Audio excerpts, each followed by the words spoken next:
Hopefully it will be an insightful show. Hopefully we get some people tuning in that may not be here regularly. A lot to talk about. Okay. Let me get live on all platforms real quick. I'm even going to go live on Facebook today. I was contemplating should I go live on X, but nah, they'll get it, even though they'll probably get it in bite-sized formats.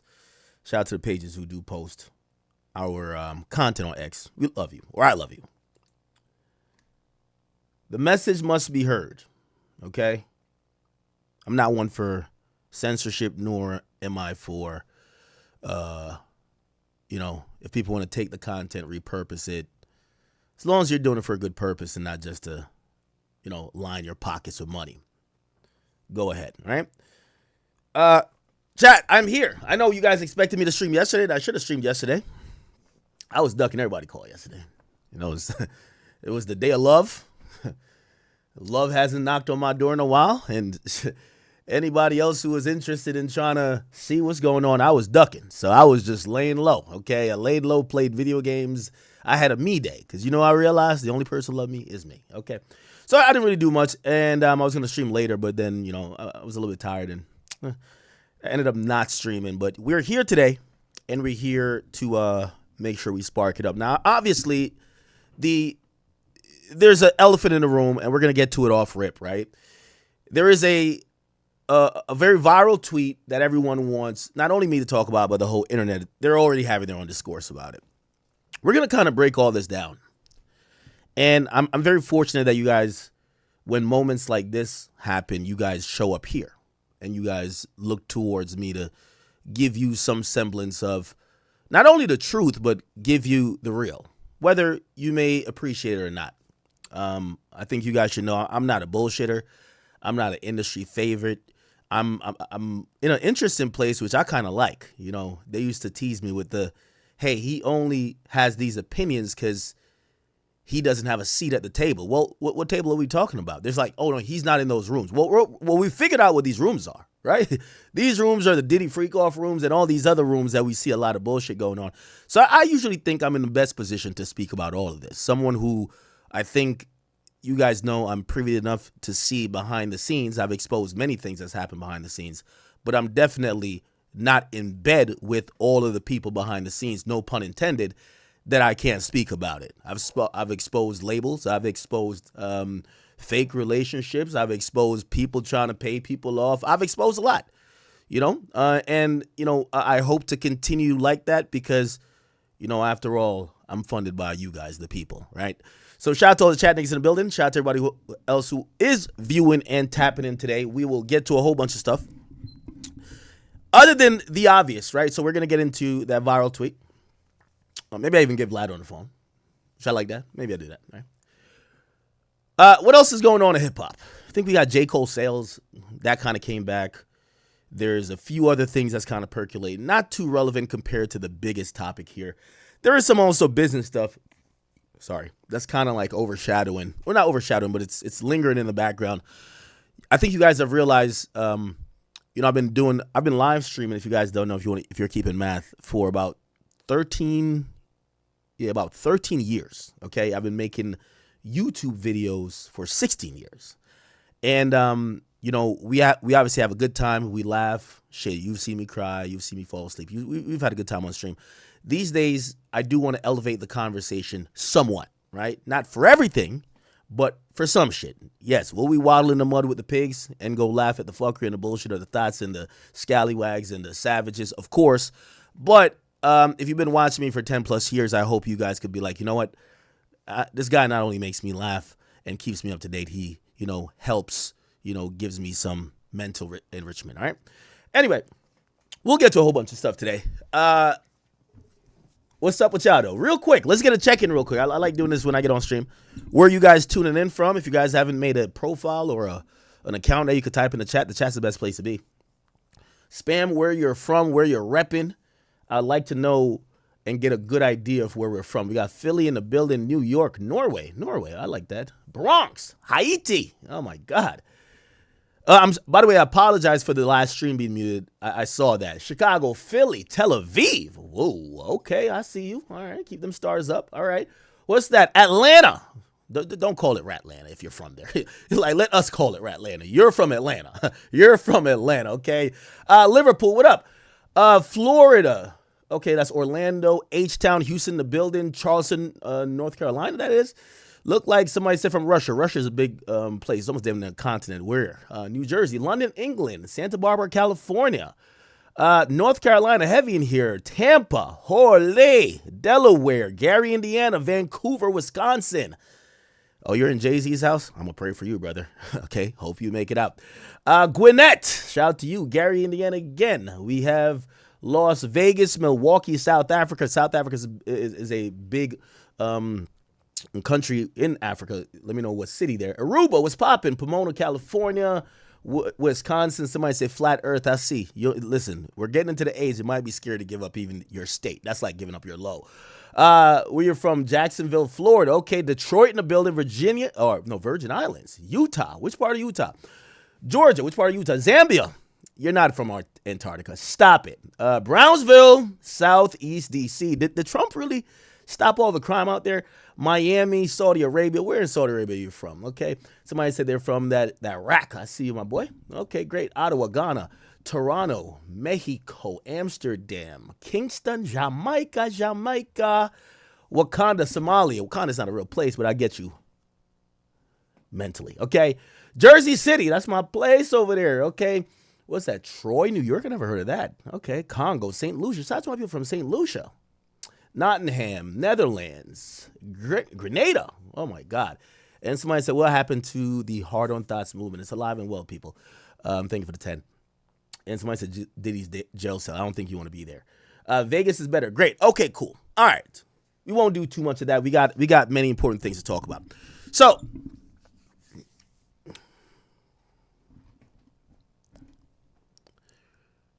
how should I start? I don't want to do the whole, let's, you could view farm and wait till everybody get up in here and tease it. It's like foreplay. Let's get straight to it. So yesterday, there was a tweet sent out by DJ VLAD. If you don't know, DJ VLAD he's a Russian Jewish individual that runs the YouTube channel, very popular YouTube, independent hip-hop media channel called DJ VLAD TV. He's interviewed some of the most iconic, some of the most controversial people within black culture and just black history. Whether good or bad. Could be from drug dealers, killers, murderers, drug kingpins, rappers, escorts, you name it. DJ VLAD probably has some type of content with these people.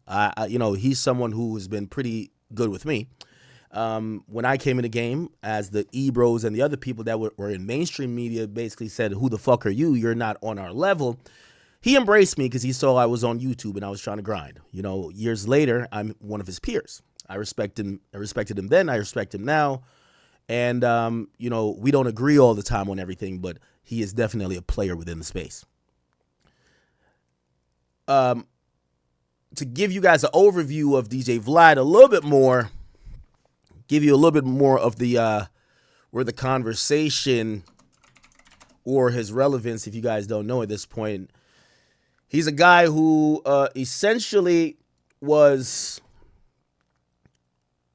outcasted, not only as a white guy who didn't have substantial ties to the mainstream ecosystem, because he kind of started his own independent company. He was always kind of fringe media until now. He's now one of the biggest platforms because everything has went to the internet and he's reigned supreme there. Not only that, Vlad was one of the people who didn't get many very popular interviews. The labels and other rappers and the culture kind of said that he was a culture vulture, or he was he was the feds. Like, you go in there, you get indicted. Such was the case that many rappers didn't want to show up on his platform. Notoriously, I don't do podcasts every week these days. I don't do but if A$AP Rocky wants to talk, Lil Durk wants to talk, or Youngboy wants to have a chat, or even Playboy Cardi, they're going to holler at me. And, I'm not saying that to brag. What I'm saying is that Vlad I've been lucky enough I built relationship. Vlad has always been the guy that the whole industry has been piled on. So they used to be like, he's a feds. So no one wanted to do interviews with him. No labels would send interviews or artists to him. if I wanted to interview somebody who's on a press run, they're going to send him to me, right? I'm saying that to give you his plight. Now, the tables always turn. The tables have turned now. You can look on his site now. 42 Doug is one of the latest guests. Years past, you'll never see a 42 Doug, who is one of the, still current relevant rappers, appearing on Vlad's platform. Why? Of many of the things they would say about Vlad. But the tables has turned. Why am I saying that? Because not only has Vlad's platform grown, Vlad's voice has also grown. If you've watched early Vlad interviews, Vlad was this guy that was off camera, never really spoke. He asked questions, and to the point where his voice was not even heard. As years went by, the people of the platform more, you started hearing his voice in the background, to the point where now, when I first did his platform, I had one requirement: me and him have to sit on camera. And if you've ever seen a DJ Vlad, academics, whether he's on my platform, I'm on his, I knew how he did his interviews, and he wouldn't be in the room. I wasn't with that. We got to sit across from each other. You've seen us be on my podcast sitting across from each other, and when I'm interviewing with him, he's in the room, okay? Nevertheless, this is all boiled up, and it's turned into Vlad is a real deal personality at this point. Meaning when Vlad has an opinion, when Vlad has a take, when Vlad, it's not only about him asking the question, and that's the thing. Most interview outlets is based on their guest. Like if you go to Cam Capone, I don't know what Cam Capone thinks about nothing. I don't know what Art of Dialogue think about nothing. I don't know what most of these guys think about anything. Maybe with the exception of like Sean Connery with Say Cheese, because he is Say Cheese, right? But Vlad at this point, who we do like and who we don't like. You kind of know. And I think one of the number one comments these days, if you guys do watch his channel, is, yo, Vlad, let the guest talk, okay? Because Vlad is yapping. But it's all good. It's his platform. He can do whatever.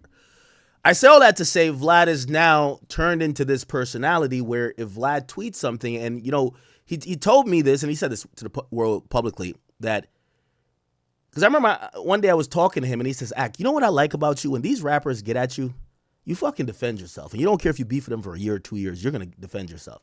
And I told Vlad, I said, yeah, of course I'm going to do that. You know why? Because I want him to do what they did to you. If you let one person get away with a narrative that you're X, everybody else is going to jump in. It's a pile-on effect. Ever since then, Vlad has not backed down from nothing. He's mad outspoken, and he got hot takes for everything. Shit, one of his recent hot takes was that Bad Bunny, because he didn't speak English, was not good to perform in the Super Bowl. I vehemently disagree. It's my man's. We could disagree.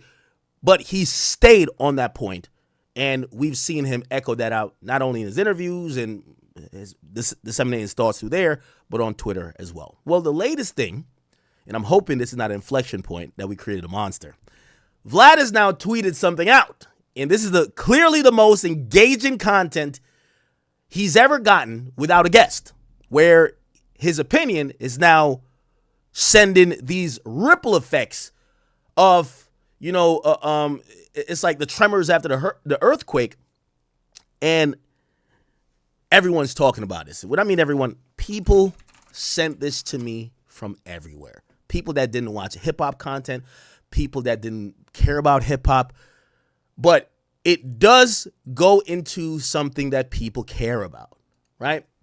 Now, I want to just caution everybody, because I want y'all to listen to every word I say, and I want y'all to save this broadcast. Okay, I want y'all to save this broadcast and listen to every word I say. Okay?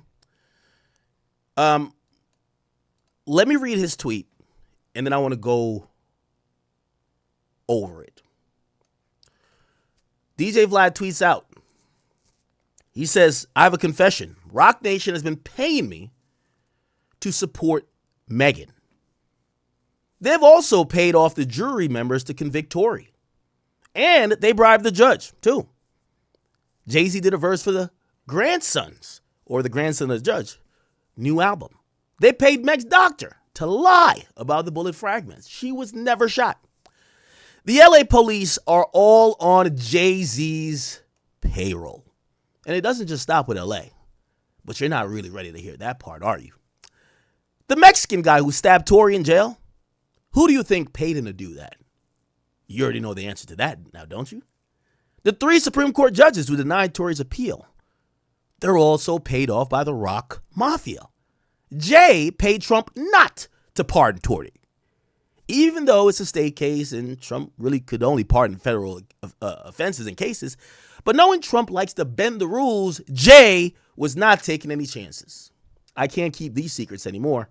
If this is my last tweet, you know who silenced me. Well, damn. That's a drop mic moment if you would ever, want one. Now, it's important to kind of look at this whole thing. Not that it necessarily matters, but it does. This tweet got 94,000 likes. It's the most engaging thing that Vlad has ever tweeted. Okay? I think if I go back to his profile, I could probably see the views. 10 million views. Not even close to what he usually tweets out, not even touching 1 million. Okay? He's only followed up via Twitter with a few responses to random people. Some people said, hey, why are you confessing now? Did you feel bad, or did the money stop coming in and you're mad about it? Vlad said, well, the money stopped coming in and I never signed an NDA. Okay. Someone says, damn, I'm low-key too shook to retweet this. He says to that person, I don't blame you. Save yourself. Somebody else says, damn, Vlad, be safe out here. Jay-Z could have your security on payroll. He says, I've always used Roc Nation security. I might need now to get my own. Someone says, how much are they paying you? He said it started with $10K a month. During the trial, it went up to $50K. All the payments were in Bitcoin, so they couldn't be traced. Someone says, Vlad, stop cloud chasing, dude. If it's true that Jay-Z paid you, then you know you can't possibly be the only blogger he paid. So considering everything you just said, why didn't you name the other bloggers who Jay supposedly paid? He says, well, every blogger is on Jay-Z's payroll. We all got paid with Bitcoin. Now the price dropped. You see a lot of us turn on them. Someone says, well, if they've been paying you, does that mean they stopped paying you? He says, correct. Their last check bounced. Someone else says, it's over for Jay-Z. I keep saying he'll be the only guy arrested from the Epstein files, the fall guy. Somebody says it's deeper than that. Jay-Z is Epstein. Oh, wow. Oh, wow.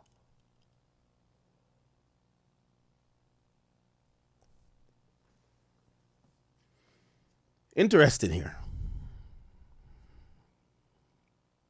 Very interesting. What do y'all think? Well,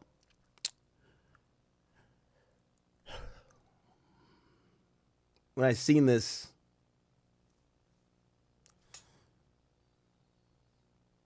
well, let me try to call Vlad. He might answer, he might not.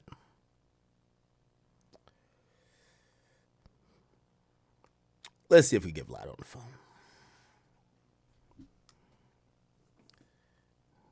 Hello. Please state your name after the tone, and Google Voice will try to connect you. Vlad is act. Pick up. Why does Vlad have like this police ass thing on?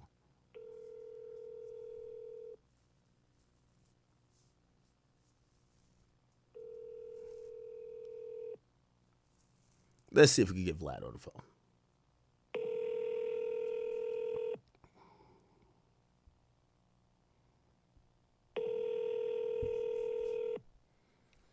If he doesn't answer, I'll text him. We'll get him back eventually during the broadcast. Knowing Vlad, he's dropping something today, probably related to it. We'll get to it. Why do I have a... Yo, Vlad don't even trust me with his... Y'all want to dinner with Vlad? Yo, Vlad, you don't trust me with your real number? Is this a Google Voice number he gave me? That's... Yo, that's critical. That's critical. I just called a Google Voice number? Yo, Vlad, what's going on, brother? Anyway, now... I want to calm everybody's outrage. Number one, let me just say a few things. I don't think these need to be said, but I have to say it because I've realized that people care about this a lot. This has turned out to me, if you ask me, like the Kai Cenat thing, right? Where it's not about you. Like, for example, this has nothing to do with me, but by the mere how big the story gets, you're somewhat indirectly implicated, right? Like, for example, in the Kai Cenat thing, he was saying he's not in a relationship, but it made it look like the rumors of why he's not in a relationship is true. Those rumors kind of implicated me. The bigger that story became, I have to answer. So let me just put this out unequivocally, because in case people have sunk their teeth into his original tweet and some of his responses and they're saying, aha, we've figured it out, I want to make a blanket announcement that if Jay-Z sent the checks, I never got them. Okay? I want to be very clear. I'm a very open person, and y'all know how I get down when it comes to beef. I love telling y'all who I done finesse, because I feel like I done robbed these niggas in reality. So I'll tell you what it was, if there was some shit to tell. I got the biggest mouth in hip-hop. You know me, I can't hold water. Pause. So this idea that Jay-Z has all the bloggers in his pocket and he's paying off, well, just I'll raise my hand to say I'm the only one that's not. I can't vouch for these other guys. I cannot vouch for these other guys. Now, this before we get to the whole veracity of the tweet and this and third, but I want to make that abundantly clear. And I'm always open and honest.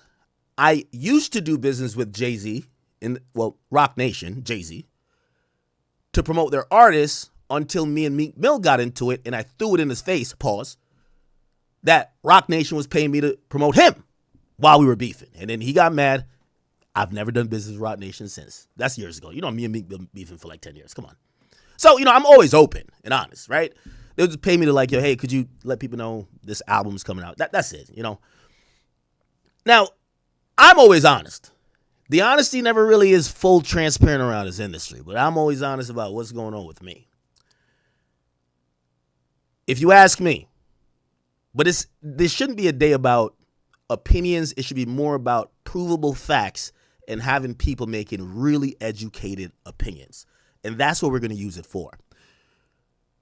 But if you do ask me, I do believe that other individuals, and the majority of the individuals in media, I wouldn't say they're getting directly paid by Rock Nation to defend or whatever, but they have mutual business interests. And that's how usually things go, right? If we have a side company together and you're my partner and you're funding this side company, and then people are attacking you in the mainstream of hip hop, I don't need to get told to go defend you. I'm probably going to say, y'all are attacking my partner. I'm going to go over here and be like, hey, what are y'all saying about my partner? Right? Now, I don't want to come off with like Alex Jones. Everybody knows I'm a math major. I like to stay in logic, so we're going to be very logical.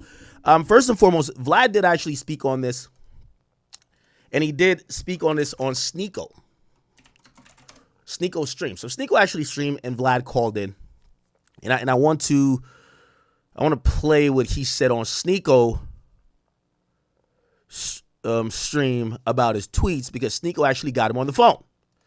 Let me see. Sneeko Vlad. Let's see what was said. Right here. Here we go. To jerk off. Stay on that side. Vlad's calling me. Hey, Vlad, what's going on? Yeah, what's good? How you doing, man? I'm on stream right now. Is it okay? Sure, why not? Okay, so I saw your tweets about Jay-Z and Rock Nation. Is everything okay? Are you in a safe spot? Man, people just do not know sarcasm, do they? It's just, sarcasm really just goes over people's heads. It really surprises me. Okay, so you're trolling. Of course I'm trolling, man. Okay, so what's the purpose of this? Is it Jay get a verse on the Judge's Grandson's album? Like, okay? How is this not obvious? Yeah, the timing is strange because now he's getting revealed in the Epstein files. So I'm sure especially a lot of people do see how Tory Lanez is innocent. I guess, man. Do they really? I mean, he was convicted by 12 jurors. His appeal has been denied. Like, come on. You don't actually, Really? you think that Megan Fox is the one, you think that he shot her in the foot? Megan Stallion? Megan Stallion. He said Megan Fox. Oh, yeah. I was thinking about, so He shot her too? no. Okay, so, all right, you're just trolling. Yeah, man. Look, at the end of the day, we don't exactly know what happened, but when you shoot a woman and she's willing to take the stand and say that that person shot me, that is very hard to get over, and if he really didn't shoot her, then he should have taken the stand and said that. And, just all the pieces, and he's talking to Kelsey over the jail phone and he's apologizing to her and she's the shooter. How you going to be in jail and apologize to the person who put you there? Well, obviously, maybe they forced his hand, but I did see his bodyguard, his security. His hand. He was in jail. His security just went public and said the opposite of what the mainstream narrative is. No, not his security, Kelsey's security, who was not her security the night of the actual incident. That was her security during the trial, and he said that he overheard her saying that. That's the story. And that story is from May of last year. And that appeal that they try to file was denied. What about the forensic evidence where it said that she stepped on glass? That's what the original doctor's report was, correct? She said that she stepped on glass originally because she said that she didn't want to see everyone arrested. But then when she went to the hospital, to the actual doctor took the stand and said there was bullet fragments. And he pulled those out. And then at first he said she wasn't shot. But then when they filed the appeal, he said that Kelsey was a shooter and he hit her arm and the gun fell to the ground and fired 2 more times. Vlad, if Rock Nation just pressed you, you could say that too. If you got the call from Rock Nation, be honest. Have you ever shot a gun before? Of course. Okay. Have you ever dropped a gun on the ground and it fired twice? I have not. Can you imagine any situation with a gun where you drop it on the ground and it fires 2 times? Okay. I'm asking you. As someone who shoots guns, can you imagine that situation happening under any sort of physical condition? His lawyers actually said this in a press conference.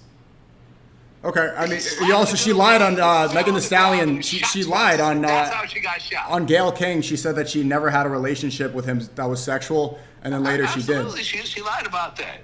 But she was not taking the stand. At the end of the day, you could lie in interviews, but when you take the stand, it's a very different story.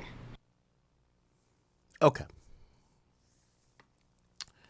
So Vlad later, and I'll let you know if he messages me or anything. Love to get him on here. And I don't know if you guys do know, before I get to the next part, me and Vlad, Vlad pays his guests. We're content creators. We don't do the money transaction stuff. I don't need to get paid, and he doesn't need to get paid. So what we do is, every time you see me on Vlad TV, you might chop it up to a million parts. He's going to come on my podcast, and he comes on off the record.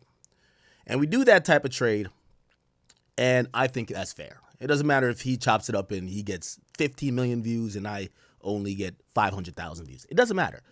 For me, I like content for content swap with someone I respect. Not everybody, with someone I respect. Right now, he owes me an appearance on Off the Record. And I will tell you this, and I'll tell it to Vlad, I only want to talk about this tweet. I have nothing else to talk to him about but this tweet. I have so much conversation to have about the tweet. But let me first react to his tweet, but not only his tweet, but him explaining on Sneako's stream that this is simply sarcasm and people have gotten, basically almost saying, you niggas fucking stupid, right? Like, it's kind of like, and, I have 2 problems with his tweet. And again, I love Vlad.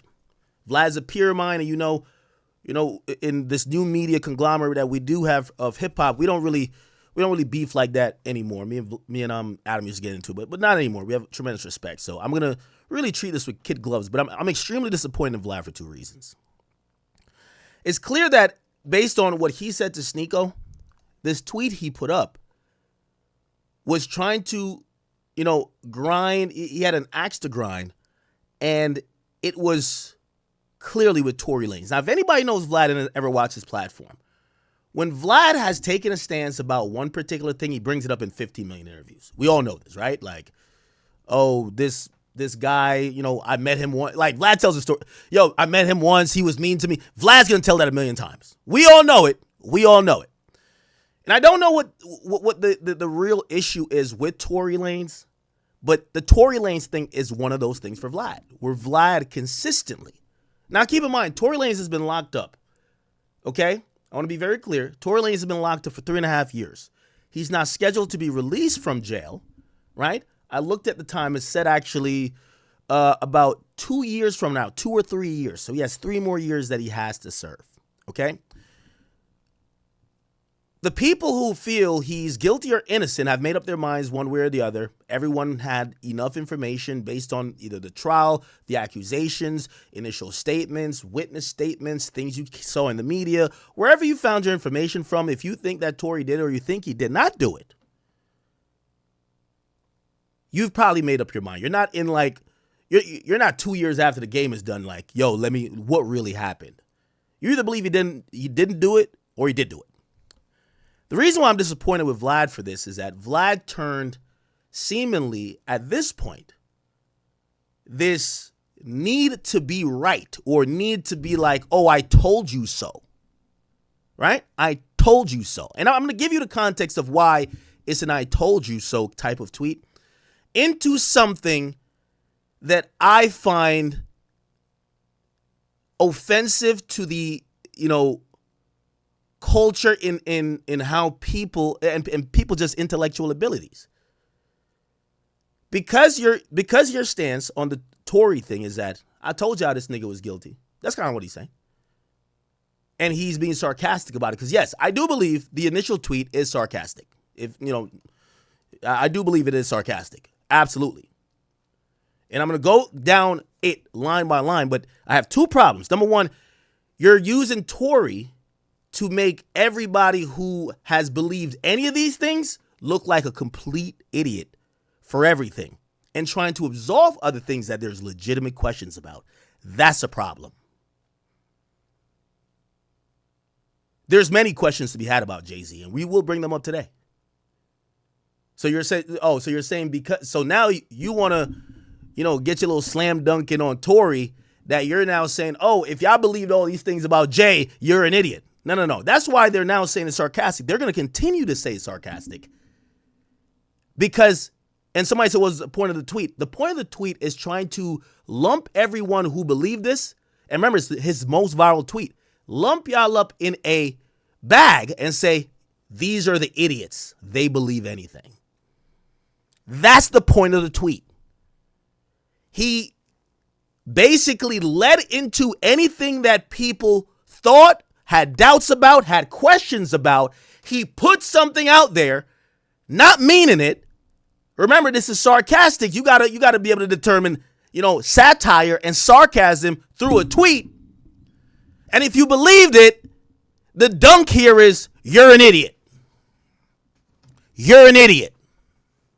Now, there's going to be a few people that believe, nah. He's telling the truth. It's just the check just finally got clear.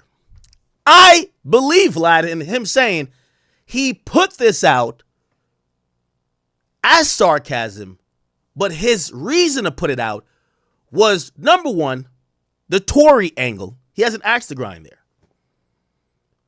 I can't tell how many times I've watched I've watched Vlad do an interview about Tory Lanez's case and the same line of conversation or questioning come up. Yeah, I told people from the get-go Tory was guilty. I talked to Tony Yayo. He came on the show. Tony Yayo said, Tony Yayo's a fucking expert at this. Tony Yayo says, well, if you shoot someone and this person gets on the stand, you're done. Okay. People, we know this is a issue that people are divided on. I'm not one that's going after people who believe he did do it. And I understand the people who believe he didn't do it. It's a split issue. But Vlad has kind of taken issue with people who still are skeptical or who believe he might come home, and then you get bad news that, hey, listen, he lost the appeal. So that's the first part. The second part is this. With your attempt to try to sum everybody up as if you believe this tweet that I'm sending out for sarcasm, this is a stupid test. Well, let's figure out the stupid people in hip hop. And yes, for the people who are tuned in here, Vlad kind of put this out to say, if you're intrigued by this, you're the sheep, you're dumb. You believe anything.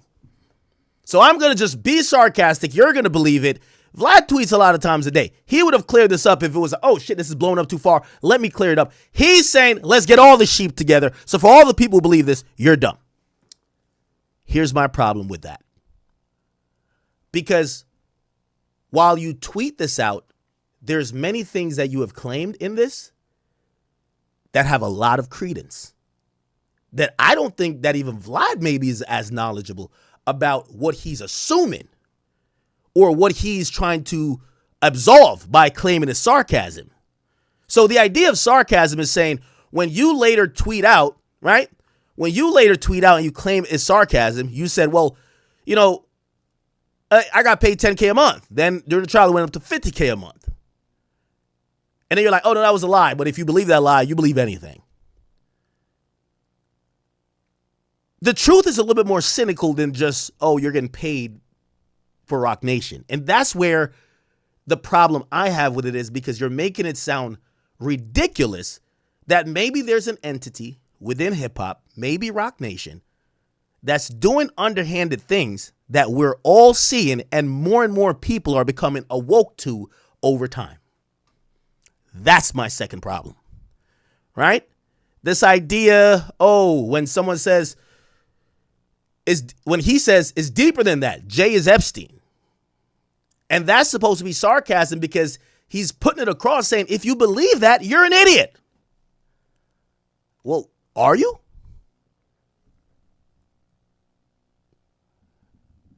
The guy's listed in the Epstein files. Yeah, okay, I get it. And we'll get to some of those files. Okay. Yeah, it was listed. It was an anonymous tip.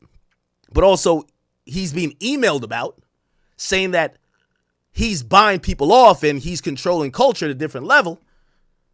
Okay. That was the two entries on a Epstein list.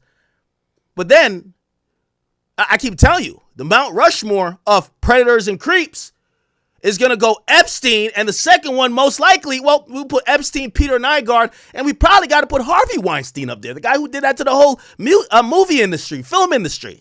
He's just as bad as Epstein. You ever heard the stories about him?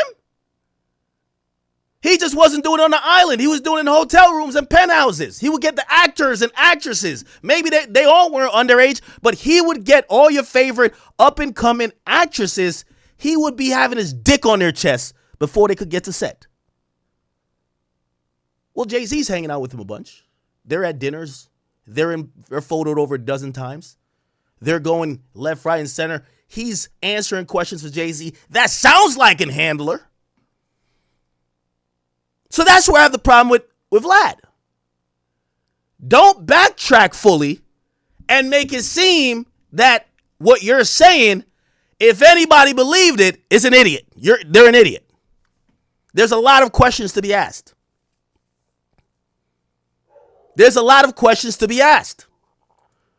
You know, a while ago, I tried to have a really positive conversation about why Jay-Z would even be in the Epstein files. And, you know, I got met with the number one thing of we're going to protect someone who's lining our pockets. It's like, with all due respect, and I love 21 Savage, but it's like when 21 Savage said on the jail phone to Young Thug, hey, listen, remember when Gunna snitched and we swept it under the rug?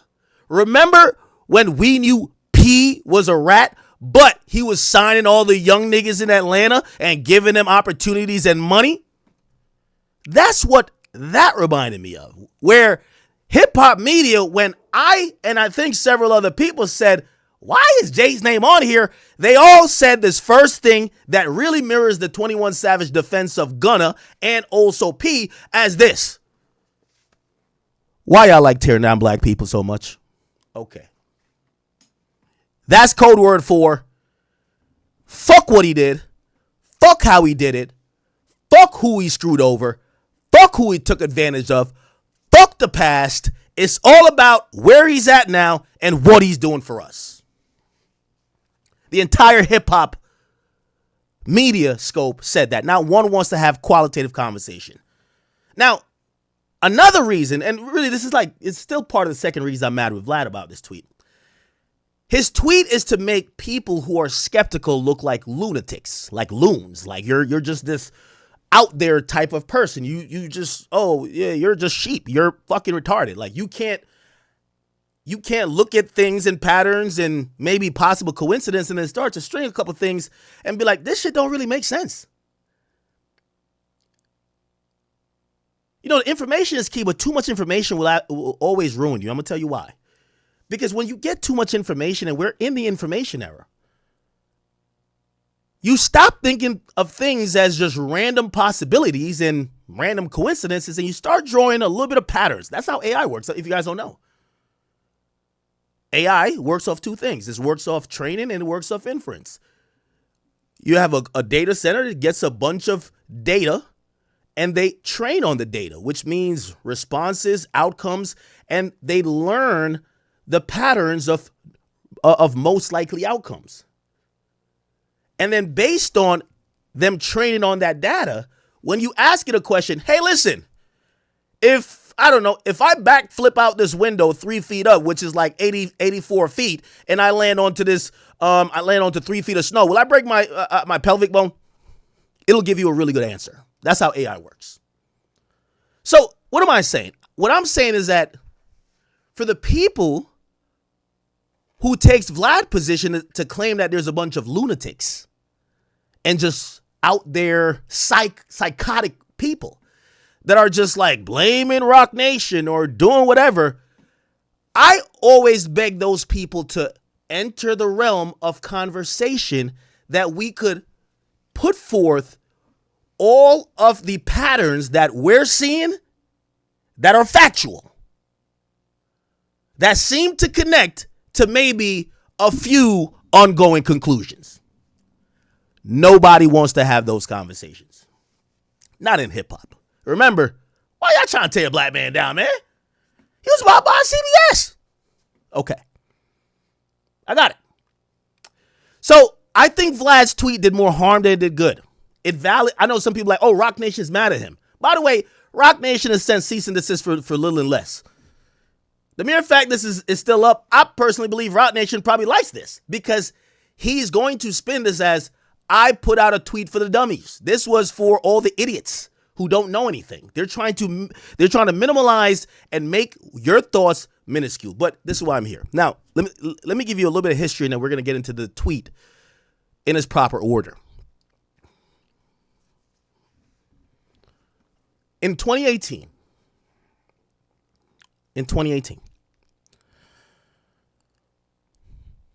at that point, Donald Trump is the current president of the United States. And if you don't know, he kind of ran his first term on this idea he's going to drain the swamp. And it was this idea that politics is inherently corrupt because all the people with power, more than serving the people that elected them, they all kind of become this cultish, one hand washes the other. It's all about us. F the people. Not really F the people, but what we have here, we're playing musical chairs. I'm senator this time. I'm governor that time. I'm like secretary of this time. We're all in politics. Politics as usual. Who said that? Now, I'm going somewhere with this story, but you have to stick with me and be patient. That's why Trump supposedly got elected. He was someone that was not in the establishment. It was thought of that the establishment inherently was corrupt. The poor people and the people at the bottom always got screwed. The people at the top always won. And yes, Trump was never really at the bottom, but at least he was seen as the outsider. There was theories and thoughts about how politics worked. Politics based on people that were either donors, lobbyists, all of these super PACs that would, kind of influence if whether they wanted gun control a little bit lessened or increased. It basically, who cares if you wanted abortion? If there wasn't billionaires that really didn't want or wanted abortion, that would happen. So basically, you were getting out there to vote for people who didn't matter. I'm getting somewhere with the story. Just be patient. Trump gets elected. In 2018, there's this organization that kind of comes about, and they say, hey, listen, we know Trump is in there, but he's getting the rigmarole too. Everybody is still politics as usual.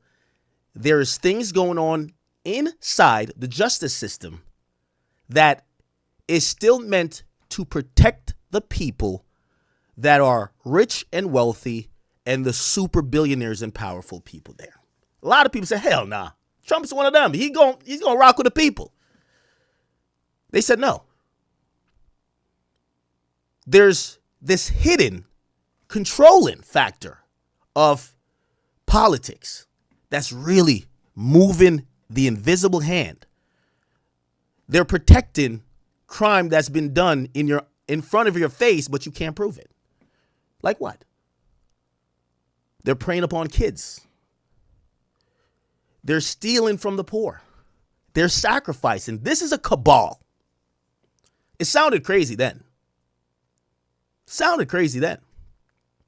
Vlad would be one of the people that said, the people who believe these things, they're an idiot. Why? Even though there was a couple patterns that was very noticeable, Jeffrey Epstein notably gets sentenced, or did he kill himself? 2019. We start to see some real proof that maybe the super billionaires and trillionaires and the really rich motherfuckers, maybe they are doing some weird shit and maybe they're protecting each other. We've seen some stuff by that time that there was some pattern recognition that people could get to. You see why I connected it to AI? That's what people do. AI is trying to be learning like how we do. If you see some things like, wait, how come his shit in terms of him being accused of sex trafficking seems way less transparent than, let's say, Diddy's? There was rumors at that point that came out that says, well, the reason why Epstein's a little bit different is that he had a lot of powerful people that he's protected. If you give up Epstein, you give up them. So they got to protect Epstein, whether he's alive or dead. Now, if I mentioned this name in 2018, they would laugh us out the room. One of the main organizations pushing this was QAnon. At that time, there was another anonymous person that kind of pushed another propaganda or idea of this cabal happening. They pushed an idea that was called Pizzagate. The idea behind both of them, and QAnon basically, I'll tell you what QAnon says. They said, listen, Epstein is not just a sole pedophilic creep or just some, sex trafficker. He's a sex trafficker for billionaires and millionaires and politicians and really powerful people. This guy is why, and I think one of their first accusations was that they said Trump had put someone, like his attorney general or someone to specially investigate some shit about Russia. But they said that's not really what it is. It's to actually investigate who else is on the Epstein list back then. People laughed at this. Yo, these niggas is nuts. Yo, QAnon, these niggas, yo, what are they smoking? Yo, they're an idiot. Pizzagate. Oh, okay. I'm not going to lie. I'm one of the people who said it was stupid too.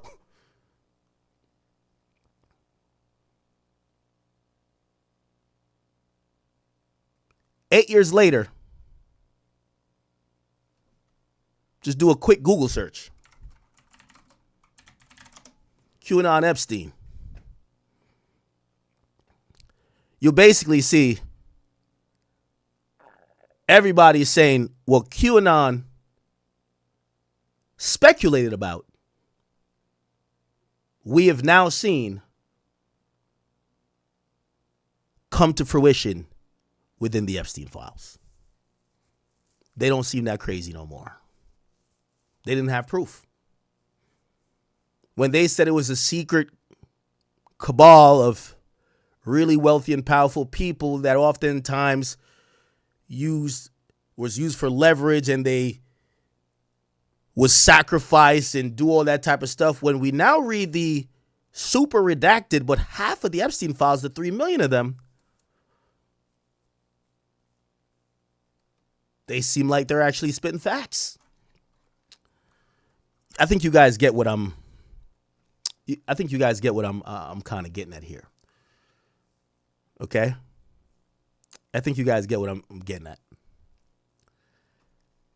Just to read something about this, the Epstein case fed directly into the rise of QAnon, a conspiracy movement built on the belief that the hidden elite was operating above the law. Does anybody in 2026 now believe, after seeing these Epstein files, the elite aren't operating above the law? What did it take for you to believe it? Because you probably didn't believe it at first. And that's where the Vlad tweet is bigger than the tweet. Okay? All right. So, I hope you got that correlation. The correlation is just simple. The correlation is, it's easy to call people idiots when the information and the full pattern and the proof isn't always there. But this is going to be the main thing of my, whole spiel. Trust your gut. Just trust your gut. Whatever way you fall, just trust your gut. And I'm the guy who's usually, I'm hard facts. But if you see a lot of pattern recognition and you keep seeing a lot of, I got Vlad on the phone. Here we go. Vlad. Yeah, what's good? I'm on stream, brother. You're the topic of conversation. Yeah, you think? Vlad, what's going on?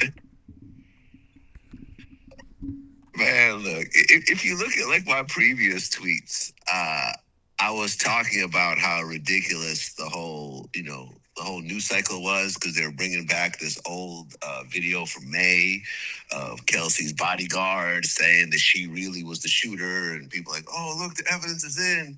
And I'm like, this is a tweet from May, and he wasn't even the bodyguard that night. He was the bodyguard who claims you overheard something during the court proceedings, whatever. And people were like, oh, that's because Jay-Z, he bought off all the jurors. I said, okay, that's an interesting idea for a tweet.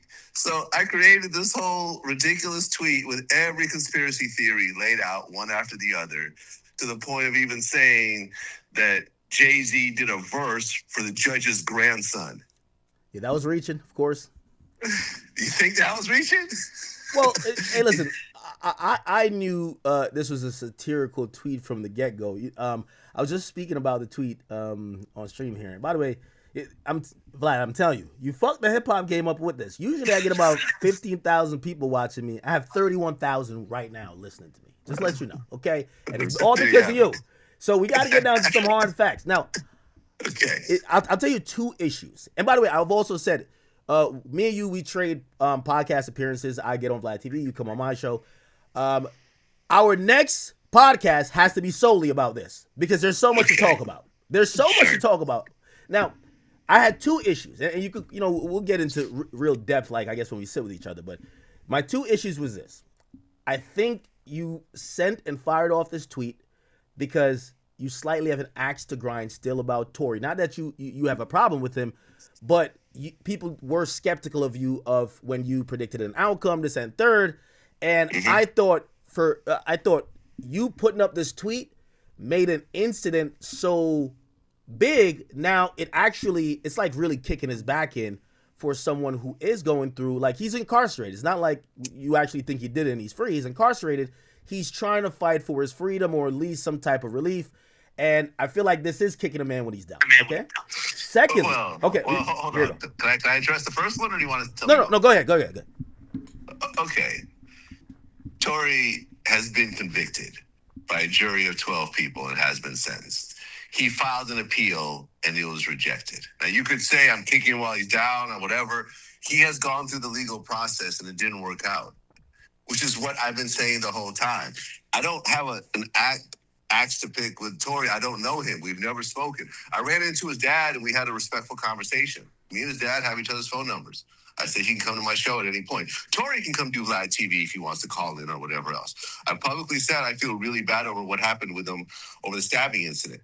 But it's just like this constant cycle of like, oh, it was really someone else. He never did it. You know, he's the, you know, Rock Nation manipulated everyone. Is just like a ridiculous theory. You know, in the same way that I've been talking about the Nicki Minaj's of the world and so forth, this is just the same thing. I don't have an axe to pick with Tory. I hope Tory does come home sooner than expected. I've always said this. Well, the reason why I say you possibly have an axe to grind, and it appears so, and it feels like kicking him while he's down, because like there has always been a controversial case where not all of the constituents or the citizens in the United States or viewing public agree. Like, for example, with O.J. Simpson.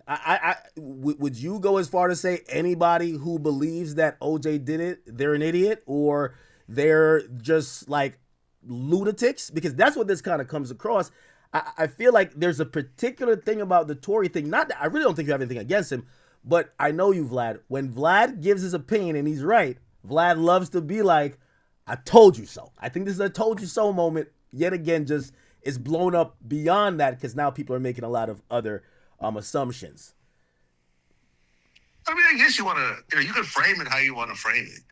At the end of the day, this got triggered off of Kelsey's bodyguard saying that she was the shooter because you overheard her say it during a conversation. You could check. This whole thing entered the cycle once again.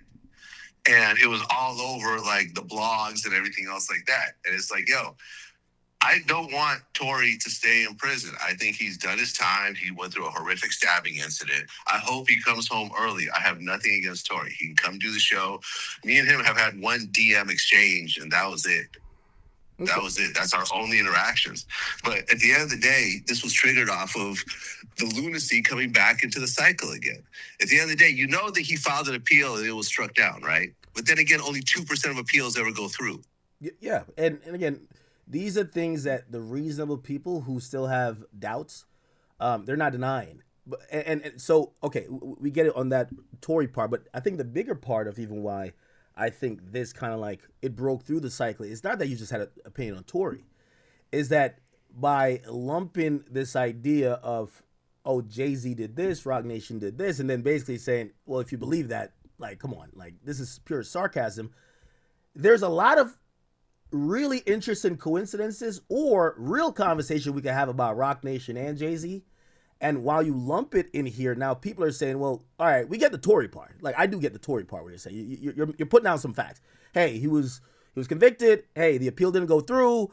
And the video you guys are talking about was a old press conference that referred and referenced a bodyguard that wasn't a bodyguard that night. And also that bodyguard claimed that their proof was that they overheard a conversation while during the trial when they were bodyguard for Kelsey. And she allegedly... It's all hearsay, right? Yes. It's all hearsay. Hearsay is not a reason to let someone out of prison. It's just hearsay. And in a court of law, it holds very little, usually no weight at all. Okay.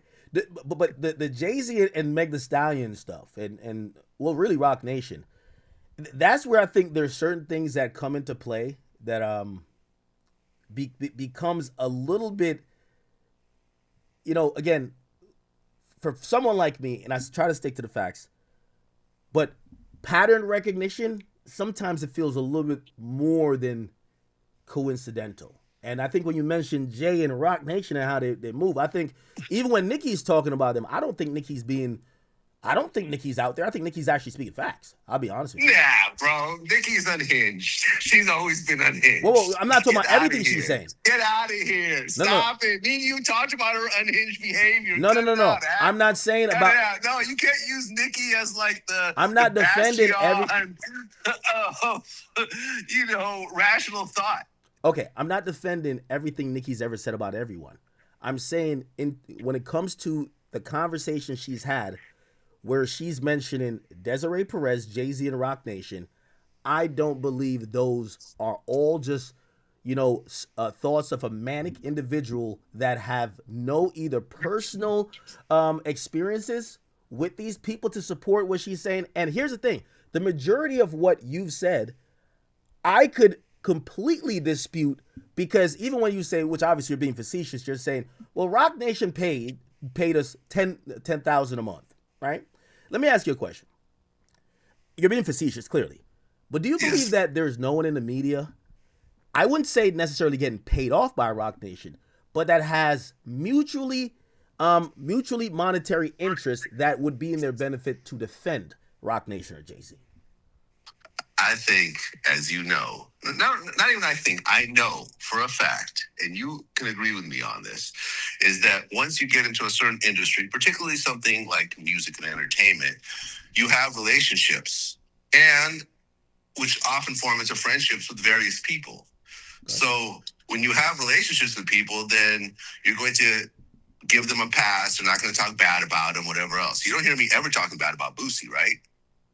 Me and Boosie have a business relationship and a personal relationship. People have said certain things about Boosie, and I'm like, nah, I'm not co-signing that. Or I'm not even going to mention that. It's a thin line, though, right? Because also, right, it's a very thin line. There's a thin line between friendship and just straight monetary incentive, right? And that's why I'm getting back to the payment, right? Because I think the old school way would be... So hold on. Me and Boosie, we have a personal relationship, but there's also a monetary incentive for both of us. Yeah. To keep things moving, right? I pay him for interviews. I mean, everyone knows this. This is not a secret. I pay him to do interviews, and those interviews are profitable. So we both are mutually dependent on each other. Not dependent on each other, but we work with each other. We both make money with each other. So, yeah, there's a monetary incentive there, right? Yes, there is. I'm not being extorted by Boosie. You know, the Boosie mafia is out there killing people and with all due respect, buying judges and whatever else. With all due respect, Boosie's not that powerful. There's about 1,000 things Rock Nation has been either behind, whether directly or indirectly, that pattern becomes, I don't think it's a coincidence anymore. But when it comes to, like, say, payment, right?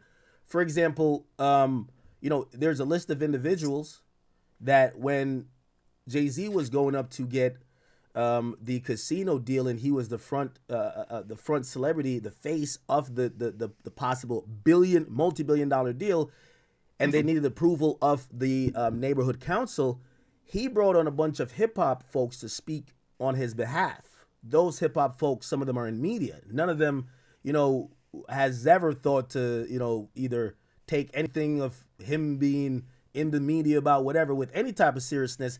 I don't think that's friendship. I think that's a business opportunity, right? Like, I don't think some of these people, I don't think they're friends with Jay-Z that much. It's just hey, listen, this is a guy who I'm going to make money with. If y'all are trying to bring him down, you're bringing me down. Not going to let it happen. And so that's what I was trying to say. So when you send out that tweet, and I don't think that's much of a point. Of course, people want to work with someone that they have a potential business future with. Like, this is just normal business. Like, and plus you're talking about something completely different. You're talking about someone stepping forward as a character witness or someone that's dealt with someone before, as opposed to saying that this guy paid a Mexican pedophile to stab Tory. Right. So you mean to tell me that Jay is going to put his whole future, his family, and his legacy on the line worse than Bill Cosby, right? Because if it was proven that Jay-Z paid to have a man stabbed up, that's worse than what Bill Cosby did, right?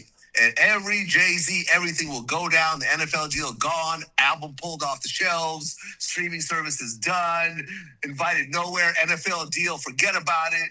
So you can stab a dude who's already in prison? Okay, Vlad, I'm going to respond to you, and I'm going to say something that it's going to sound crazy, but I'm going to give an explanation. It'll completely make sense. Okay, here we go. But this is why when you post what you posted, it's like the feds releasing the Epstein files. I know that sounds crazy. No, remotely similar, but go ahead. Here's the explanation. To drown out some of the actual, maybe really credible and things that we could actually be like, oh, that was really going on. Like, for example, in the Epstein files, there's an individual named Les Wexner, former CEO of Abercrombie & Fitch and also of Victoria's Secret. He was literally funding this guy, knowing all of this happened. Leon Black. There's real things in there, but with the release of it, they would put some crazy shit in there to say George Bush was eating the intestines of children after they sacrificed them and eating the fecal matter out of them. You know why? That people could say, this is all bullshit. That's what I'm saying. Sometimes the most, like, again, I agree with you on that point you made about, what was the point?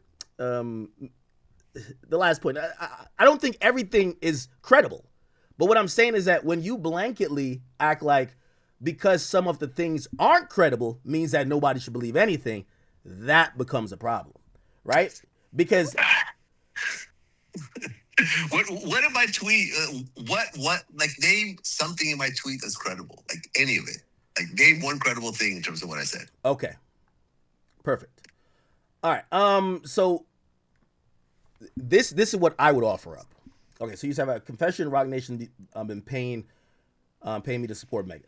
I think when again, it's not credible as pertaining to you, but do I believe that Rock Nation, through his surrogates, has been financially incentivizing people to either support Megan? Absolutely, right? Now again, it might not be credible to you, but when you say it as the person who, that's why I said it's the Epstein files. Pause. Like when you say, people think that, well, if this isn't true, it's not true for everybody else, right? Because you're gonna come out and say, of course they never paid me. Then people are thinking, well, they never paid anyone, or they don't have any business incentives with people for them to support Meg on behalf of Rock Nation. Also, keep in mind, and this is why I said pattern recognition. If Rock Nation has zero, and this is why I said we could discuss all these at length. If Rock Nation has zero care about the media, right? The media supposedly, supporting Meg or painting her in a favorable light. Why did they essentially give their legal team to Meg Thee Stallion, fund millions of dollars to go after a blogger just to get $59,000? Right? Did Rock Nation actually fund that, or did Megan just fund that herself to prove a point? And I think, and when you talk about these media connections and so forth, Vlad, like I've really been kind of fair on both times, because the girl that Megan sued, I had a conversation with her and I told her that it's just financial bullying, because at the end of the day, some random blogger that doesn't have a massive following like this girl putting out a couple things about Tory does not change anything. Vlad. Doesn't change anything. And this is where and funding someone like me doesn't change anything. And Vlad, there's too many media outlets out there. It's not like it was in the 1980s, where if you got CNN to get behind you, suddenly you change the whole narrative. No.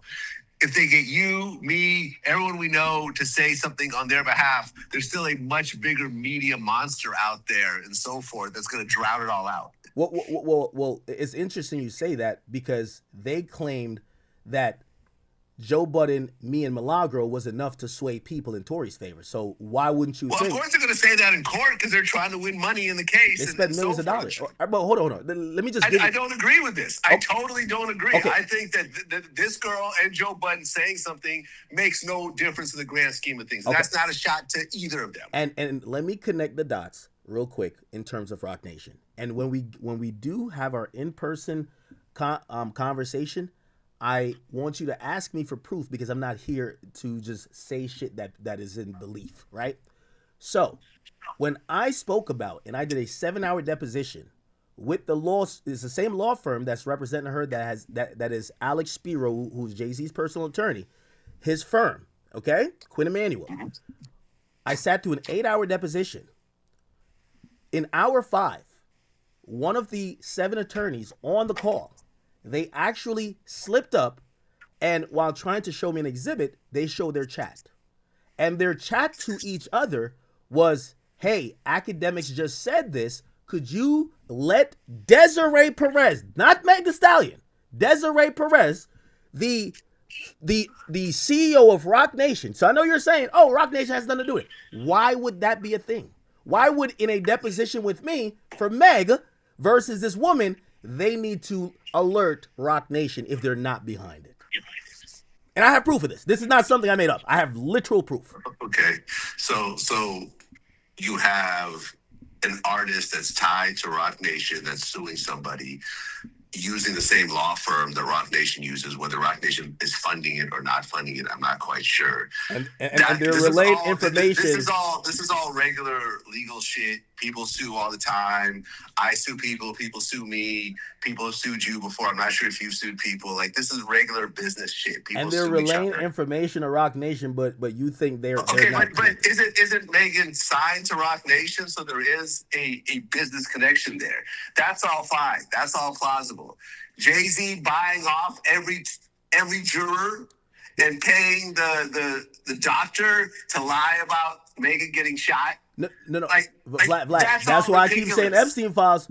We're not saying the doctor was bought off. Like, again, I'm a skeptic. I'll definitely say I'm a skeptic.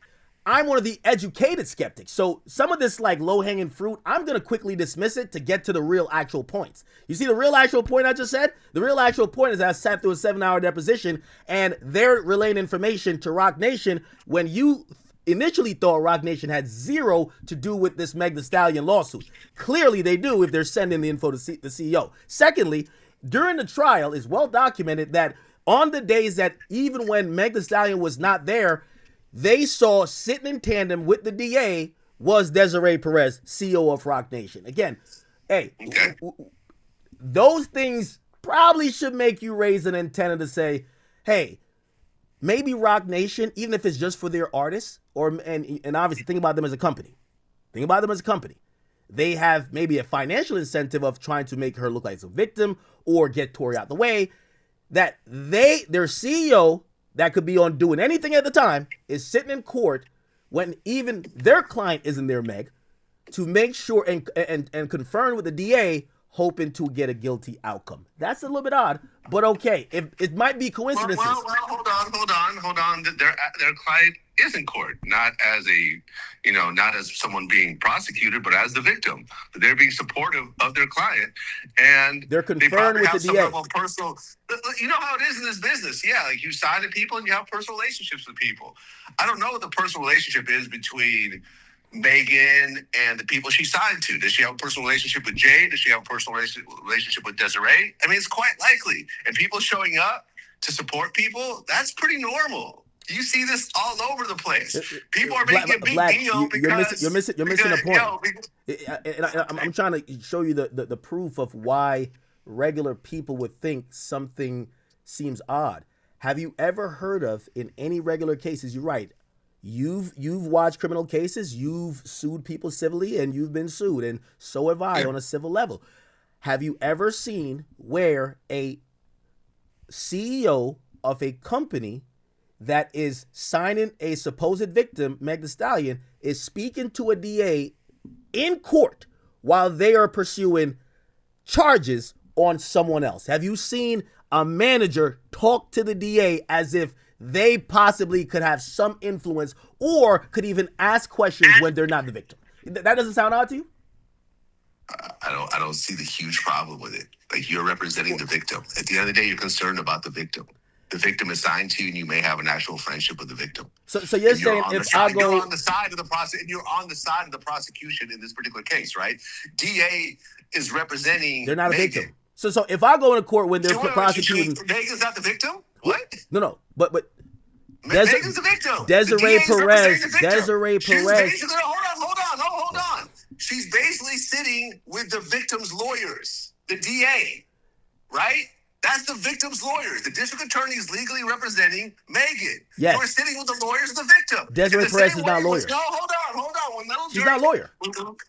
Huh? Desiree Perez is the CEO of Rock Nation. She's not a lawyer. The DA is the lawyer. Yes. Right? But why would they be sitting with a company CEO for a civil case between two individuals? I'm sorry? Why would the DA be sitting with a CEO of a company in a case between a aggravated assault case between two individuals?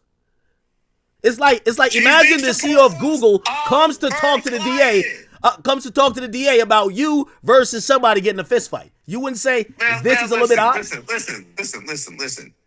If I signed you, right? Me and you are friends, right? We talk off camera way more than on camera, right? Am I right? Yes, absolutely. Okay, me and you talk all the time. We run into each other. It's all love, whatever else, right? Okay. If you got attacked and the DA represented you, and you were signed to me, let's say, yeah. I signed you. I signed academics, right? And then you got brutally attacked and someone shot you. Let's say Nicki shot you in the foot, yeah. Right? Nicki Minaj shot academics in the foot, and academics went to the DA. The DA is, taking his case on. He's going to court, and I sat with you on the DA side, and I'm talking to the DA saying, how do you think this is going? Whatever else. Why would that be weird at all? I am with my friend / client as he's being represented legally in a very serious case. Like, it's not that weird. It's not that strange at all. I would probably do the same thing. I would sit there and talk to the DA, hoping that you would get justice in this case. The picture that was painted is that they were conferring as if the CEO of Rock Nation has a particular stake. But okay, again, you see, I'm pointing out coincidences. She has a client that's financially viable. Okay, all right. And they may even have a personal relationship on top of that. Right. But Vlad, you can't have this both ways then, right? Because but you don't know what they're saying. Vlad, Desiree Perez saying, I'll pay the DA. I'm trying to stick to factual, but you're trying to have it both ways. I'm gonna tell you why, right? So I'm talking about a factual thing that happened. I'm saying I think that seems out of the ordinary. You're saying no, it doesn't. Well, if you're admitting, right, you're saying it doesn't seem out of the ordinary because they have this financial stake in Meg. Why does it seem out of the ordinary that maybe if their financial stake in Meg is that people see her as this victim and that Tory doesn't get to tell his part, maybe why does it not seem kind of not out of the ordinary that maybe they paid somebody to go attack him? Why does one seem completely normal and then the other, like if they need to show up to court, they're right there in the DA's ear. Now Tory's convicted, but he's still he's still shouting on the highest mountains. By the way, Meg's career has not recovered since then. People still think of her like a liar. You don't think the one thing that could make this all go away is if Tory dies? Why don't you think that maybe I'm not taking that leap. I'm not taking that leap, but what I'm saying is that you're on one side of the fence, you're saying it's completely normal that they have a stake in their artist and their artist is going through a case. They have financial incentive there. That's why they're talking to the DA. Fine. I'm giving you that. That's normal. Well, why is it then not normal if you feel like this guy might be nearing an appeal decision or whatever? Hey, let's make sure this motherfucker don't get out. Is that such a wild thing? They have no stake there either? And I'm not only talking about the stabbing. I'm not only talking about the stabbing. I'll talk about other things. Okay, I would completely address this. Okay. Showing up for physical and emotional support is totally legal. Hiring someone for murder and risking your entire future, ending up, listen, a murder for hire? You're talking about Desiree Perez be sitting there right next to Lil Durk in a murder for hire case. If this was actually true, that's a huge leap. Showing up to court and having some words with the DA, hiring someone for murder, paying off a judge, paying off jury tampering, judge tampering. These are all serious felonies. And you're not going to say it's the same thing because it's not. These are totally different accusations. If you were signed to me, I would show up to court, I'd talk to the DA. Okay. If you're like, yo, man, I need you to kill Nicki Minaj. I said, no, I'm good. You're on your own with this one, act. I need you to pay off the jury. Pay off the jury? You crazy? No, I'm not paying off anybody. Okay, so what you're trying to do right now, you're doing a little bit of straw man, but let me say this to you. If 7 years ago I told you that maybe there were these wealthy people who used another wealthy guy that we don't know how he got rich, and they use his connects to go fuck with little girls and go over to an island, would you say who the hell would be billionaires and risk their freedom too? Would you say that, or would you say no? Of course they would do it. Listen, obviously the Epstein files proved what they proved, and there's some what did they prove? Wait, what did they? What they proved is that there are people who think they're so powerful they operate above the law and beyond the law, and you can't put out of their reach that they might do something like that. That's the proof. More than sticking to one particular thing. Okay, let's say the Mexican guy has nothing to do with whatever. You don't think that there's probably a little bit of influence politically? Like, clearly when Tory gets locked up, it's either pardon or he's going to get an appeal. You don't think maybe there's a little bit of throwing their weight around to maybe make sure that Gavin Newsom, knows, hey, listen, the powers that be would not like a pardon to even be discussed, right? And maybe we don't see that, but maybe later on we see Gavin Newsom kicking it with some of the same people kind of accusing the same cabal. They're at the Fanatics Fest in 2026 at the Super Bowl week. I don't know. I'm just saying, at what point do we start looking at the Epstein files and say we ignored a lot of shit? And Vlad, in 2018, people would have called those people lunatics. In 2019, lunatics. 2020, lunatics. All the way up till half the files are released. They're like, fuck. these guys are really spitting. Listen, I don't think that you need to pay off Gavin Newsom to. It's not about paying off. Him, it's influence. It's everything else. Listen, at the end of the day, Tory is an immigrant. No, sorry, not even an immigrant. He is a Canadian citizen that came over to this country and shot a U.S. citizen in the foot, and he was convicted of it. I don't think that Gavin Newsom is going to pardon him on any level. He doesn't need Jay-Z or Desiree Perez or even Epstein to try to get him to change his mind. Tory's not going to be pardoned by Gavin Newsom. I even threw in that tidbit at the end. I'm like, okay, well, this is going to make it totally obvious. And Jay-Z even paid off Donald Trump not to pardon Tory, even though he can't actually do it. But, Trump likes to bend the rules. Trump cannot pardon someone in a state case. We both know that. I'm literally just making shit up as I'm typing. I'm not getting at your post. We acknowledge that you were being facetious. What I'm saying is that the overall, I know you're going to continue with saying, hey, listen, everything I said, these are complete just bullshit. And I'm not talking about everything specifically, but there are some overtones that we should possibly look at. For example, I do think there's a conversation to be had about even how that process, like if we're going to make it about Tory, which I think is bigger than that. The conversation of, all right, why and when was Tory charged, right? If you want to believe certain things in his appeal or other things that got reported, it was said that, okay, yes, Meg was a little bit non-cooperative, but they approached the DA. They approached the DA and said, hey, listen, we need this guy to be indicted. And the indictment came. And so what happened is everything that happened. Now, again, I'm not here trying to argue, law and order or should justice be given. But my thing is the invisible hand. There's always and this is what the Epstein files is about. These people that did shit behind the scenes that was really in plain sight, but it was always seen as coincidence. It was always seen as, okay, why are these two hanging out? It's not until you see them on an island in a picture with like a Power Ranger panties like in between them, you're like, oh, they're fucking kids. At some point, we have to figure what these associations are. Yes, Jay's named twice in the Epstein files, but he was kicking it with Harvey Weinstein. I just want the Steen files. That's it. Not just Epstein, the Weinstein files too. You don't think there should be something, maybe even asked about when it comes to, have you seen the videos of Jay and Weinstein solely cozying up? No? I mean, they have, did they have some sort of relationship? Was Weinstein a major Hollywood player? And was Jay-Z also a major entertainment player? Yeah. Was Weinstein a major creep and accused of being a major creep?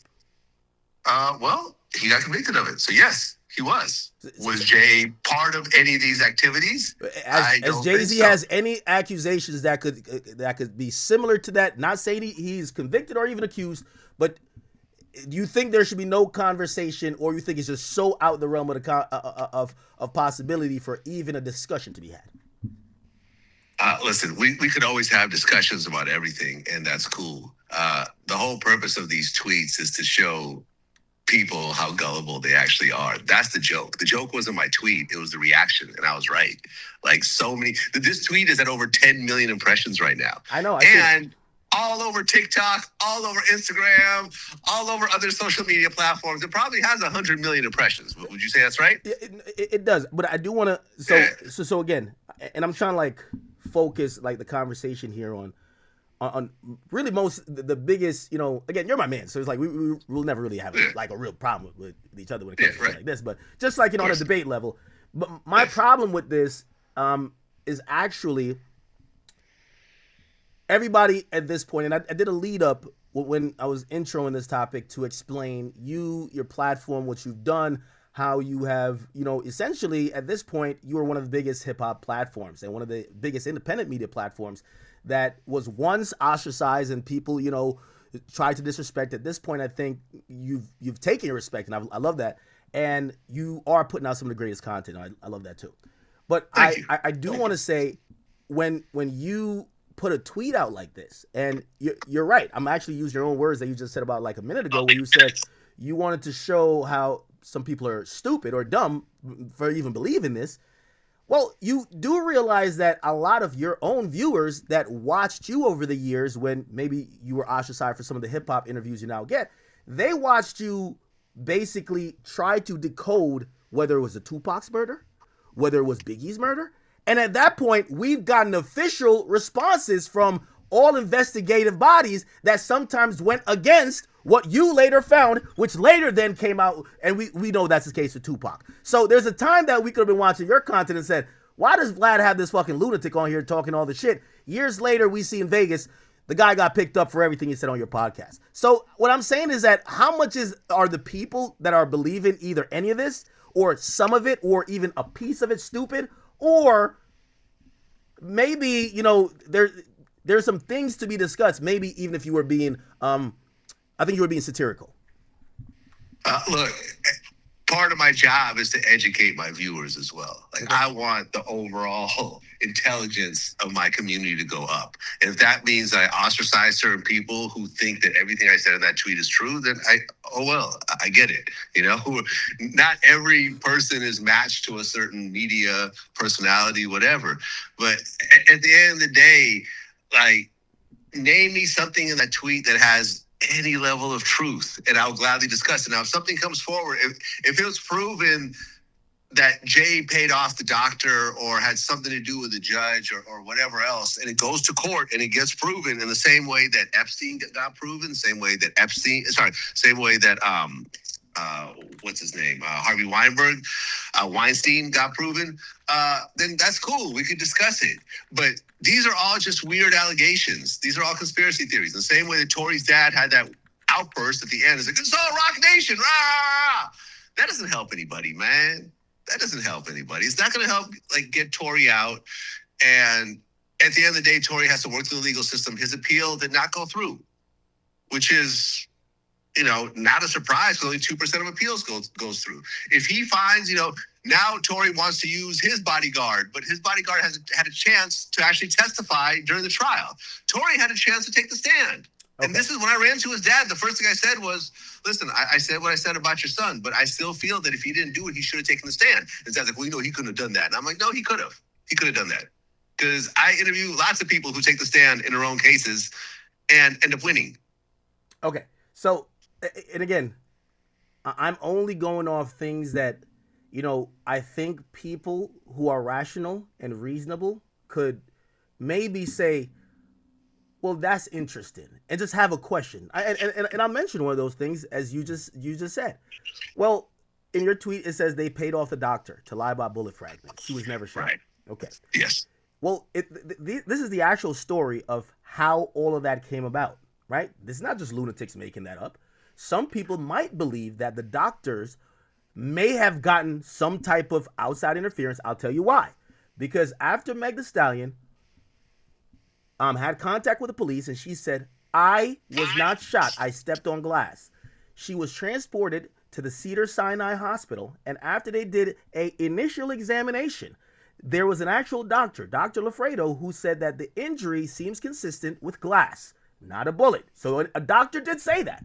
However, a further doctor, which I believe was an orthopedic doctor, then did a full scan of her foot, and then they actually said, yes, there are bullet fragments that we need to perform some minor surgery. So here's the thing. There's two different doctors that we're hearing with two different situations. And the medical report was actually, it was supplemented to an LAPD report. So it's not that someone just wrote it up. So do you at least understand that if people do think that, oh, wait, why is that switch up? It's like when the government tells us, hey, COVID wasn't created in the lab. Then later they're like, yeah, that shit was created in the lab. Which one are we supposed to believe? If you hear multiple reports, it's normal for the human mind. It's not because they're lunatics or stupid for them to say, well, why did the answer change? And that's where speculation comes in. Yeah, and I get it. And look, in a court of law, the judge instructs the jury to say that if this particular witness or whatever person who takes a stand is lying and is caught lying, you could say that everything else they're saying is lying as well, right? And in the case of Megan, she was caught lying multiple times outside of the courtroom. She did say she stepped on glass first. Her explanation was, I didn't want the police to start arresting everybody and everything else like that, especially, in this environment. I think it was COVID and the police were, targeting black people and everything else like that. So yeah, she was caught lying with that. And also when she did Gayle King, they asked if her and Tory had a sexual relationship. She said no. Yes, she was caught lying with that too. And I think that's the problem, that Megan was lying a couple of times when she didn't have to. And that in turn made people think, well, she must be lying about every other single thing. But the thing is that she was not under oath with those other lies. When she takes a stand, she is under oath, and it's a whole different story. You know that. People say lots of shit in the media and in interviews. Once they take the stand, like we saw, like, for example, Cassie's story changed. The civil lawsuit said one thing, but when she took that stand and took that oath and was under threat of perjury, she started saying very different stories. Oh, yes, yes, I guess he did. I did say that he raped me, but I guess he didn't really rape me, at the end, because I went and saw him again multiple times after that. So, yeah, I guess that part of the lawsuit is not exactly true. You see what I'm saying? It is very different. I think. And again, and I think that a lot of people are saying, well, Megan must be lying about everything because she lied about those couple things, right? And I get why people think that. I have never had a conversation with Megan, ever. I have no connection with her whatsoever. I don't know her manager. I don't know her. She's never reached out to thank me for being supportive of her during the whole time. I said, listen, Tori's going to go to jail over this. She's never thanked me for this. Like, I don't know her. I don't have a dog in this fight whatsoever. But at the end of the day, reality is reality. Tory got convicted. Tory's appeal didn't go through. He's going to have to, sit out the whole rest of the time. And I don't think Jay had anything to do with his situation. I think Tory being drunk, Tory having a little man complex. You've seen all types of other violent incidents that Tory has had, right? Mm-hmm. He's threatened people. He's wanting to take guns. He played with guns and so forth. He had substance problems. And ultimately, when someone is going through situations like that, things like this happen. Okay. And there's repercussions to that. And this is why he is where he is right now. I'm not. Hey, listen, I think Tory made a couple of mistakes that night. I think he was chasing that punani. Yeah. Right. Just like many men, that insatiable thirst and appetite for, for beautiful women. That's pretty much kind of where everything kind of devolved and really, spiraled. So I agree with you. He made mistakes. Hold on. I just want to say this. By the way, after I put this out, I had a message from one of the nurses that was there when Megan went to the hospital. And she said, I was a travel nurse in LA. Megan had bullet fragments removed from her heels. I seen this with my own eyes. I pulled out meds for the doctor for pain and to numb the area so she could tolerate the removal. Well, I think she had bullet fragments, man. I don't think Jay-Z bribed the doctor and threw some bullet fragments at him and said, hey, put these on the scene. Well, tell that travel nurse congratulations on violating HIPAA laws. And, if they ever subpoena your DMs and they found out who that is, that person will be prosecuted. Hey, listen, you want to send messages out to the media outlets, Hey, no, it's neither here nor there. That is on you. I can't protect her at this point. I'm not saying her name at this point, but it's neither here nor there.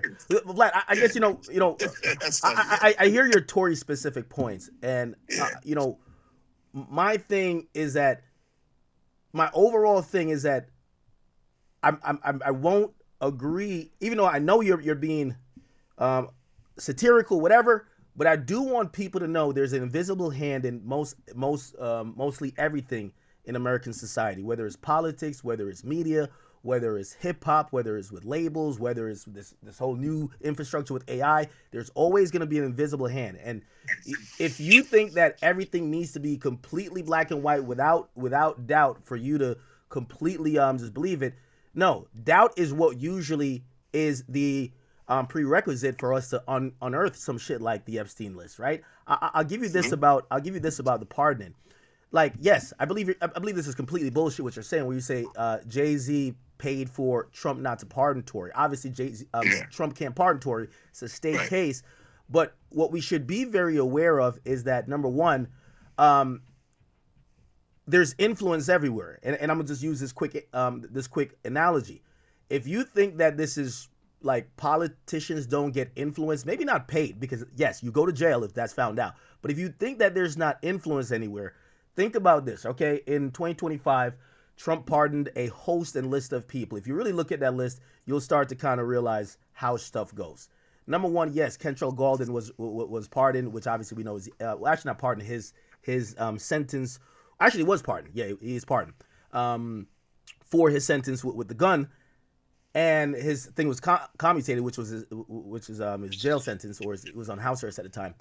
But if you look at the other people on that list, right, one includes, and some of these names, at least for the public, they might not know who these people are, but Julie Chrisley and also, or Chrisley, I think I might be saying the name wrong, and Todd Chrisley. Both of them also got pardoned. Those are the ones that really, those are the bigger things, bigger fish to fry than Youngboy. Youngboy gets the conversation. But go look at what they did and look at how, if you think these things are random, the daughter of both of them spoke at the Republican National Committee, the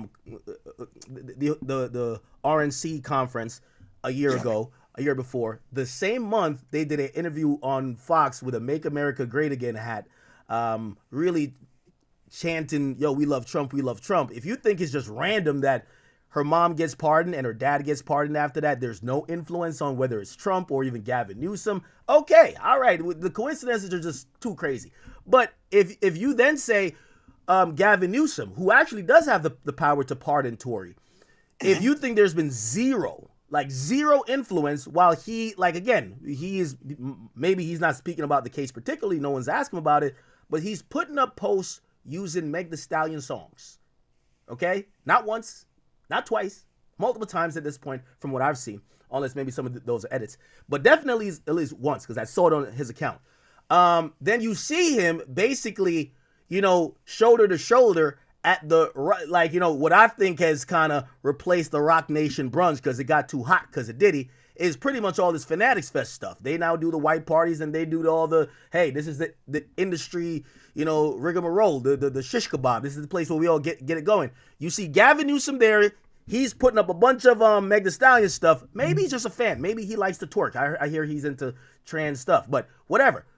Either that's the case, or maybe the people who he's rubbing shoulders with, they might say, hey, listen, just if this ever comes on your desk, we can't pay you. That's clearly fraud, and that's a jailable offense. But we don't fuck with that guy, Tory. I don't know, and I wouldn't have proof of it, because if I did, it would be a bigger story.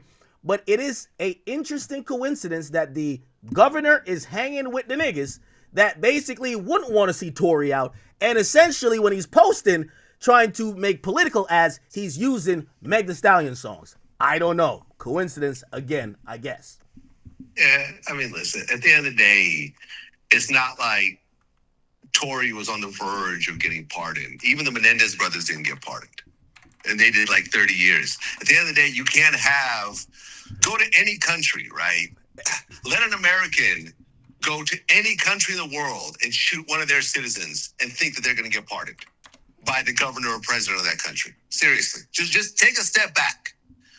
Tory is not an American citizen. He may sound American when he raps and talks, but he is a Canadian citizen. He's going to get deported the day he gets out. Well, here's the thing. Here's the thing. No. That's a big deal. No, I hear what you're saying, but Gavin Newsom, There's already a huge incentive for Gavin Newsom not to pardon this guy. This guy's never been on the verge of getting pardoned. He went to the Supreme Court of California and they struck it down. Hold on. Here's the thing, though. Gavin Newsom, though, he's been preventing ICE from coming into his state because he's not into deportation. So what you're saying about Tory, he technically wouldn't be with. So it's no. You can't compare an old man that's been living in this country for 30 years, getting roughed up and thrown into a van and sent back to Mexico, and someone who comes over to shoot somebody. I don't think that Gavin Newsom has a problem with illegal aliens who shoot people in California getting deported. I think he's totally fine with those people getting deported. Vlad, he is. Okay, it's not the same. No, you can't connect those two dots. Vlad, LA itself is a sanctuary city. Like they literally are saying when they release their inmates, even if there's a federal hold detainer that should instantly transfer them to ICE, they're actually going against federal orders. When ICE asked if they could round up people in LA County, they said, no, you out there, you know what's up. So don't act like this guy. Again, I'm not, obviously we're getting into weeds here, but the idea that you're trying to say, this was completely off the table because this guy is going to be deported. Well, the guy that would be considering it don't even believe in deportations, technically, if we're talking about what he outwardly supports. We're not even talking about deportation. We're talking about a foreigner coming into this country and shooting one of the U.S. citizens. No one's for this. Nobody's cool with this. I mean, Nobody. nobody's Nobody's not okay explicitly, with this. but if you're No, not no down to government- stand against them getting deported, it seems like you're looking at it not like that. I've governors before. I have connections with governors, right? I have certain governors on text that answer back right away, right? But at the end of the day, I'm not going to tell them to go against, to go and pardon somebody who went into their state and shot somebody from a different country. Like, it's a whole different situation. Being an ICE sanctuary city and actually, freeing someone who shot a woman who's an American citizen, who came from another country to do it, no one is cool with this. Nobody's going to co-sign this. I don't think Trump would have pardoned Tory if it was a federal case. Trump would probably get, and Trump has been paid off with people, right? Trump you could probably buy, right? Which is why I put in that whole ridiculous thing. Oh, he even paid off Trump because Trump likes to bend the rules. Trump is dealing with a governor that hates him. Trump cannot call Gavin Newsom and say, "Hey, listen, make an exception and free Tory because they just paid me $10 million." Hey, I'm not putting anything against Gavin Newsom tell them kick rocks. They hate each other. I'm not putting anything above any of these politicians. Again, Trump himself has pardoned. You're right. At the end of the day, politics, everything can be worked out. Trump has pardoned people. Some of the January 6ers who got pardons. It's not just a pardon for that one particular thing. It was blanket pardons, which a lot of them had domestic violence and other thing that was violence against women on their docket, and it's not been wiped clean. So this idea that a governor is above, and here's the thing, it's not something where everyone is in cahoots that, we believe he did it. It's a little bit, I'm looking at it from the hip hop perspective. I don't know what the mainstream perspective. It feels still split, maybe 40-60, 60-40, whatever way you want to go with it. This is something that some people, it's kind of going down how some people viewed eventually the Central Park 5. And again, not to kind of completely bring it there, but some people felt like that happened and some people felt like it didn't. And then later on, those people were eventually, free. So exonerated. Yeah, I mean, listen, I did the first hip hop Central Park 5 interview. Okay. See? Which, with I think two of the guys, and eventually led to the documentary, and then they're exonerated and whatever else. I get it. I get it. But has Rock Nation reached out? What's that? Has Rock? I'm gonna be honest with you. No, Rock Nation has not reached out. I think that's the story in itself. Gmail account. I remember my assistant got some weird email saying, "I'm representing Rock Nation. You need to remove that tweet immediately." Someone with a Gmail account I've never heard of. I'm like, yeah, okay. Black. Right? I think, and if Rock Nation, let's just say, because remember I was on Piers Morgan with the whole Jaguar rights situation, which he spewed all that nonsense. Yeah. And Rock Nation did reach out to Piers, and Piers did publicly apologize and take that clip down and so forth. If Rock Nation were to reach out, I will gladly say it was all sarcasm. It was comedy. It was designed to make people look silly, which it did. In fact, I think it helped you guys more than anything else. I think that's why they haven't reached out. Yeah, exactly. I think it actually helps them way more than it hurts them on any level. Because conspiracy theorists are always going to think that, regardless of what they put out. I think they're totally fine with it. In the same way, listen, Sneeko called me the same night and asked me about it. I've never doubled down on this. I've said, yeah, at the point that I got off Twitter, I've been admitting that this is all, this is all silly. All right. So the follow-up question to that would be, because I believe you, right? Yeah. Knowing how Rock Nation operates, they've, there's a video that was discovery material from Desiree Perez, CEO of Rock Nation, and her daughter ongoing case, which was a home recording that made its way online. And Rock Nation quickly reached out to any outlets that even used it and said, hey, listen, we will pursue legal action. They've also reached out when people even, made any more than a light insinuation when he had civil accusations. They are really lawyer ready. So the fact that they haven't done that with you, they probably think you're help doing their bidding. Do you feel like at this point that your post and demeanor to say this is to make y'all look foolish actually helps Rock Nation because they really want to, it's like the real creeps in the Epstein files. They're saying, yeah, look at all this other stuff. Did you really believe George Bush was eating the intestines of little children? Again, do you think that maybe your post still being up is actually, indirectly working for them, or, it seems to be helping them? I don't have a dog in the fight with either person. I don't have a relationship with Jay. I don't have a relationship with Megan. I don't have a relationship with Rock Nation or anyone really that has to do with Megan or so forth. Nor do I have a relationship with Tori. I am really totally neutral in this case. I am a complete outsider, which isn't always the case in my line of work because I have relationships with a lot of people. I've interviewed a lot of people. But in this particular case, I've never sat down with Jay. I've never sat down with Megan. I've never sat down with Tori. Interesting. All three of those, I don't have any level of connection with. Like I said, me and Tori, we exchanged one set of DMs a long time ago during this trial where I made a comment about him and he DM'd me and called me a cop or whatever else. He tried to see what I actually knew, and I told him, like, what I know is what's obvious out there. And that's that. He's like, well, you a cop. And I'm like, okay, cool, whatever. Like, I've always said if Tori wants to come do an interview, in fact, there was a conversation about him doing an interview on VLAD TV, while locked up. The other day, I have nothing against Tori. When I met his dad, I was super respectful. And me and his dad have each other's phone numbers. His dad could call me and address all this. Hey, so, and I know you put that offer out there. I'm wondering if, and I'm you say you have no dog in a race or horse in a race, Right. whatever. Yeah. Would you do an interview with Nessa? And I know you've had Van before, if you would do it with either. So let me give you the story behind them and their connection with the Rock Nation and Jay-Z.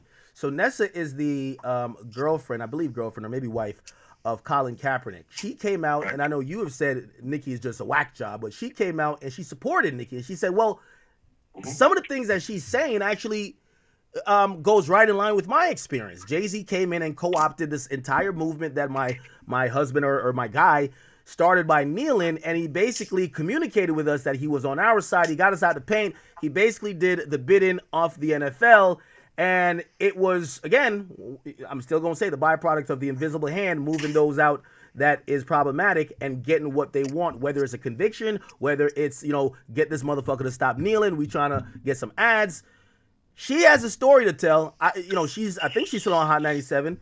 I don't think she's cool. Van Lathan, who used to work for TMZ, came out and said, hey, when the stories broke of I think it was Colin, either when he was trying to get back in the NFL or something adjacent to Colin Kaepernick in the NFL, there was conversation. I think he said this publicly too. There was conversation that came to the office via Rock Nation that was preventing basically Colin Kaepernick from looking a certain way, or they were trying to plant a story. I can't remember the real thing. He could speak about it because I've talked about this with him in length. And he started to say, I'm not going to lie, there's something about this Rock Nation shit. It's kind of spooky. That's what we would love for you to investigate, though, Vlad, because you're really good at this. But I'm telling you that there's some non-kooky stuff that we should really talk about that, again, yes, your tweet you just made up on the fly, but some of these people you're talking about, they're not just like randomly named. It's a reason why people would believe it. And yeah, I mean, look, Jay has a major role in the NFL right now. The fact that he gets to pick the halftime performer really makes him a kingmaker. Think about the favors that he could cash in years to come in exchange for putting certain people. Like, for example, do you think Bad Bunny will tell him no for anything he asks in the future? Hey, Jay really went against the grain and put a guy in the Super Bowl who doesn't speak any English and pissed off everyone. And the president, there was a whole competing halftime show, whatever else. Jay did this dude a solid, and Bad Bunny owes it. So obviously it's a major position, and in the position, part of the dialogue between the NFL and Jay was like, listen, we kind of want this Kaepernick thing to kind of go away and kind of downplay it. Yeah, okay, I get it. He has a financial incentive to make it go away and so forth. Nessa has a baby with Kaepernick, so obviously she's going to play things a certain type of way. Now, when I look at that case, just to be honest, though, you had a mediocre quarterback at that point. And you could look at my interview with Warren Sapp, right, who is a major NFL Hall of Famer, who is tied to the Raiders. You're trying to change the point, though. No, hold on. I've never defended this guy as a good quarterback. It was one of the worst tryouts ever. Okay. You go and sue a corporation and then want a job afterwards? Good luck with that. It wasn't going to happen anyways. But did Jay have some sort of like, okay, he kind of moved things around to make sure that the job he got was secure? Yeah, maybe. But that's a lot different than sending someone to go kill a guy in prison and hiring a pedophile to do it, which is what happened, right? It's different than paying off a judge, having some words with someone or whatever else, and using your star power. Listen, man, you and I use our star power to get shit. Have you ever been to a restaurant and there's no reservation? Oh, academics, come on in. Oh, I got a table for you. Oh, no, it's on the house. Here's some free food. Oh, here's a discount on this. Here's that. Vlad, I hear what you're saying. What I'm saying is that there's only one entity that's hip-hop adjacent or hip-hop related that have 5,000 accusations of underhanded tactics going all the way from framing people for convictions to influencing powerful people to keep other people's out the spot that we could tangibly see every day that are actually making decisions, right? It's not like we're like, no, like did he hasn't been doing this his whole career? The Shine case, the whole case with the celebrity basketball game where people died, and the whole dialogue about Diddy is that once the power and influence went away, he got exposed, and even the things that we learned. How was he able to cover up this for 20 years or 30 years? How? If they told you he blew up Kid Cudi's car back in 2010, you would have said, that's ridiculous. This guy's a billionaire. Who would actually threaten their livelihood as a billionaire to break in someone's house with a gun and then blow up his house with some type of firebomb? Wouldn't you say that, Vlad? Be honest.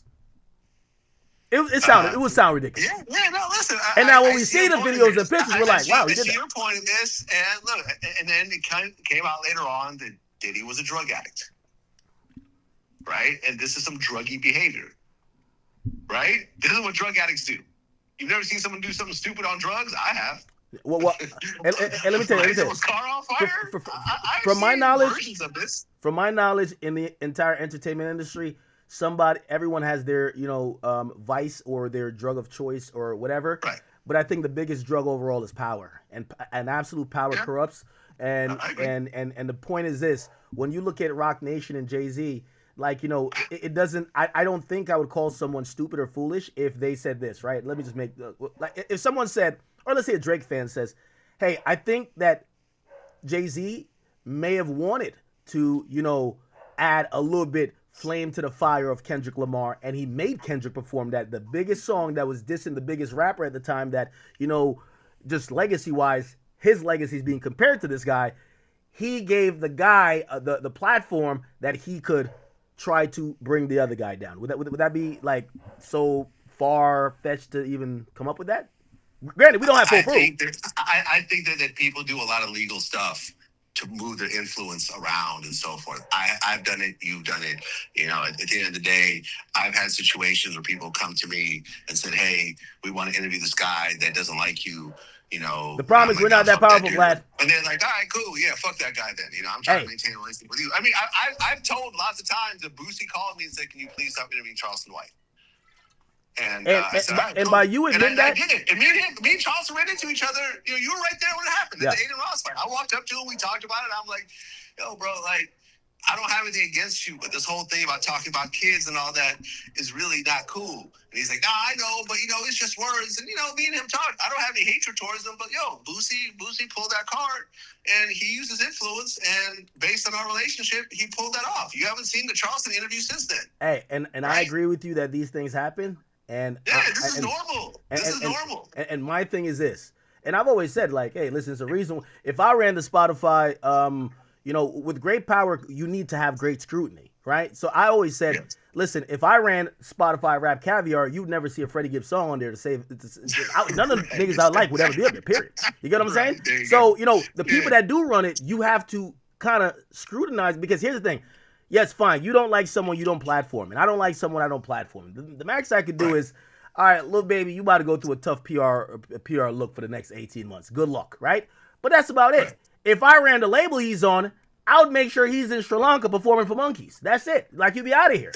So again, it's different levels of power. And what I'm saying is that Rock Nation is what we've seen, and we're constantly hearing their name connected to stuff, not just the Tory stuff, but just so much more. That's why I can't look at what Nicki's saying and say, hey, you're just a kook, right? On this particular thing where she has seemingly an axe to grind with Jay-Z and Rock Nation and some of the things she's bringing up. And then I see these other things that are happening. I'm like, okay, we should probably look at it now before it's too late. And we're sitting back to say, how did Diddy get away with this for this long? And most would argue that when it comes to Jay-Z, he's infinitely more powerful than Diddy was ever at Diddy's height. Because at Diddy's height, he was still that one-man show that was just running around with vodka, right? When you think about Jay-Z, he used everybody, he got Tidal, and then basically he sells Tidal to Square. He's now on the board of Square. You're seeing him walk around with Jack Dorsey, the guy who was the original founder of Twitter, and they're like best friends on vacation now. They own Cash App. Basically, once you start to see he's with Harvey Weinstein, it's probably not that out of the realm of the possibility that Jay-Z's power may allow for some of these things to happen. We're not saying it did happen, but a good investigation or questioning on whether it happened or not, or his association, I think is warranted. But, you know, just to wrap this up, because I know I've had you on for a while, but you're just being facetious. Good, you're being facetious, right? Yeah, I'm being facetious, man. At the end of the day, Jay-Z does have a lot of power in the business world, and he does have a lot of relationships. At the end of the day, if Jay-Z called me, I would have that phone call, right? I would take that call. If he wanted to have a meeting, I would take that meeting. I would seriously listen to what he had to say. You know, I don't always take meetings. I remember when we had, like, a long time ago when the Cassie nude pics had leaked, and we posted them right away, right? I mean, in retrospect, I wouldn't do that today, but back in the day, yeah, we posted it. And I remember my man Sean Perez called me. He was like, yo, Diddy wants to talk to you. And I'm like, nope. He's like, you don't want to talk to Diddy? I'm like, no, I know what this is about. I'm not going to sit there and get yelled at by Diddy, because then I'm going to start yelling back, and the next thing you know, there's going to be a shouting match over the phone, and, you know, whatever. I'm not taking the pics down. I'm not talking to Diddy. And eventually, you know, he contacted Steve Rifkin, who owned SRC Records, and we were based in his office at the time. And Steve Rifkin was like, yo, Diddy just yelled at me about these pictures. Can you please take them down? And I'm like, okay, well, I have to listen to, and so forth. So you see these types of maneuvers and so forth that's done in the business world with powerful people contacting other powerful people, and sooner or later people get in line and so forth. But that's very different than buying off a judge. It's not the same thing as buying off jurors. It's not the same thing as murder for hire. It's not the same thing as, you know, bribing doctors and everything else like that. These are all felonies, right? Diddy was not going to catch a felony over getting some pictures taken down, and I was not going to catch a felony over telling him no. That's the difference between Diddy and Jay. Listen, the point of when I brought up initially, I said, listen, in 2018, there's this group, it's called QAnon. They came up with this idea that there were people who were operating above the law, and they were doing weird things. And people said these are the far-right lunatics who are kooks. And then later on, when the Epstein files are released, they're like, damn, how did these guys know? The thing is, you're assuming that the most that if someone gets to the level of power that has an organization like Rock Nation that is in bed with all the other billionaires, that they're above doing something that could be potentially criminal, or at least skating lines that you and me know if you get caught doing, you're getting locked up. Well, I'm wondering why it seemed like 100 billionaires that allegedly is mentioned in this Epstein file. Why did they do it? If Jay-Z's above doing this, why did the 100 billionaires do that? Listen, for example, there's a movie that's out right now. It's like this guy hooks up with this like musical superstar, and he's working with him, and then, you know, the music guy kicks him out. You know, so he went and he goes and records him and finds a video of him with some underage girls, and then basically blackmails him to stay in the organization, right? And if there was a situation where, let's just say there is a video of Jay-Z with an underage girl, and Jay knows that if this comes out, he's going to end up in a Bill Cosby situation. And listen, it might be time to kill somebody. It might be time to pay off some judges. It might be time to buy some jurors. It might be time to slip some money to some doctors and so forth. I get it. Megan Thee Stallion accounts for less than 1% of Jay-Z's wealth. And I think I'm being generous by saying that. I don't think that Jay cares about Megan Thee Stallion to the point of putting his neck on the line and doing a felony. Sorry. Megan Thee Stallion.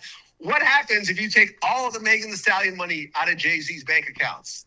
Do you think that his lifestyle changes on any level whatsoever? No, I don't. No.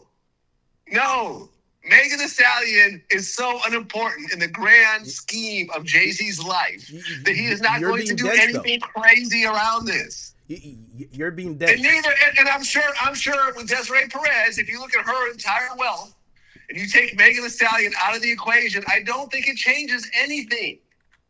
Anything.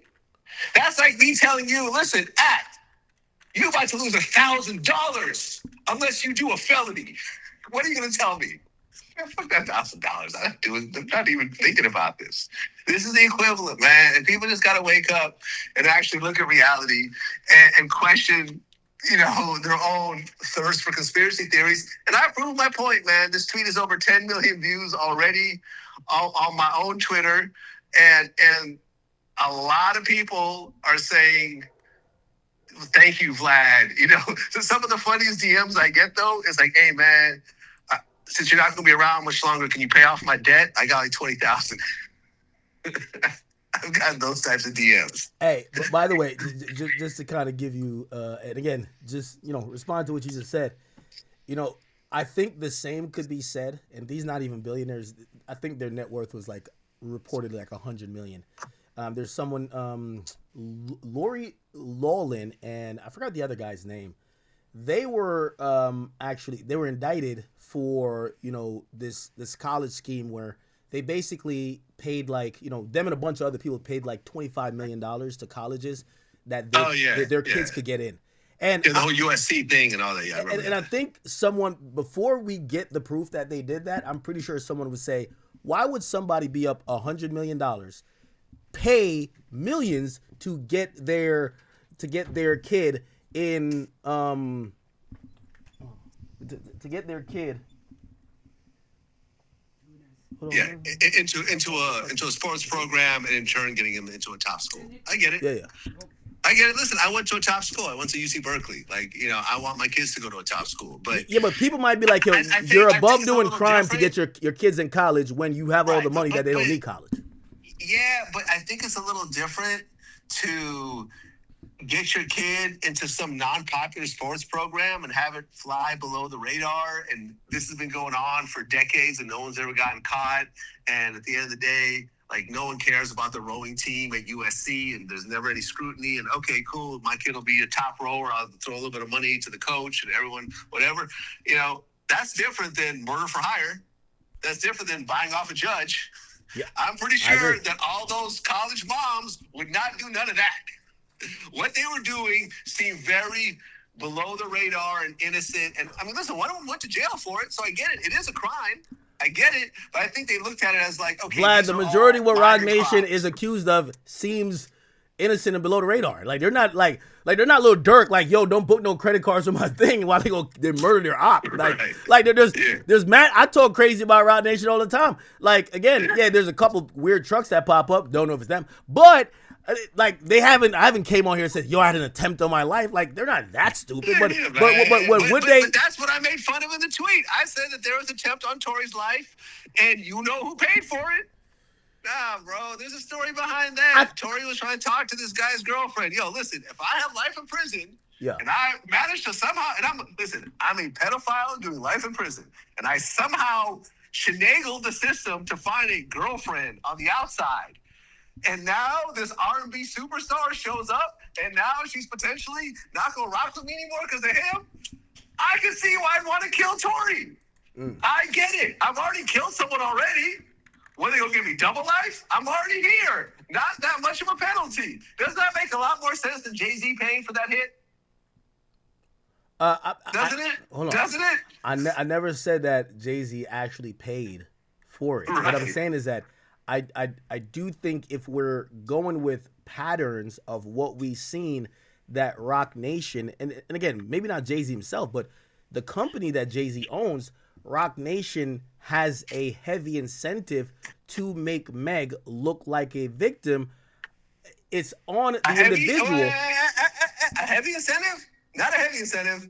I don't agree. I don't agree. Megan is not a big money maker for Rock Nation. Sorry. No. I would think a heavy. No, there's not a heavy incentive. Some incentive, but not a heavy incentive. Okay, well, depending on what you call. No, wait. There's a heavy incentive to make the NFL deal work. Okay, I get that. All right, well, here's the thing. It's a heavy incentive situation. Okay. Megan Thee Stallion is not. Well, here's the thing. So the deal that they got with the NFL was 5 years for $5 million. Yes, it's tremendous power. We get that. Hold on. Wait. Let me make this point. Money doesn't matter. I know. But let me make this point. Amount of legacy on top of that. I don't think Jay-Z's legacy has anything to do with Megan Thee Stallion. But let me make this point. It's reported and speculated that they at least spent like maybe $2 to $3 million on a civil suit just to silence people who's speaking against her. I think that's heavy enough. If you're down to spend millions of dollars, are you down to spend millions of dollars for if you don't have a heavy incentive, or you're saying Jay-Z does that? Are they spending it? No, wait. You're making assumptions here. Did they spend the money, or did Megan personally spend the money? Because Megan has the type of money to pay for these types of lawyers, as you and I do. Vlad, right? I'm literally telling you that I'm in the deposition with them. That I've spoken to a lawyer that you give credit to all the time. I've consulted him about them trying to get a second deposition. They reviewed the first one and they said, hey, listen, based on all the people that I want to call, this deposition, at least they know what Quinn Emanuel books and rates for an attorney per hour. That's at least $100,000 just for my deposition. This is a top lawyer in the land saying it that you have respect for. They have spent millions of dollars and they got a judgment of $59,000. Is that, now I know you want to say that's just Meg wasted money, but in that same deposition, I have the footage. I will make sure when we sit down, I want you to watch it for yourself, that you could say, why are they in real time say, send this to the CEO of Rock Nation instead of the person who you think seemingly would be paying for it, which is Meg Thee Stallion. But she is business connected to the CEO of Rock Nation. Like, this is not a stretch. So you don't think? Now, if so you don't think they have a financial incentive then? So there is a financial incentive. So you're agreeing? I think there is, but there's not a financial incentive to the point where you're going to risk your freedom over it. No, I didn't say they risk their freedom over it. What I'm saying is that they are interested in Meg looking like a victim. Now, whatever means they take, and again, there's so much to go down the weeds with this. If you look into the case with that same CEO we're talking about, right? That's the one who eventually cooperated against the cartel back when her boyfriend at the time was like selling drugs. Then she became the CEO of Rock Nation later. She has a current case versus her own daughter. Her own daughter is echoing everything I'm saying. So here's the thing. Okay, maybe Nicki Minaj is a complete kook. I bet. Maybe the girlfriend of Colin Kaepernick, she's just out there. She's salty because her guy sucks at quarterback. Okay, maybe academics. Has a reason. Well, maybe academics. He's just reading too much into it, and when he sees in a deposition that's legal, where he's under oath, where he knows he can't lie, he sees the lawyer say, "Send this to the Rock Nation." It's just completely coincidence. But what about the daughter of the same person? It's not a coincidence. There's an established business relationship between Megan and Desiree. It's not there's no coincidence here. Okay, so now we've established that the business of Rock Nation is also. You don't think, for example, when Snoop Dogg was on trial for murder, you don't think that there was messages passed on to Suge Knight over what was happening? Because Suge and to Dr. Dre, who both were co-owners of the label, of course. They have an artist. You want to know what's happening legally with the artist. It's not a stretch here. It's totally normal. No, and I agree with you, but if you then said to me, do you think that Death Row helped pay for Tupac's legal case without us knowing that, I would probably say yes. I'm talking about Snoop. No, absolutely. No. But it's in any situation. Atlantic Records, when it came to T.I., they put up money for bail. When it came for Kentrell Golden, his first case that he called a 16 or it was 17 when his man got shot in the neck when they went to do a drive-by, they put up $1 million in surety. When it comes to Young Thug, so the point that where you're saying that, oh, this is just Meg and not Rock Nation, like, come on, you're being way too naive. This is both of them. I will give you that, and I think that's a valid point. Did Rock Nation possibly supplement or pay for the lawsuit? Possibly. and probably use whatever influence or whatever they could, I maybe think that legal lawsuit or not. is stupid. I don't think it accomplished anything in the grand scheme of things. It probably scares certain people about saying certain things, but the reality is that like silencing one or two people in the media in 2026 makes zero impact, right? Like, for example, like the fact that Charlemagne won't speak out against Jay-Z, do you think that really matters at all? Yeah, No, it does. It doesn't. It does. He just got paid $200 million. Of course it matters. I don't He's think one of the so. biggest I don't think voices. so. Yes, it matters. What? I think that You think? that Yo, the I see that. You know who speaks out about Jay-Z? Is a bunch of YouTubers that get 500 views. Yes, the guy who's on the biggest radio show, who, according to pay, he's the biggest in media. If he won't say nothing, it matters. If Joe Rogan won't speak about how atrocious the Epstein files look and how much the government might be still hiding, yes, it matters. Definitely matters. I think that it matters to the extent of this. Let's just say that Jay was caught with an underage girl, right? Not to say there's any truth in this. And Charlemagne doesn't say anything. Do you think that matters at all? There will be such a huge tidal wave of voices from every part of the world that it doesn't matter whether Charlemagne says it or not. It doesn't matter.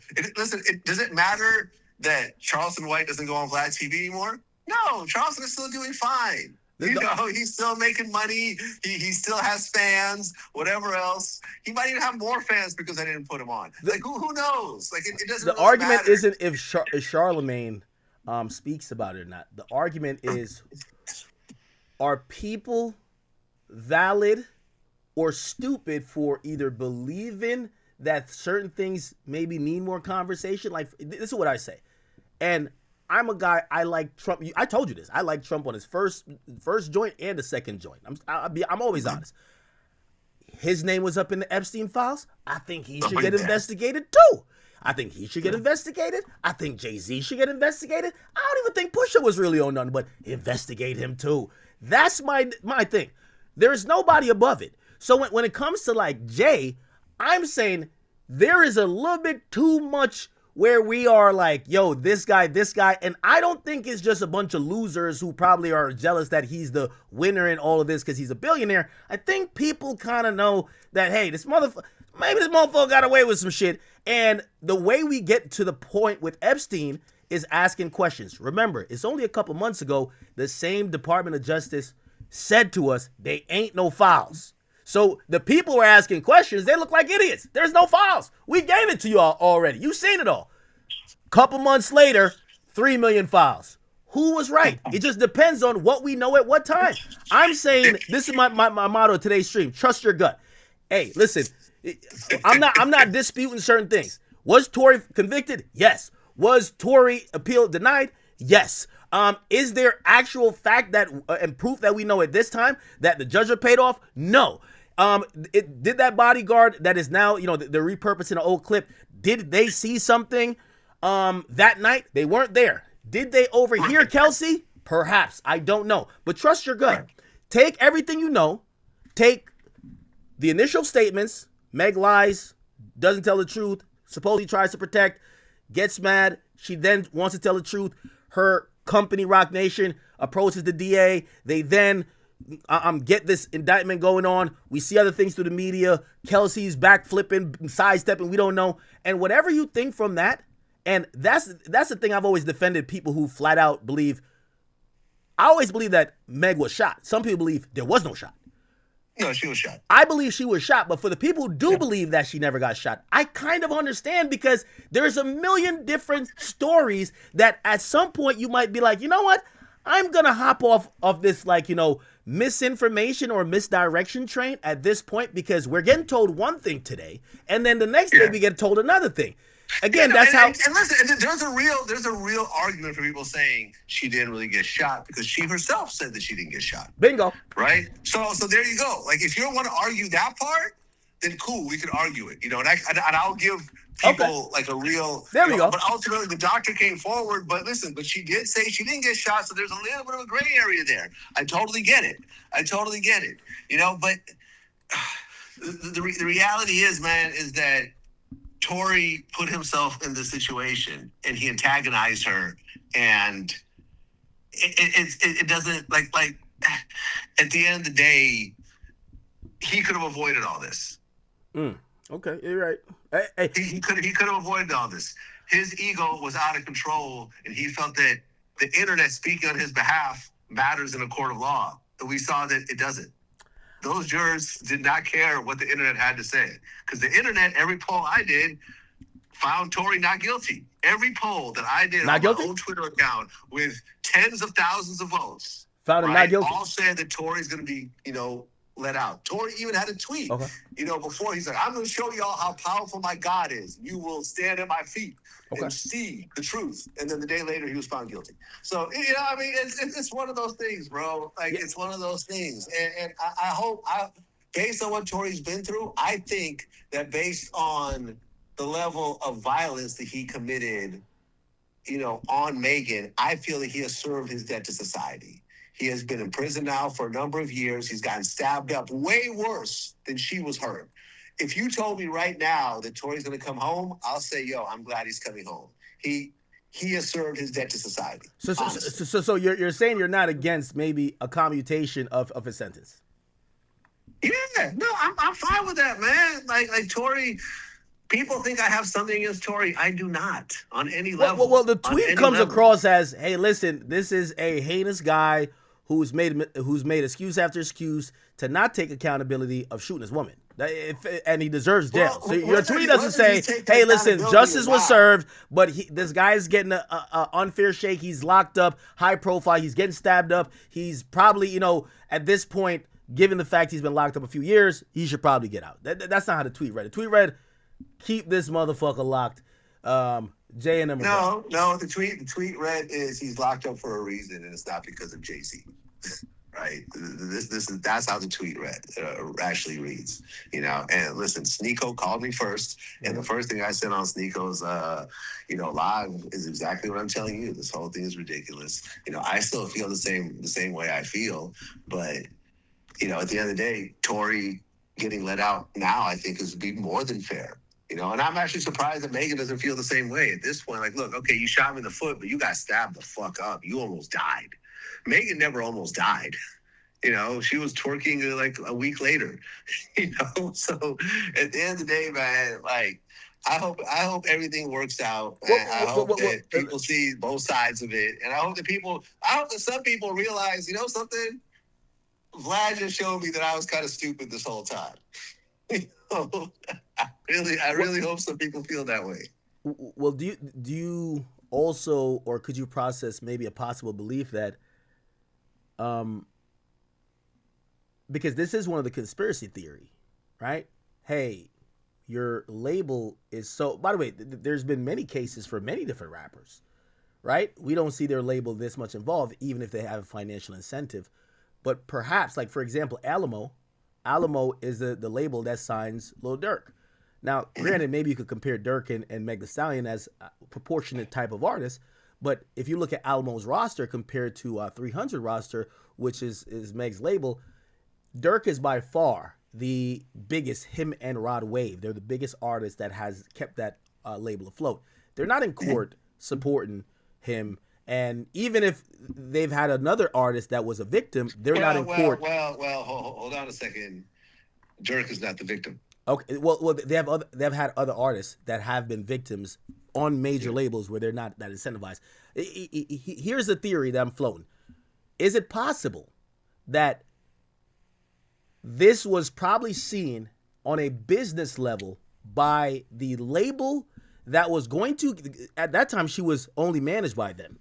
They were looking to sign her away from 1501. Is it possible that they felt that, fuck, even if it really happened, of course, they're probably going to believe her, this is a perfect, firestorm for you to end up and get what Rihanna got in terms of sympathy, and not saying Rihanna's not an amazing, talented artist, but that sympathy universally made Rihanna kind of go to another level in people saying, hey, listen, we have to protect this woman. She got abused by another famous entertainer, And maybe they were looking at possible that angle to say, we're going to lean into this, get a guilty verdict. Now she's a victim. She could now, we see the tears, we see this and third. They put out a documentary about it, and they're hoping to curry the favor of people to say this is a victim. However, it's not worked. So the work is not done until she's a full victim.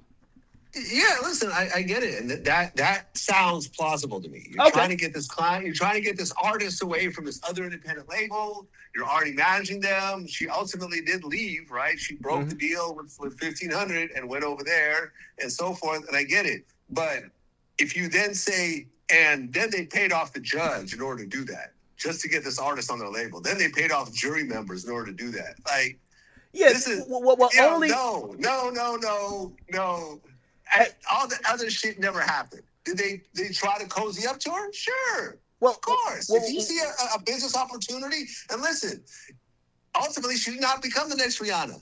So it didn't really work out that way, did it? Vlad, my whole point is we got to separate some. There's actual kooks out there, right? And people that go too far. It's like saying, yo, it's some Muslims that crash into the World Trade Center. Man, all y'all Muslim niggas is doing. No, there's a few people that's out there. You're right, but the majority of people are normal and sane, and maybe they have questions if there's any association with the judge. Like, for example, they have questions about Tory's former attorney, which is Sean Hawley, who, after she stopped working for Tory, she went on to produce a documentary, or actually a multi-part series, which she named every episode after Jay-Z songs. And people are like, well, that's interesting. Like, you know what I mean? Maybe it's a coincidence there, too.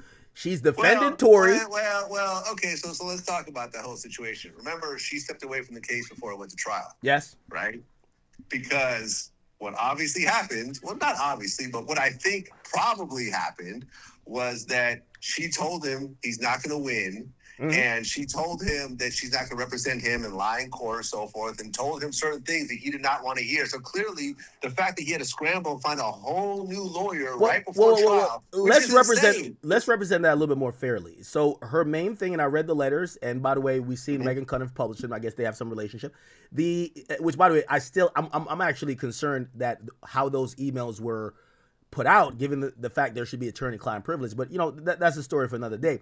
Here's the point. When reading those emails, her main point of discussion was that she advised Tory against the main strategy of what should go forward.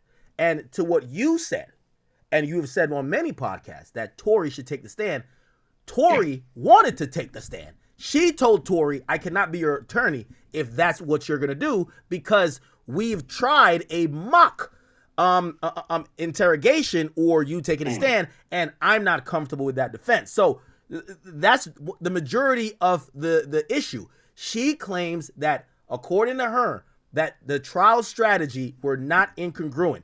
Tory was down to get up there and speak for himself, and she felt that's not the case, and also pushing blame on other people was not the case as well. So they disagreed on trial strategy. Not that because you made it sound like Tory just, she wasn't down to lie with Tory. No, this is trial strategy. No, listen. Yeah, I mean, you're right. So your explanation makes perfect sense, and I get it. So clearly there was a falling out, so the two of them are not cool anymore. So if she's kind of like a fuck you too, Tory, you don't know what this kind of shit that Tory said behind closed doors to her and so forth. Ultimately, he got to the lawyer and ended up not taking the stand anyways. Right? So you're right. Using but her again, strategy regardless. Going back to coincidences, is it coincidental that the lawyer who quits over trial strategy does a documentary and names every episode after the guy who heads up the company that is representing the artist, and that CEO is in court? Is it coincidence? I think it's petty. I think that's what it is.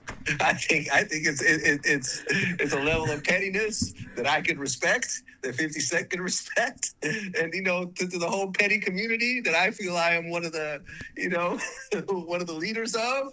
I respect that petty move right there. That's Tom Petty and the Heartbreakers right there. That's petty wop. I think that's what that is. Do you think that somehow Jay paid her to lead Tory down the wrong lane, and she's nodding back to him by naming those chapters after songs of his? Like, that's a stretch. That's a stretch. Well, do you want to know what I really think? What do you really think? So, if for anyone who does a series, especially you're still doing series built for linear TV, even though I think this was going to be on a streamer, which is Netflix, Peacock, or one of those, you essentially you're doing deals far out, right? You're not just getting a deal done in a week, producing and putting the stuff out immediately. I believe that this was a possible source of conflict of interest that by the way, Tory did try to state in his in his appeal, which yes, that was rejected, but I do think is valid. If my lawyer, whether being petty or not, was maybe behind the scenes having a business deal done or being negotiated with a company that represents the person I'm going to criminal trial with, yeah. I think that could put them in a very interesting place. Hey, if you go forward with this, so you never know.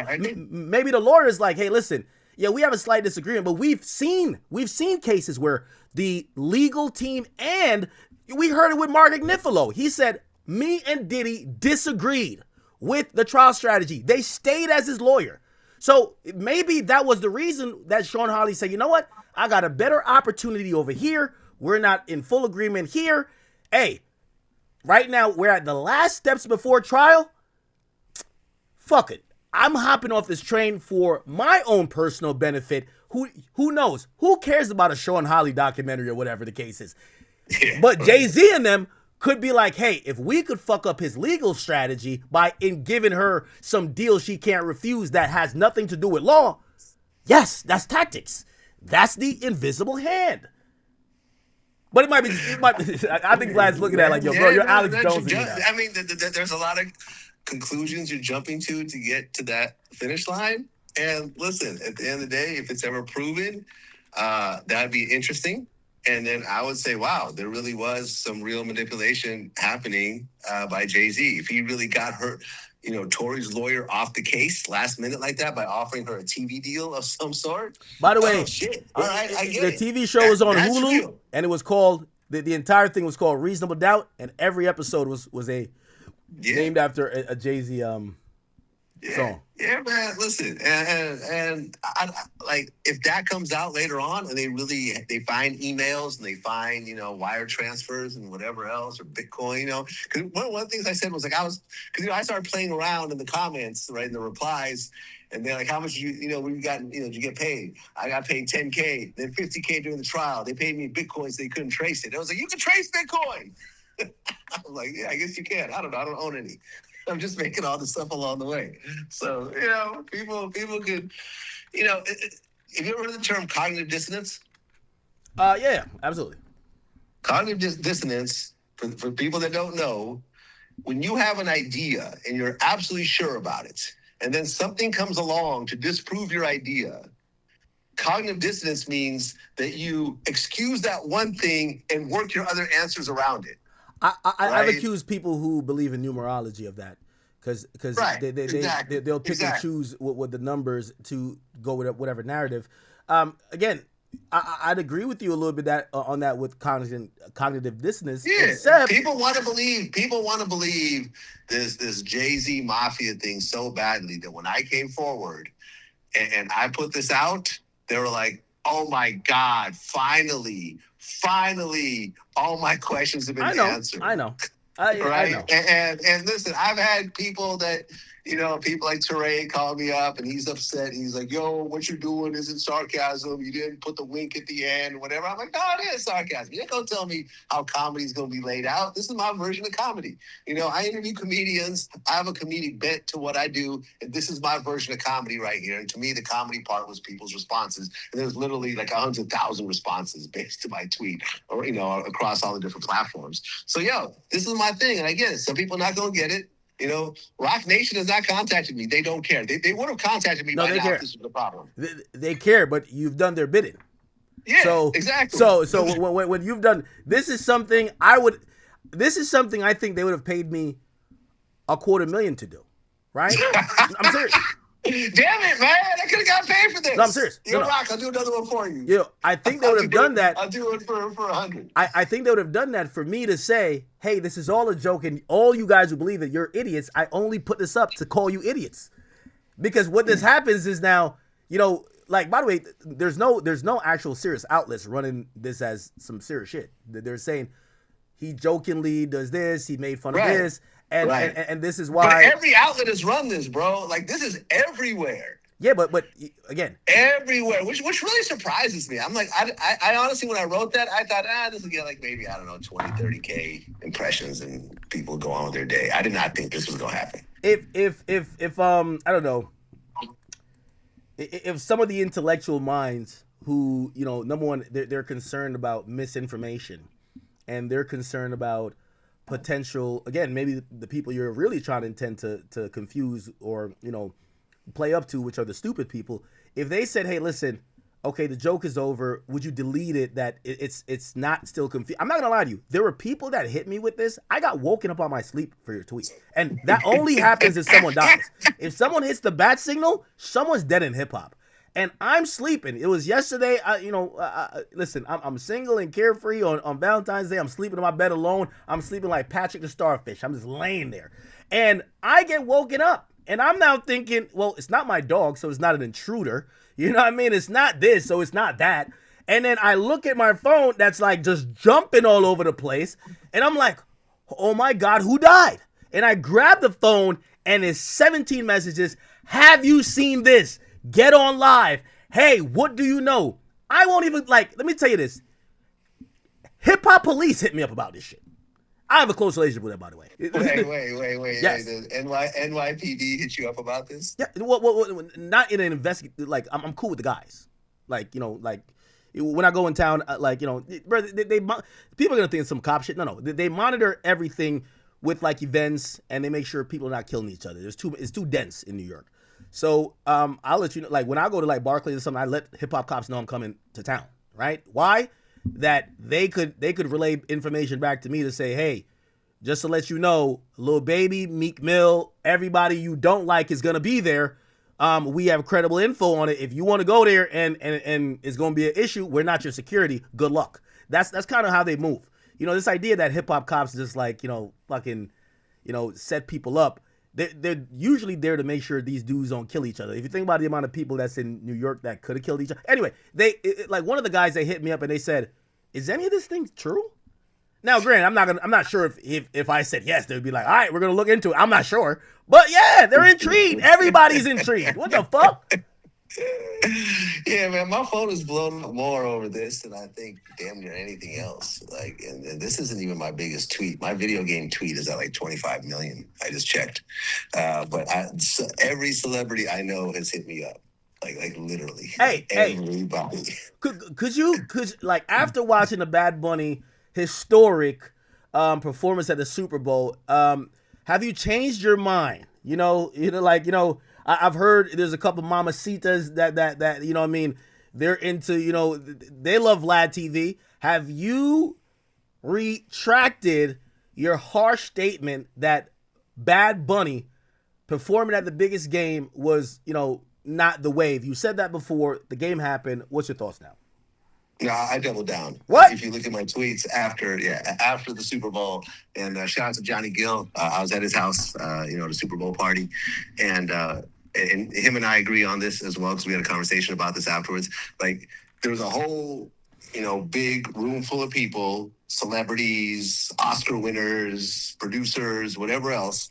When the show came on, all the Spanish people that were there started to go crazy. They were like singing along, they were dancing, they were having the best time ever.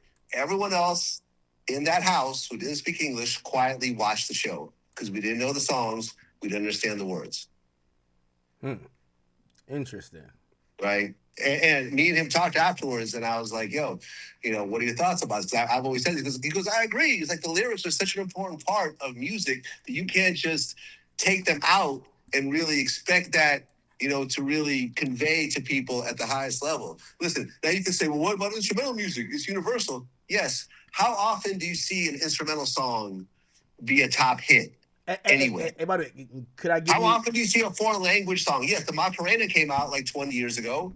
Gangnam Style came out like 15 years ago. Every 5-10 years, some song will break through, but that's an anomaly. When it comes to music, and I'm a real DJ, like I really DJ'd for years, toured around the world, have mixtape awards, everything else like that. To me, the equivalent of listening to a foreign language song is taking a painting and cutting it in half. Hey, by the way, Vlad, I still think this argument you have is complete bullshit because you use numbers only when it's convenient. You're saying when's the last time we've seen a song not in Spanish break through? Well, let me give you a few stats, but I guarantee you're going to reject them all because it's not going to support your point. So Kendrick Lamar, has had few number ones ever. That's a fact. He performed at the Super Bowl. Kendrick Lamar, when it comes to streaming within the United States, not outside, he's been lapped by Bad Bunny. Okay. One of the biggest hip hop figures, I think some people would agree until I go on my 18-month run. Lil Baby got outsold. Lil Baby sold 34,000 record first week. In his second week, we had Bad Bunny, who was competing against him, sold 200 in the United States. Metric wise, there's no hip hop artist. There's even the ones that have performed. If you think that Kendrick Lamar deserved to perform, there's no metric that you could point to that would say that just numbers wise that this guy isn't. The only thing is English. Now, again, if you have any retort on the numbers thing, because I was going to go to the reason why I think it did work. Well, I mean, when you look at the numbers of that particular song, right? Not Like Us. You don't think that was one of the biggest songs of the year in America? Numbers wise? That song, let's take a look at what that song is numbers wise. Right? So based on the strength of that one particular song and the overall impact of the song on top of it. But based on, if you're just talking about numbers alone, doesn't that song have over 1 billion streams? Let's take a look. It does. It definitely does across. Right. So that's what I'm saying. So if you're talking about numbers, the numbers, Not Like Us is. Okay, but hold on. Numbers wise, he doesn't compete. Not Like Us is at 1.8 billion streams. Right now, granted, some time to see over a year has passed since then. Vlad, but you're talking about one song. Billion. You're talking about one song, and literally, Bad Bunny has last year and the year before take 3 of his months, and it's more than Kendrick Lamar's whole year. Okay, that's cumulative in the United States. I get it. So I get it if you're trying to make it off one song. The point is this, and even with that song, right? Obviously, it matters to us, and this is what I was trying to say. You're being small-minded a bit because we all care about hip hop, right? So if like for example, I'm being a little bit facetious, but I'm like, yo, look at what the players are saying, look at what the culture is saying. Put YoungBoy up there next. The reality is that the majority of Americans, just by the numbers or just regularly, they don't know who YoungBoy is, or they don't know YoungBoy's songs. Outside of that Kendrick Lamar one song that did phenomenal numbers for that year, Kendrick Lamar was not a top streamed artist like that.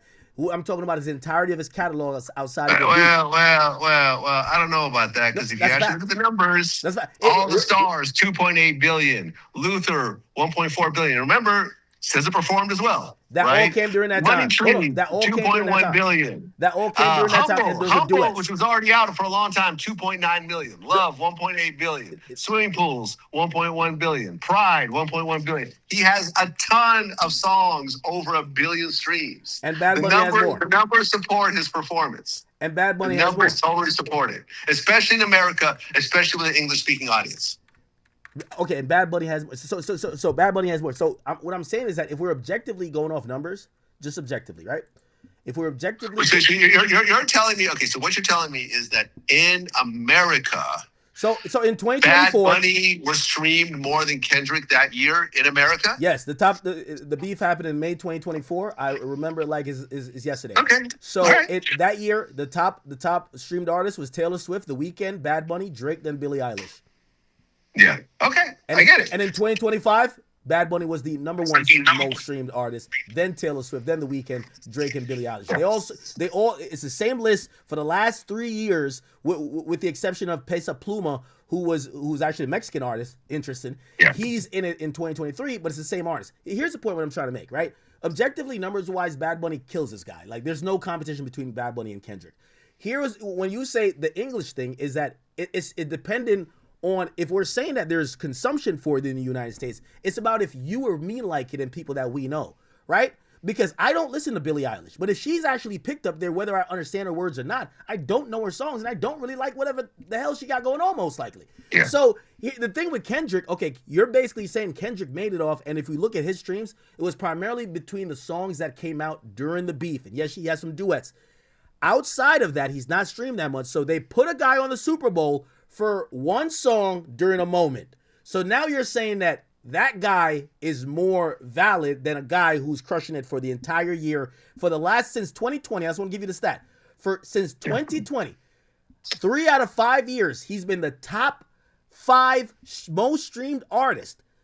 Taylor Swift has been the other 2. It's Bad Bunny and Taylor Swift. By the way, every day this year, every single day, Bad Bunny is the most streamed artist on Spotify, with the exception of a few days, and those days only went to Taylor Swift. It's a 1-2 show. If you can't get Taylor Swift and you want the biggest, you got to go with Bad Bunny. Now, all right. So hold on. I just looked it up while I was talking to you. I did some chat GPTs and I kind of focused on the US. So in 2024, Bad Bunny was streamed between 4.7 and 5.2 billion. Kendrick was streamed between 4.1 and 4.6. It's really close. The two of them had similar streaming numbers that year. In the US only. Now, globally, it's a whole different story. In the US only, they were very similar in streams. Okay, perfect. Now you get to the argument that I want to have. Do you think the Super Bowl is meant to be a US catering event, or is it a global catering event? What would you think?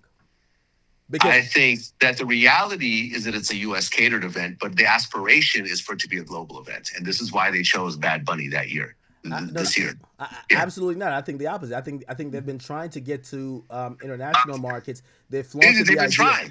No. But primarily right now, it's still a U.S. event. They want it to be more global. I'm not saying that's primarily, but what I'm saying the goals of the NFL. The goals of the NFL is the goal is definitely global, 100%. They have games almost they want every it to be week. bigger than soccer. Yeah, they want it to be the next, soccer. I get it. Okay. Yeah, and this is why they did that. And, ultimately it makes sense business-wise for what they do in it. I mean, and does Bad Bunny deserve to be on that stage? 100%. Am I happy that he got on that stage? 100%. Did I watch the show and did not enjoy it because they don't speak English, and watched a whole bunch of other people that don't speak English have the same reaction? Yes. And that was my point. I feel that right now, it should have been an artist that catered to the actual primary audience, which is English speaking, and it should have been in English. And that's my point. And people can disagree with you. So let me ask you a question. When Kendrick Lamar hops up on the Super Bowl platform and he's performing a song based on a diss, which is a diss song to one guy that, yes, culturally and the entire hip hop is clued in, you think that someone who's a Zach Bryan fan, who's from Oklahoma or maybe Nashville, Tennessee, you think they know what the hell's going on? So again, the point is, you can't. But here's the thing: whether they know what's going on or not, whether they're a fan of the song and can sing along or not, is one thing. But to actually listen to the show and understand the lyrics, I think that's a big deal, as opposed to basically expose, basically listening to a bunch of gibberish because you don't understand the language. There are some hot rappers out of China, out of Russia, or, you out of think Japan, during the Super Bowl, right? where they advertise the most amount of beer, alcohol, and other, mind-altering substances, they're thinking about, I hope y'all get the lyrics? Because this is my next argument. My next argument was going to be this. I think of all the Super Bowls, obviously the Dr. Dre and that conglomerate, but also Shakira and was it J-Lo or Shakira? J-Lo, yeah. J-Lo and Shakira. Yeah. I think what this Super Bowl checked the box off was that it felt intimate. It was full of vibes. Yes, I get it. There was not many songs you could sing, line for line, but it's like feel-good music that you might not know. Have you ever gone to like an event where maybe you don't know all the songs, but it's just feel-good music? Right? And that's what happens when you go outside your comfort zone and you go to other cultures or other type of music that might play music that is sonically appeasing, whatever. You might not know everything, but it's feel good. I thought they did a great job giving really feel good music, and the vibes were there. And I think it was a cool show, man. It was well produced, everything else like that. But the thing is that Bad Bunny, from what I see, appears to be a lyricist. He's not like a singer or harmonizer where just... No, hold on. But Bad Bunny, like, is he just like singing, like repeating a phrase over and over again and just singing melodies? I feel like there's actual lyrics and meaning behind his songs. Like his songs are there pretty is dense. too. Hold on. You're right. But His songs seem very dense lyrics wise, right? So clearly he has something to say, and there's clearly messages he's trying to portray in his music and try to get along to the actual listener. Put like this. My thing is that I missed all of that. Even if I look up what the meanings are or the translations, it's not the same in terms of the nuances of someone actually singing and so forth. So people who listen to Kendrick Lamar at least can hear what he has to say. Yeah, but nobody people watching Bad Bunny have no idea outside of the vibes. That's it, man. And that's not fair. I'm a serious music person, man. The DJ, my name is not just for show. No, I get it, but you're also you're with a hip hop mind to say lyricism. Like a lot of times, it's the melody. It's what drives the song. Like for example, you know, first of all, I've dated hella Latinas. I love Latinas. I love my black women too. But still, I understand a decent amount of Spanish. I took some Spanish in high school, but when I hear the Monaco song, like I know the beat and I know like the general melody, and I turn up to that song without knowing the lyrics or is verbatim or what they mean. Like that happens a lot, right? Like again, I only know Titi Me Pregunto because he says it when the song starts. But like, do I know every word? It's a feel good type of thing. And the thought that you're saying that have you been to the Super Bowl? I'm pretty sure you have, right? No, I haven't. Okay, I've been to the Super Bowl and I watched Usher, and the experience in the stadium, it's like, you see how many people that, number one, first of all, I remember when I went, I had tickets this year, I gave it to my brother, whatever.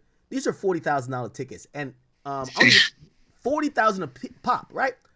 Yo, these people don't know these songs. You get what I'm saying? Like, I had an amazing time watching Usher, and I'm watching him like do all this amazing stuff, and I think it plays better on TV as it does in a stadium, because I'm sitting next to some white guy who's a hillbilly who got money because, I don't know, like his parents are from like Nashville that own some product that I don't know about, and they're just standing there like, what the fuck is Usher? They don't even know what it is. So the idea that you appease everybody and just because they could understand it, they like it, no, they stand there and they look at it and they're like, what the heck is this? That's why when I think Kai Cenat said he went to the Super Bowl and that nobody was going crazy for Kendrick shit, I agree. If it was that Summer Jam, they probably would, but it's a Super Bowl. Yo, when I went to the Super Bowl, I remember, listen, and think about how much, I'm thinking I'm going to see all these rappers that, nigga, I brought all type of security saying, yo, we might have to rumble in this bitch. There was all white people. There ain't no niggas there. And when you seen them bum ass niggas, they were dolly because it cost so much. The idea is this. Vlad. There is not like an abundance of cultural people at these events that they need to please. It's usually everybody's never going to be happy. If you play Taylor Swift, there's going to be someone who's saying, why isn't it not real rock and roll, or why is it not real country? I get it, man. I get all this, right? But at the end of the day, there's language. That's it. All I'm saying is, in a language that the core audience, and I looked it up, 70% of the NFL Super Bowl audience is based in America. Only 30% is based outside, and that's scattered with a whole bunch of different countries. Right. Some, mostly in England and Australia, I'm sure, English-speaking countries. But yeah, people aren't watching the Super Bowl outside of the U.S. the way they are here. And in America, 85% of the population doesn't speak Spanish. So that's Vlad, all I'm saying. I want to hook you up with an interview. I want to hook you up with an interview that you could get a little bit more insight. I'll give you an example. I remember one of the highest viewed episodes that I did on Off the Record. I had to deal with Spotify at the time. We used to do like these weekly meetings, and they're definitely numbers focused, as any company who's giving you millions would be.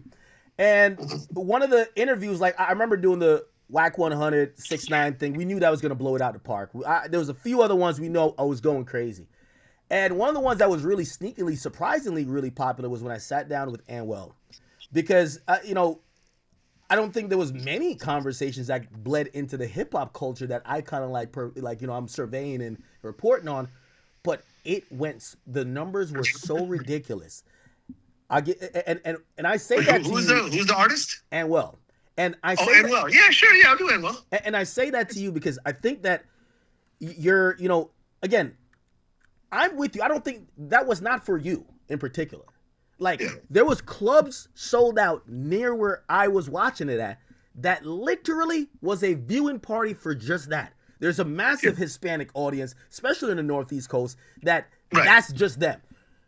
I would love for you to sit down with J Balvin and I would love to, man. of course, Bad Bunny, but I don't know if he would do it. Listen, I sat down with Even some of the Dominican I artists. When I interviewed Anyone. Tekashi, isn't Tekashi a Spanish artist? Yeah, but he's Mexican. And that would go into like, that's a little bit different. The diaspora that comes from Puerto Rico, and Puerto Rico, again, number one, it's a territory of the United States. Yeah. They kind of rule the entire Latin, ecosphere, but then it's the DR. And, shout out to all the Mexican artists, like, for example, Tekashi and, for example, Peso Pluma. And what's my guy who was just on tour? Oh, my God. What am I forgetting his name? He was just on tour with Youngboy.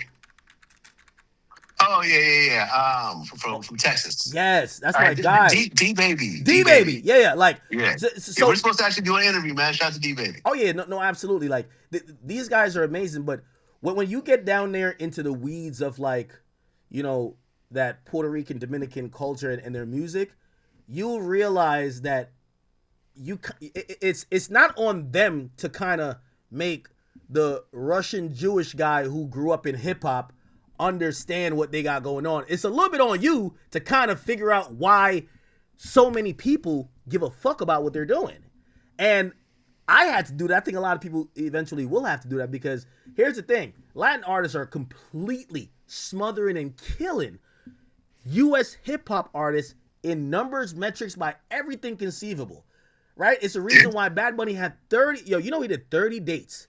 He did a residency in Puerto Rico. You know what it did? It brought $750 million in GDP to Puerto Rico. He forced people... The only way you could see him is to go to the country, spend money on hotels, go to a show. These guys, they can't even do it. Half of these hip-hop guys can't even do nothing.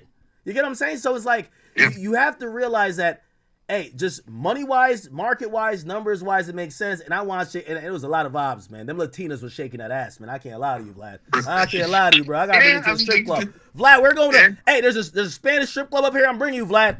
It's going to be a great time. I'm down. Let's do it, man. I'm going to tell them to play all Bad Bunny through the whole time, but they're going to have a whole lot of Latin ass shaking, and I'm going to watch if you not having a whole lot of fun. It's all good, man. Listen, we've been on for 2 hours. Yeah. You want me to interview next time? I think this is Glad it hit me, man. I think I've done your platform at this point. You know what I mean? I think this qualifies as that. My talk. kids is looking at me like, Dad, when you gonna come back? It's all good, man. Spend some time with the family, yo. Send my love to them. Thank you for coming on here, and you're my brother. All good. Appreciate you. All right, man. Peace. Text me. Yep. Okay. We kind of turned that into something positive, I guess, right? I don't know.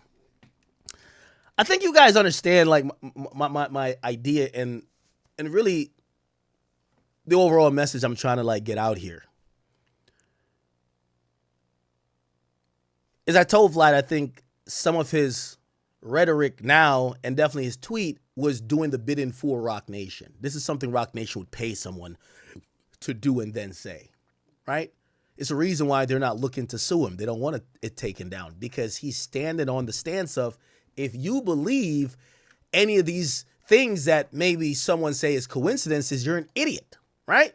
If you believe that maybe Roc Nation has somewhat of an incentive to see Meg as a victim and probably would not want Tory to ever, be released from jail anytime soon, or maybe at all, that he could potentially finally speak his piece. They've tried to silence people who have tried to, what did they say in the lawsuit versus Milagro Cooper?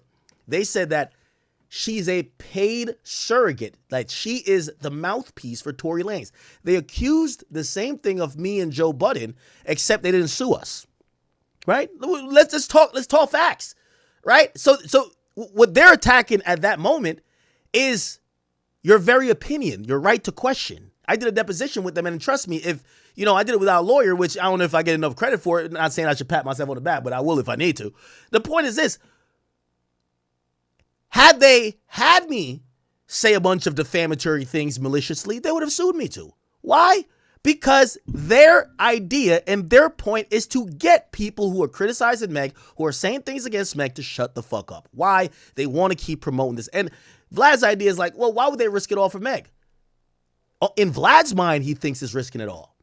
When you get to a particular place of power, maybe it's nothing to throw away $3 to $4 million on a lawsuit, even if you get $59,000 back. But that's the power that we should all be intrigued about. If you have the resources, the power, and you have the temerity, and you have all of everything that comes with saying, we'll fuck off $4 million just to gain $59,000, why do you think that they wouldn't do a lot more for things that they care about more? Yes, maybe they don't care about Meg and Tory that much, but you don't think they care about some of these other things a little bit more? You don't think they care about controlling mainstream media? You don't think they care about controlling who gets what when? Come on. So again, that's the point I think that Vlad's tweet is basically working for Rock Nation. It's trying to make people feel that if they've had questions, you're an idiot. Stop questioning. Shut up. What does that remind me of? The Epstein files. In 2018, 2019, shut up is just one creep, nobody else. Well, why did this creep get handled like that? We've never seen a case like that. Why is this sealed? Shut up. There's nothing here to see. Okay, we're going to follow the case. Maybe there's something interesting that pops up there. We're following the case. The guy dies. He just hangs himself. Wait, hold on. Wait, why would he just kill himself? Wait. Hey, don't worry about it. He's dead. He's out of here. You guys want justice? He's battling with Satan right now. Well, okay. Just shut up. Let's move on. There's bigger fish to fry. Let's look at the economy. Let's look at crypto. Well, there's a couple more. Well, like based on some of what we were hearing and what we've seen, he taking pictures with mad other people who seem popular, who seem like maybe him and his popular buddies and billionaire buddies, maybe they were all doing it. Don't worry about it. Well, could we see all the investigation shit? There's nothing to see. What do you mean there's nothing to see? There's no list. No, there got to be a list because there had to be a list of people that flew with him to the island. If he was doing all the shit at the island, maybe we need to look at who went to the island with him. I get it. Maybe you could say it reasonably. I don't know. Whoever's on the plane 20 times that went to the island with him, right when they were ready to fuck kids, they said, peace out. I'm going to go in this room and read a book. You go fuck the kids by yourself. Or maybe we could say, y'all all were fucking the kids. They throw another monkey wrench in it. Well, some people just didn't want to book a private, a commercial flight. They just flew with him. Some people were doing business meetings. Not everybody's doing it. Here's the list of the people who were on the flight, but it's everybody. You don't know who was doing what.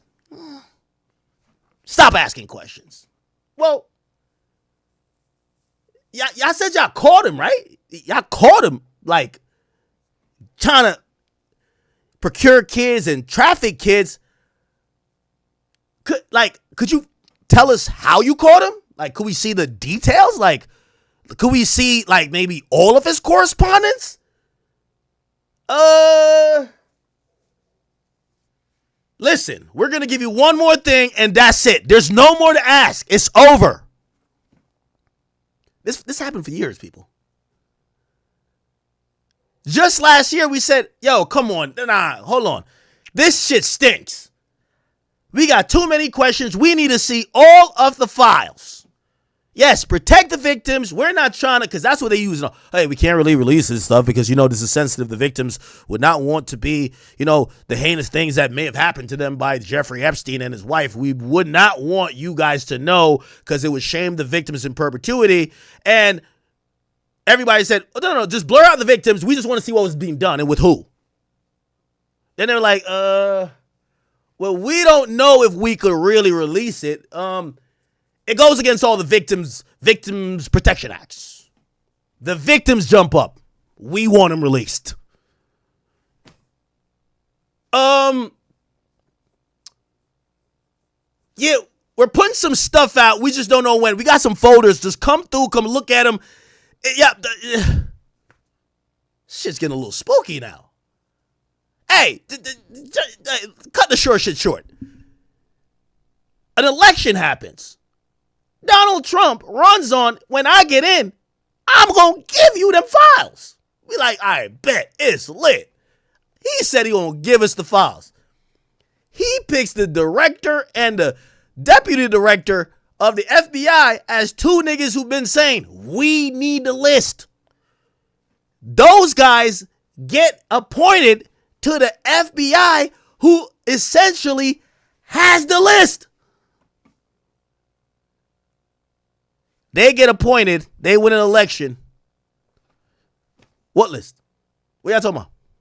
Wait, hold on now. Hold on. We ain't that stupid now. Yeah, there's a point. There's a point. Just look at the parallels, people. There's a point where Trump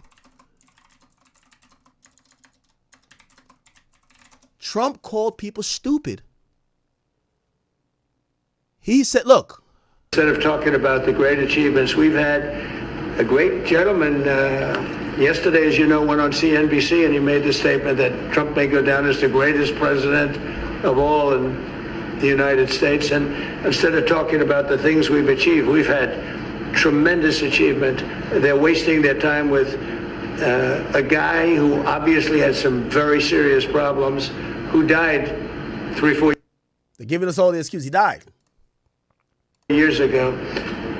I'd rather talk about the success we have with the economy, the best we've ever had, and all of the things we've done, including the Middle East. I mean, you see it. Instead, they want to talk about the Epstein hoax. And the sad part hoax, huh? Is it's people that are really doing the Democrats' work. They're stupid people. Where does that sound familiar? The people who believe this, they're stupid. They're stupid.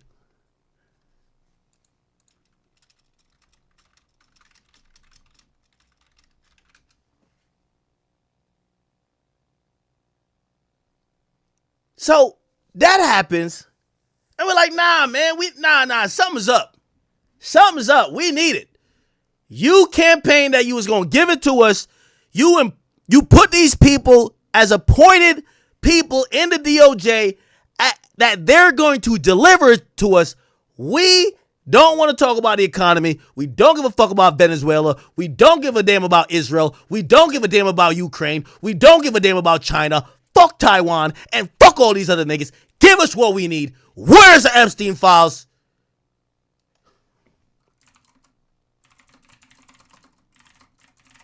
And then we hear this bullshit. Hold on. No, I got to go to the original ones. The DOJ says it found no credible evidence that Epstein blackmailed prominent individuals, concluding Epstein did not maintain a client list that he used to traffic underage girls. Another one. Word salad and playing up on words. You see how Vlad came on here? He said, who would try to bribe a judge? Like, who would actually pay for murder for hire? That's Lil Durk stuff. You see, that's to fool the masses and saying, well, you guys are too much into believing. It's not about the actual accusations. It's about something stinks. So they come out time and time again, y'all are crazy. Y'all are stupid. Then they come out and say, there ain't nothing there. You know what happens afterwards?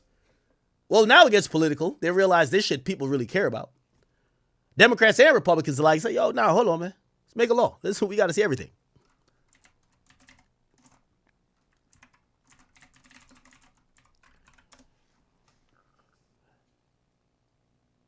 Now we get this bullshit right here.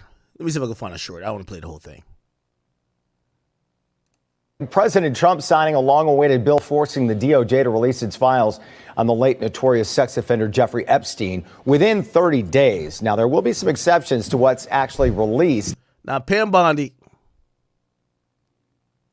Attorney General, Kash Patel over here, FBI Director, they the one who told us ain't shit really there. Now, here's the funny part.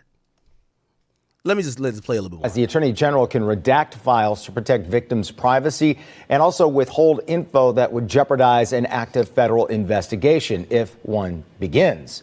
The documents they give them the outs. Oh, well, you could redact and withhold information if y'all are investigating.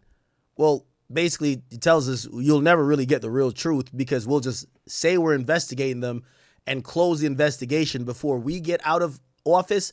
That if you come back 4 years later saying, what about the other files that y'all didn't release now because you were investigating? Could you tell us what those are?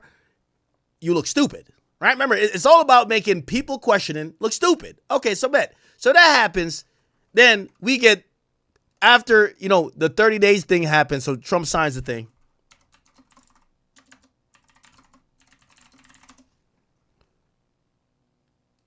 Well, 3 million pages now from the Epstein files have been released by the Justice. Didn't they say there was no credible shit up in this? 3 million. Justice Department. Videos. You see why? Hey, chat, I'm going to keep telling y'all, just trust your gut. Don't trust me. Don't trust nobody. Trust your gut. Okay? I get it.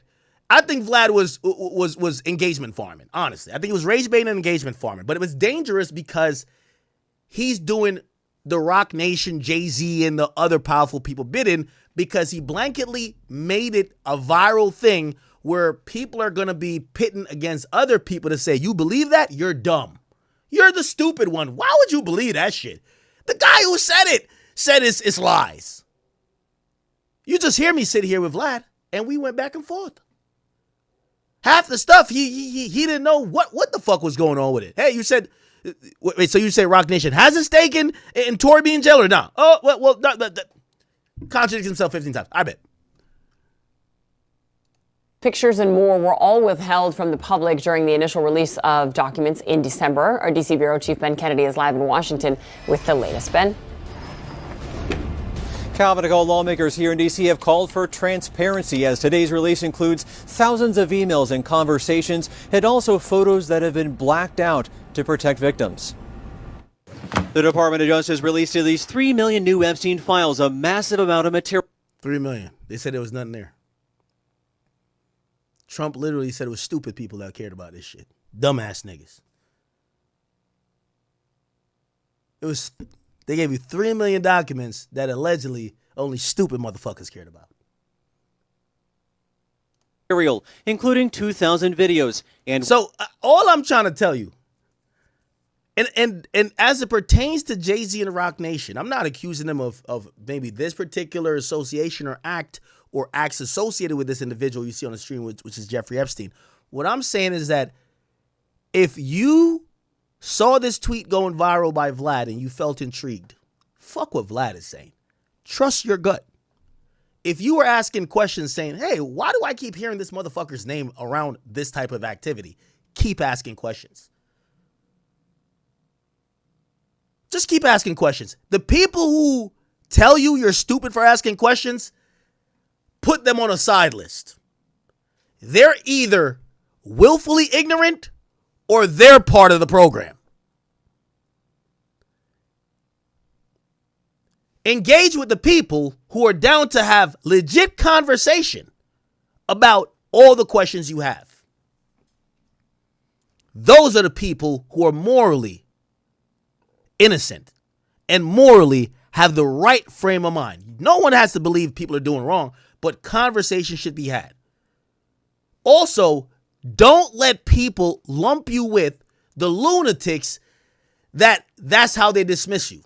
It's like Muslims that have gotten dismissed over the years based on the acts of a few radical niggas or radical Muslims who did some violent shit. The majority of Muslims aren't violent. The majority of people who believe that there's something fishy here aren't stupid. They aren't lunatics. Yes, there's going to be a few people that's going to come up with some conspiracy. Yeah, Jay-Z killed 59 people and he did this and he did that. And Jay-Z and Jay-Z and Beyonce probably eat, people's organs for dinner. Like, yeah, that sounds stupid. The regular people don't believe that bullshit. What the regular people believe is that if there's enough smoke, perhaps there's a fire. And if we can't find the fire, we need to find why there's so much smoke for years. Because that's where we need to look at.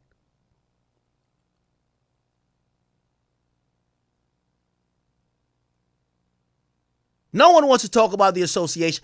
Everybody now in hindsight is saying, why was Jeffrey Epstein, a guy who had no collegiate degree that would warrant him being any type of financial advisor, why was he being paid supposedly like 7 to 8 or 9 figures for economic consultations? How does that make sense?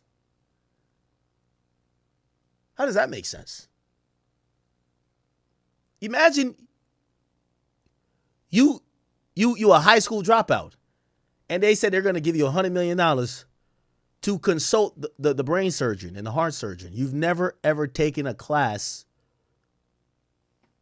You've never taken a medical class. You know nothing about anatomy. It might be a little bit odd, right? That's not a legit question? Why the hell this guy was with them guys? Okay. Why the hell was Jay-Z, who supposedly the women he was associated with or accused of dating were either barely legal or we don't know, his best friend, or not best friend, let me digress on that. One of his associates happened to be Jeffrey Epstein. No, not Epstein. Sorry. Harvey Weinstein.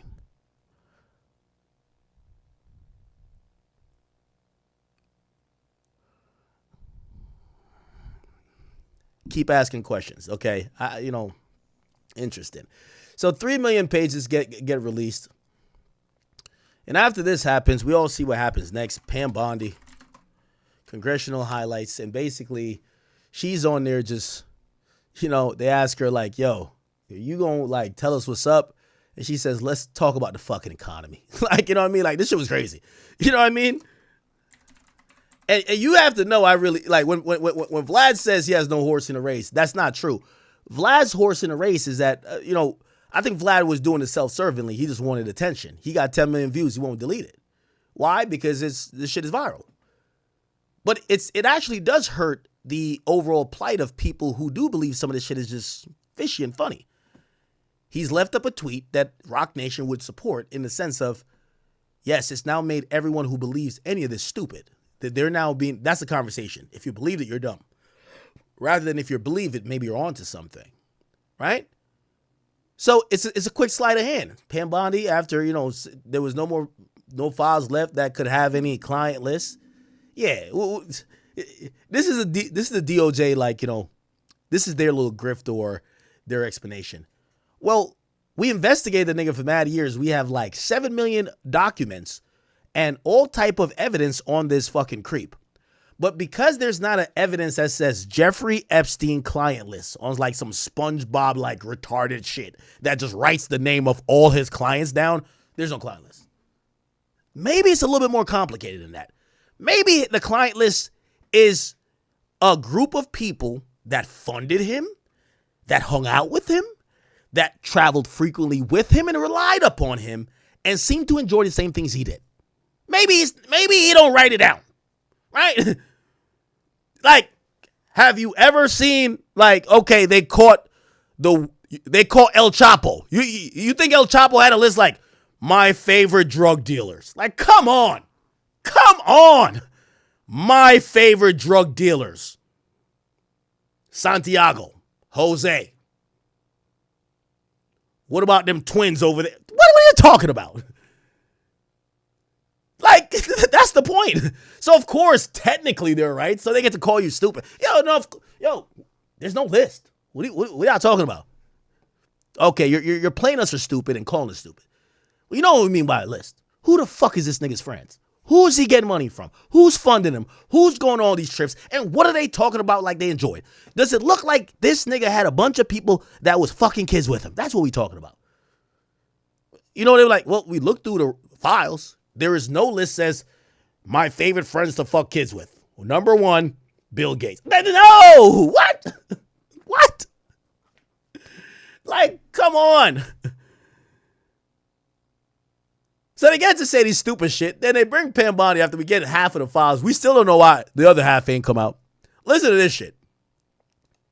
To address the Epstein files, more than 500 attorneys and reviewers spent thousands of hours painstakingly reviewing millions of pages to comply with Congress's law. Here we go. We've released more than 3 million pages, including 180,000 images, all to the public while doing our very best in the time frame allotted by the legislation to protect victims.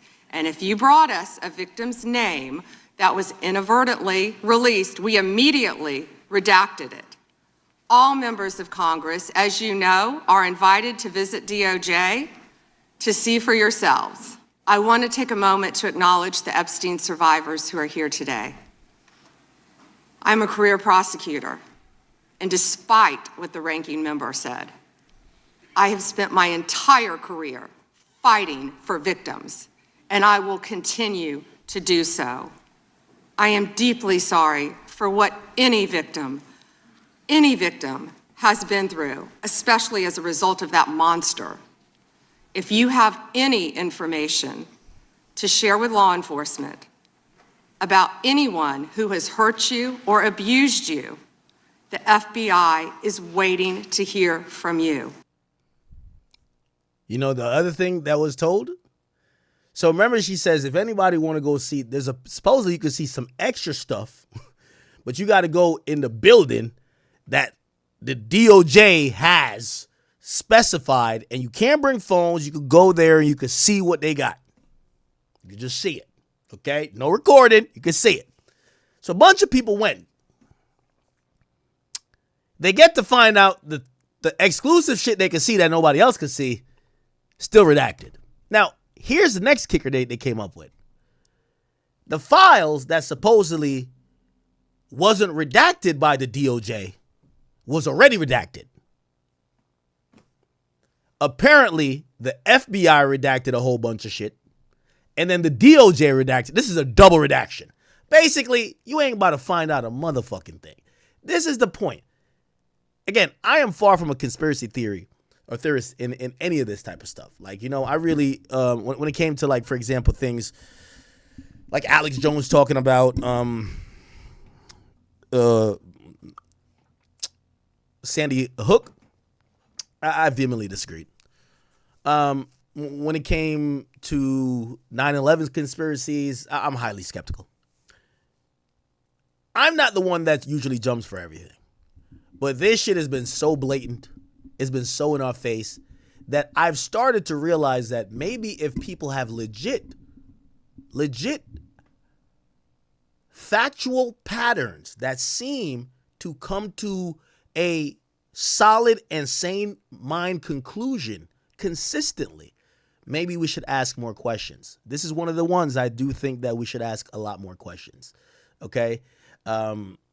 The people who don't like the questions to be asked, I think that they're kind of funny in the light with it. Anyway, not to necessarily make this about the Epstein thing, because we got to, you know, kind of focus more on this tweet. And yes, Vlad is stepping away from this. And I know some of you guys are going to say, well, I think Rock Nation paid him. No, I don't think they did at all. I think Rock Nation received a Christmas gift today. Vlad has jumped out there for attention and out of trying to make a point against Tory to lump a lot of things that people are questioning and made those people questioning those things look stupid, because he's saying that ain't real. I just tweeted it. You're dumb for believing it. I'm here to tell just y'all, please have some faith. Maybe not. I'm not standing with everything in this stuff. Again, I'm not one of the people that said Meg never got shot. I do believe a bullet hit her, even though I always said it not directly. So I don't believe every single thing. But if you tell me that there's some shit that it doesn't smell right, that's blatantly and clear, obvious to me when it comes to this. Rock Nation, Jay-Z, I'm not sure if they've did some devious or evil shit in the past.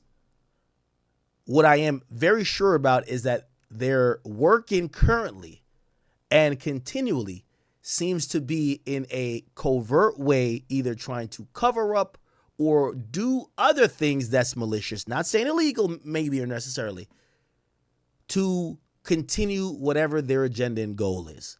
I believe there's going to become a time where these things will culminate and they will not be able to escape anymore. And just like when we talk about the Epstein files, where now everyone's saying enough is enough, y'all niggas are lying, we want the truth. and we want to see this, we want to see that. We're not believing the bullshit anymore. I think the days are numbered, and this is not a threat because I have nothing necessarily to gain. And I'm just looking at, as an inquiring mind, an inquiring person, the people who have defended, stayed silent, refused to talk about, their days are numbered because people are going to stop listening to their bullshit, right? At first, it was like, all right, cool. Like, yo, y'all are trying to just tear this guy down. After a while, it's like, why this nigga's name is in every motherfucking thing? How? Why? We'll see. We will see. Okay? Let me see. Was there any other fallout from this? I give Vlad credit for sitting on here for damn near 2 hours and really having that discussion. I respect that. Okay. Okay. What? All right. What's this? Did anybody talk about this? There's a lot of quietness on this, right? Today is Sunday, though, right? Today's Sunday? Am I tripping?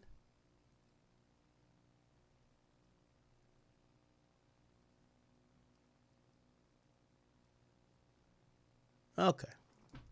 Have we seen anyone talk about this? I'm trying to see. Anyone of note, not like, Jay-Z. No, let me see. Jay-Z, DJ Vlad. Let's go to that. Maybe because. Okay. Yeah, really no one has really jumped all over this yet. Like the main media guys have kind of, they'll react tomorrow.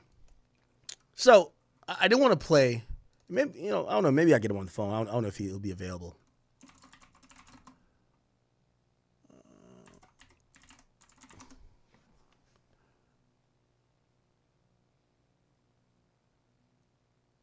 So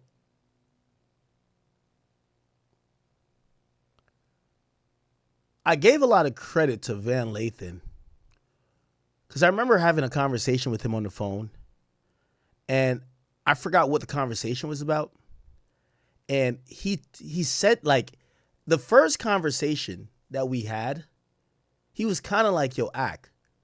Like, he was almost kind of like saying, Ak, you're a little bit out there now. Like, yo, Ak, you're super smart. Like, yo, what's going on? So I'm telling him all these things. I'm like, and he says, well, okay, all right, you're making a lot of sense. That's not in my wheelhouse. Then he divulges something to me. And he basically, I was basically saying, listen, Rock Nation is the invisible hand in the industry. Like, respectfully, they're the invisible hand, right? They're the only entity that has some cultural, like, they have cultural necessity, but they have a heavy-handed approach, but it's not within the normal figures. I think at this point, if Jay-Z came out to tell you, hey, buy this boat because there's a flood coming, we all know he's putting you on the boat to basically poke a hole in it and have y'all drown. Like, come on, let's be honest. Right? Like, if you believe Jay-Z in 2026, you're an idiot. Like, come on. Like, he fooled us like 10 times. Yo, everybody move out of Brooklyn.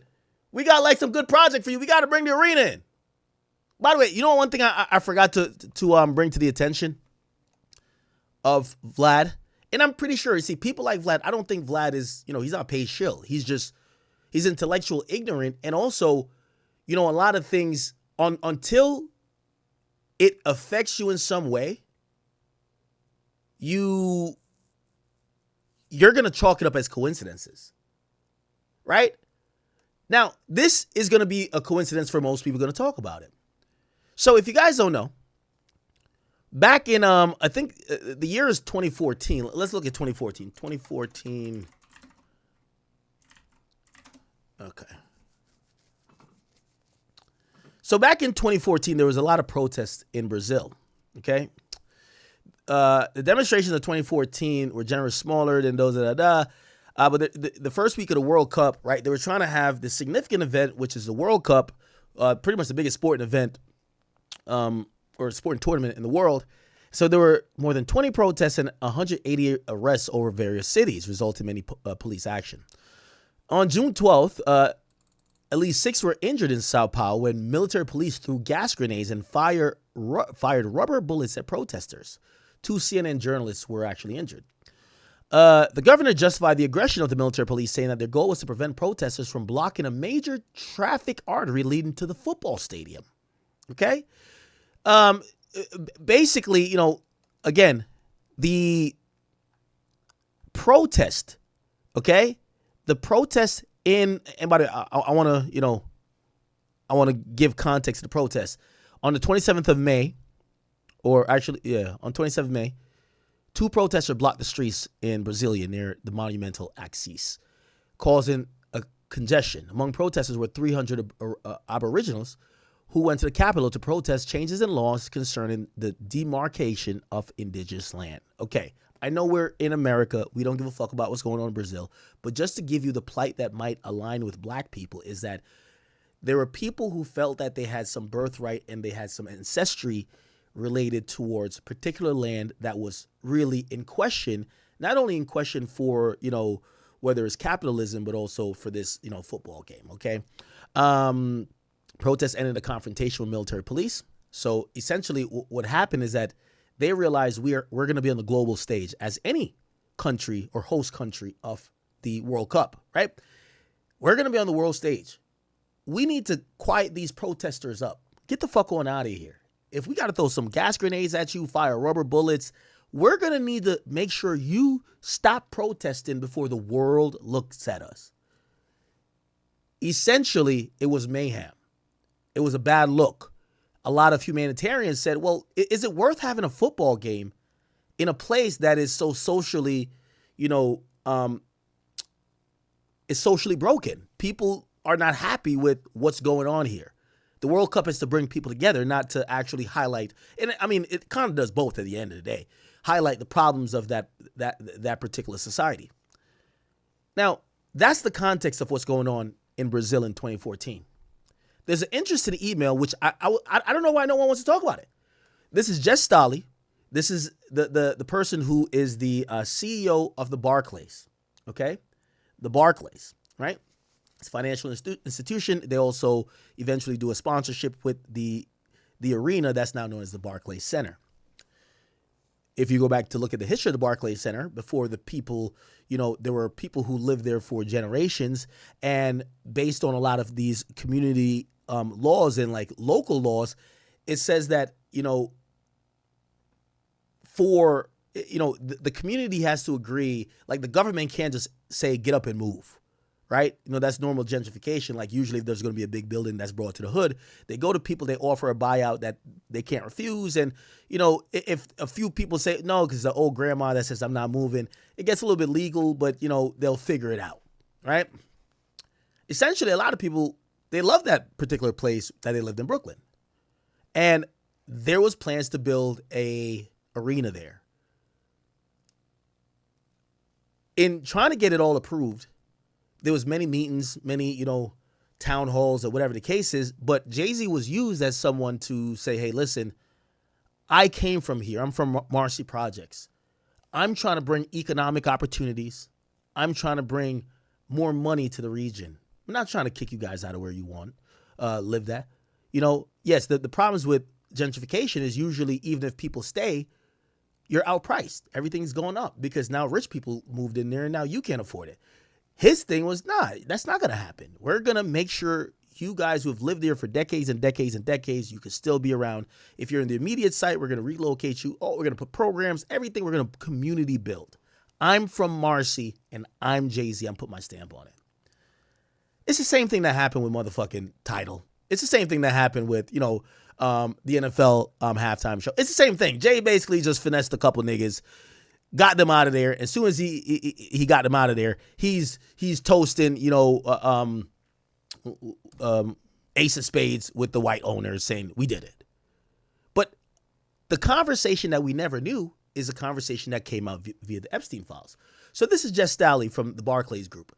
That is the CEO, and he's saying to Epstein, he says, you know why we're not Sao Paulo? Remember, Sao Paulo, I want you to remember, yet again, Sao Paulo in 2014, it was mayhem. I want to give you a visual representation of what was going on.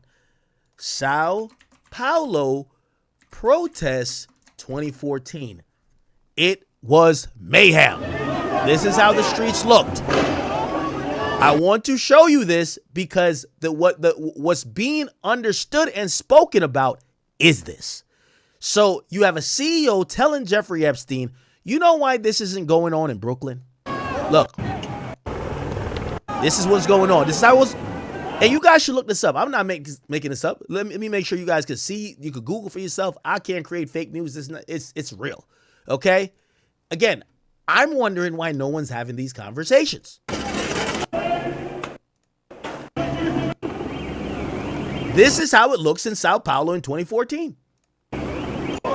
Your favorite media figure got all the time to talk about Ari. They want to talk about everything. Nobody wants to talk about situations like this. This is not being hidden. It's out there. A simple Google search will figure it out. Here's the conversation that I'm wondering why no one wants to talk about. The email from the CEO of the Barclays, former CEO, to Jeffrey Epstein says, you know why we're not Sao Paulo? Watch the TV ads on the Super Bowl. It's all about hip blacks in cars with white women. The group that should be in the streets. The group that should be in the streets. The group that should be in the streets. Let me say one more time. The group that should be even though white billionaires are saying, thank God, the black people who should be saying, we won't take this anymore. The group that should be in the streets like Sao Paulo. Let's see what the email says. They have been bought off by Jay-Z. What are we talking about? If we don't see the conversation, they love to say, well, we can't talk about the other shit where they say Jay and Weinstein because that was a random tip. I can't really. This is an email from a verifiable CEO to Jeffrey Epstein that they don't know culture. Only thing they know is money. And they're saying the black people who should be in the streets protesting whatever BS we got going on, Jay-Z bought them off. We shouldn't talk about that. Where are all the people who, they love calling me a tether? It's black people shit. It's like where's the pro-black people who claim white supremacy, who claim this? They've been very silent on this. And this is the point of even the people. Where is Tariq Nasheed? Tariq Nasheed always be talking about, the white supremacists put like a black guy there to make it all good. Well, if in his terms, this is exactly what this would be. The group that should be in the streets, they were bought off. How is this not the biggest topic? Oh, nah, y'all just pulling up. Now y'all pulling up like random tips. Let's see if we can find who these people are. JAYSTEIN. This is him.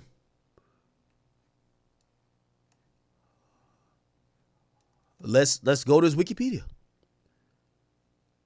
He's an American banker and former chief executive of the Barclays.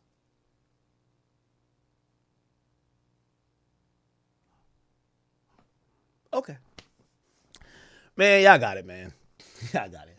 I also realize at this point I'm like talking to myself, right? Like I think I wouldn't be surprised if they're like, yo, put Nicki Minaj and academics in a straitjacket and get them out of here. Because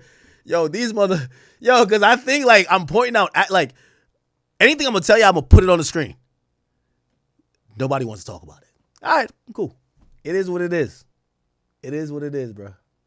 It is what it is. I feel like at some point, y'all are going to hear academics is crazy. They're going to make up some other lie about me. The distraction is coming. They try to pivot us a couple of times, but the distraction is coming. I'm trying to lock back in on the conversation. And again, I'm not going to attack my media compadres. But I implore y'all as audience, if you watch me and watch them, And they're on their podcast, they're on their radio show, they're on their TV show, they're doing whatever, and they keep talking about a bunch of fuckery. Maybe just say, hey, could y'all take 10 minutes to talk about this? Why the hell they're saying Jay-Z bought them out? What does that mean to you? You know what's funny? Because if it was a email saying, thank God the dumb black people who are Republicans Trump bought out, it would be all over the place. Very interesting. Anything else we need to, I feel like we've been on here for 4 hours. It's kind of been exhaustive. Not going to lie to you. I feel like we've done as much as we could do without sounding like a broken record. The point remains, I sit here and I try to be a beacon of truth. I'm not perfect myself. I also don't come to y'all as if I don't have my own biases. And, I try to, if I do have a bias, I tell y'all, right? Like, and I would respect that a little bit more of my media, conglomerate people, where if they're like, yo, me and Jay-Z got a business together. Fuck you, nigga. We ain't talking about that. I'd be like, all right, I get it. But they're acting like they have zero affiliation. Like, when I get on here and it's whatever, I'll be like, yo, that's my man's. I'll tell you. Like, oh, that's my boy. That's my, like, what you want me to be the harshest critic of my boy? You know what I mean? Like, come on, let somebody else do it for a second. I'm okay with telling people, yeah, we're all human. Everybody got a little bit about. Everybody's acting like they call it down the middle, yet they are ignored. They're like, we don't see it and we don't hear it. It's the same time. We don't see it, we don't hear. We don't see it, we don't hear. We don't see it. I'm like, Jesus Christ. Like, pick a struggle. What? That's where we're at. Okay.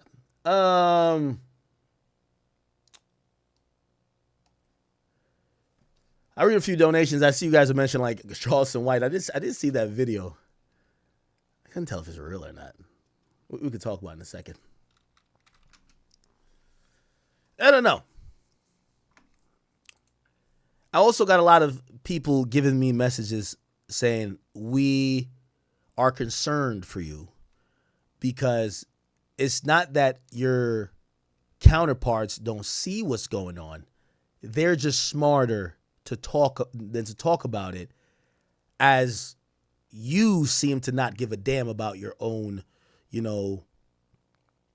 survivability, right? Like, if you believe that maybe they have influenced whatever, maybe trying to take this person's career out, get this person off a label, do this, a very high powered thing, even maybe affect maybe a court case or two, maybe start cases on people. Maybe, if you feel that, why do you speak about them? And I agree. So, there is a part of it that, like, this is probably why I ask my counterparts to like jump in, because I'm like, yo, it's at the point where they've attacked everybody. The next only person, if they have a list of people, they're like, we need to shut the fuck up. I think Joe has kind of resided to talking about Instagram models, so he's off that train. So they're like, all right, cool, Joe is out of the crosshairs. Milagro is drowning in legal fees, and they're trying to put permanent gag orders on her, so she's out of the field. The crosshairs are kind of looking like it's on me. And I'm kind of like looking for, is there anybody that's interested in fighting a good fight? Or is it just me versus whatever? And I do see Nicki Minaj over there. And again, I always say, like, I'm not agreeing with everything Nicki's ever said about everybody. But there is certain things she's mentioning about Rock Nation. And I'm going to call it a cabal, right? For lack of better words. I wouldn't believe it if I ain't see some of this shit my damn self. I have even further theories, but I don't want you guys to think I'm cynical. I particularly think that they're working on, and again, this is just a theory of mine, and maybe I shouldn't say it. I think Jay-Z is still salty about his casino deal not going through. I think they have further plans to work together. And let's just say, without getting too far into it, I think that there's certain things with casinos, maybe online ones, that maybe other people or other rappers represent that is being maybe attacked by a conglomerate associated to that rapper or mogul or whatever that might be with another casino. I don't know. There's some things that starting to peep. Again, this shit bigger than Nino Brown. Just remember that. This shit bigger than Nino Brown. It's a lot of shit going on here. It's a lot of shit. If you think some of this, like I looked at some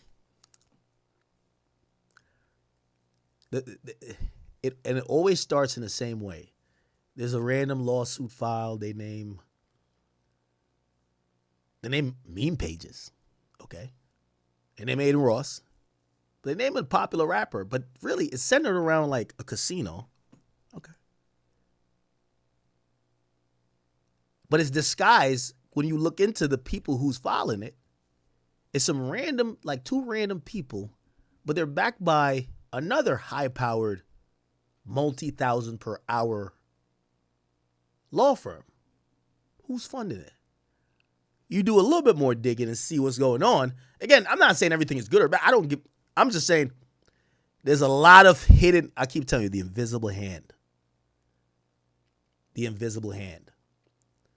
I think, I'm going to be a little bit vague, but I think two rappers are at odds and at war, and it's legally and abundantly way more than what we're thinking about. And I think a lot of the legal moves you see is not just random shit. It's playing into whatever these other people's moves are. I'm going to digress when it comes to that. If you do the research, maybe you'll connect a couple of dots. I think that will also manifest itself, that I'll speak about it later. Everything sounds a little bit crazy until it's not, unfortunately. Let me read a couple donations here. Thank you guys for even tuning in. And again, if you want me to break down, I know we kind of started with the obvious, the tweet from DJ VLAD. I didn't want to keep him too long, even though we kept him for 2 hours. I'll give you the real quick breakdown before I read these donations. Yes, he did come out and said he's playing around. But every statement he made, there is conversation that's bigger than just the statement. We're not saying any of these statements are actually accurate.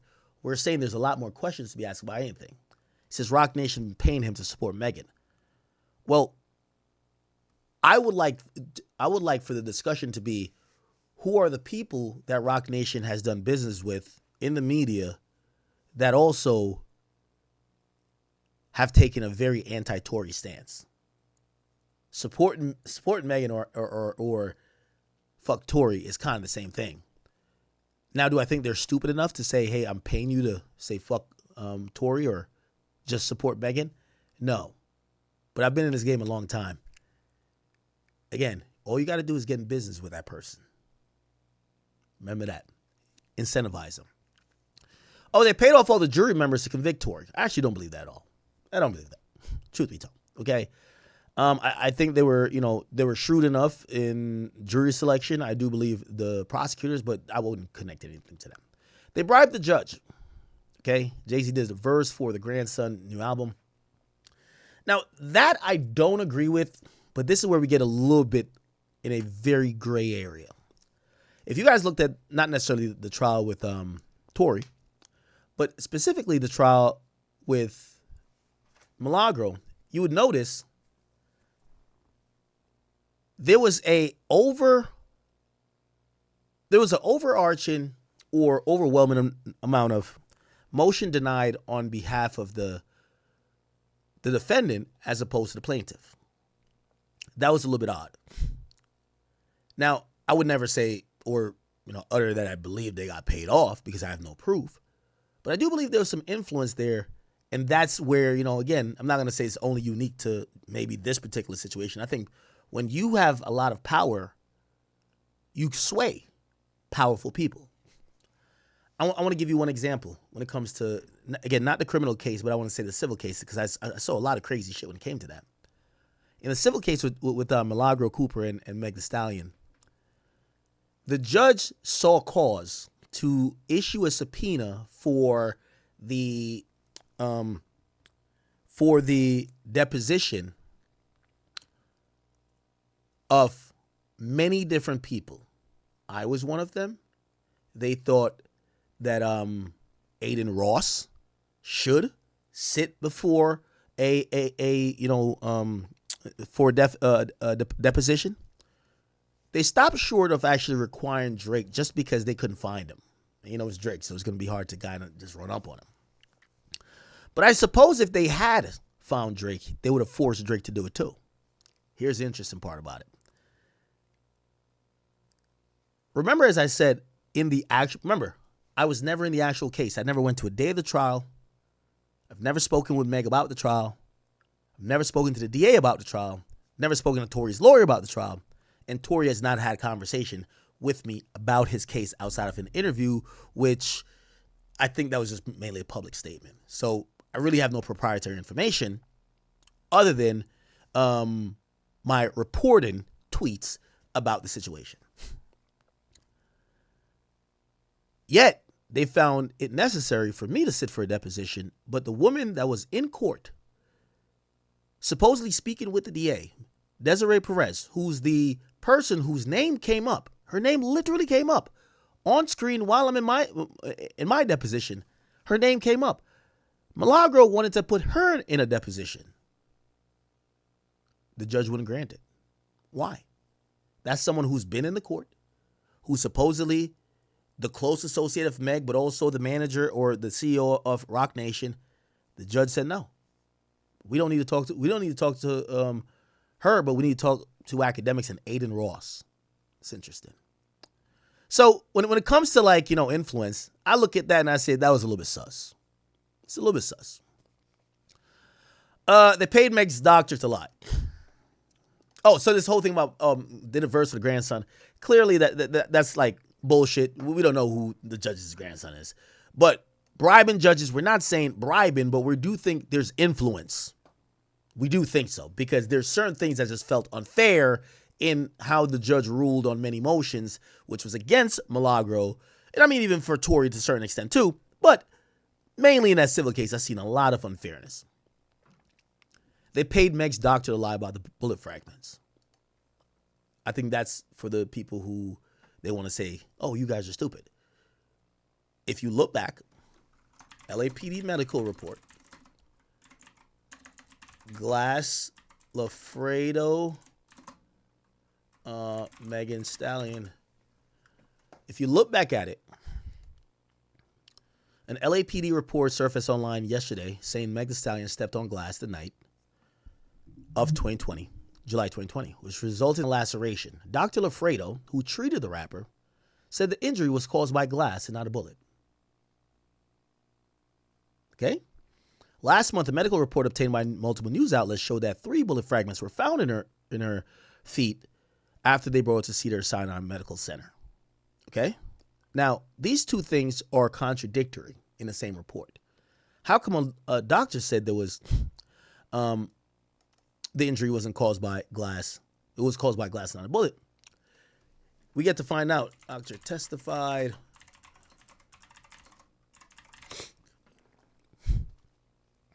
We get to realize it was a different doctor. It's a doctor, I believe that was an orthopedic doctor. His name is not Lafredo. His name is, let's see, doctor. Okay. Dr. Lee Haruno. He's the one that was in orthopedic. So the first doctor, because they did not know the extent of the injury, they said, okay, she told us she stepped on glass. It looks like we see lacerations. It's probably glass. Okay. Further examination by another doctor said no. There is bullet fragments. There's 2 metallic foreign bodies there. Okay. Now, this idea that Vlad is saying people are paid off. Well, you have 2 conflicting things. So let's Google it again. Dr. Leo Runo, right? And Lafredo. Yeah. Okay.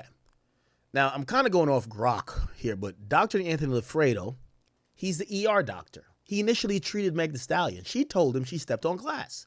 So the paperwork that he wrote up says she stepped on glass. Now, this idea that people are stupid for believing she stepped on glass, well, she not only continued the lie that, well, we're saying that was a lie, that she stepped on glass to the police that met her. When she first gets to the ER, she says, I stepped on glass. They look at her foot. They're not looking too deep in. They're believing her. She ain't saying nothing about getting shot. To the initial eyes of that doctor, they wrote in the medical report that was attached to the police report, stepped on glass. Subsequent x-rays, right? Later surgery by Dr. Lee Haruno confirmed bullet fragments.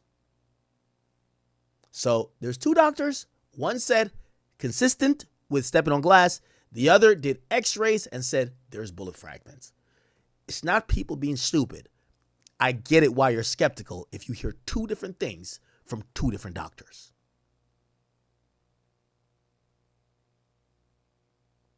Okay?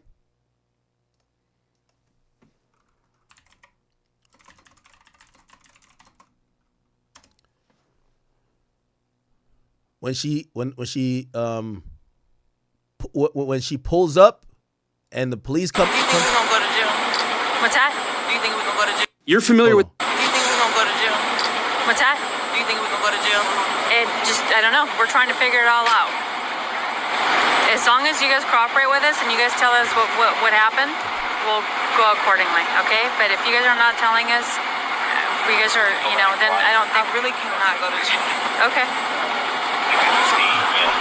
I cannot. Now, this idea, just remember that, this idea, as Vlad would say, well, why would someone call from jail to apologize? That's actually a great question. I like Vlad asking that question because that shows someone thinking and someone saying. Why would a man call to apologize to a woman who, as Vlad said, put him in jail? Well, I'm acknowledging that because I'm sane and I'm logical. Let me ask you this question. Why would a victim then say, am I going to go to jail? They don't like when you ask questions back. They only like to tell you the narrative, right? So remember Vlad said, well, why would Tory call from jail and apologize to the woman who put him in jail? That's an amazing question. Well, how about this question? Why would the woman who got shot by Tory, supposedly, ask the cops, am I going to go to jail? Nobody wants to talk about that. Again, I'm not here. This is also not me defending this Tory thing. I'm trying to tell you why I'm here to support people that got questions. Trust your gut. Trust your gut. Because these people don't want to hear no more of this. Go to jail. I don't know. We're trying to figure it all out. As long as you guys cooperate with us and you guys tell us what happened, we'll go accordingly, okay? But if you guys are not telling us, if you guys are, then I don't think... I really cannot go to jail. Okay. I really can't go to jail. Wait, ain't you the one shot? Wait, hold up now. They said when Tory was on the shit, apologizing to Meg, saying, man, I was so drunk, it was because it's clear that he shot her. Well, why the hell is the victim saying to the cops, I can't go to jail? If there's nothing you did, that's jailable. Okay. I cannot have that on my image. Okay. So how did that... That also is very, very telling. I cannot have that on my image. When it comes to, well, why would Meg want the narrative to be, this guy shot me and I'm a victim? She says it to the cops that night. I can't have this type of stuff on my image. What happened to you? Glass. Glass? Where? Where we were coming from. You hear her. So what happened? I stepped on glass when another officer points to her foot. But I'm not from here, so Okay. That's the only place you got shot at? That's the only place you got shot? I didn't get shot. You did. Yeah, I didn't hear that part, right? You sure you ain't get shot? I didn't get shot. That's the only place you got shot at? That's the only place you got shot? I didn't get shot. Oh, you did it? Oh, no, sir.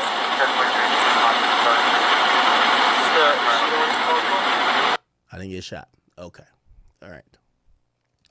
So let's keep it going. We're just going to go down this one more time. Again, we're here already. The LA police are all on Jay-Z's payroll. It doesn't stop with LA. But you're not really ready to hear that part. Well,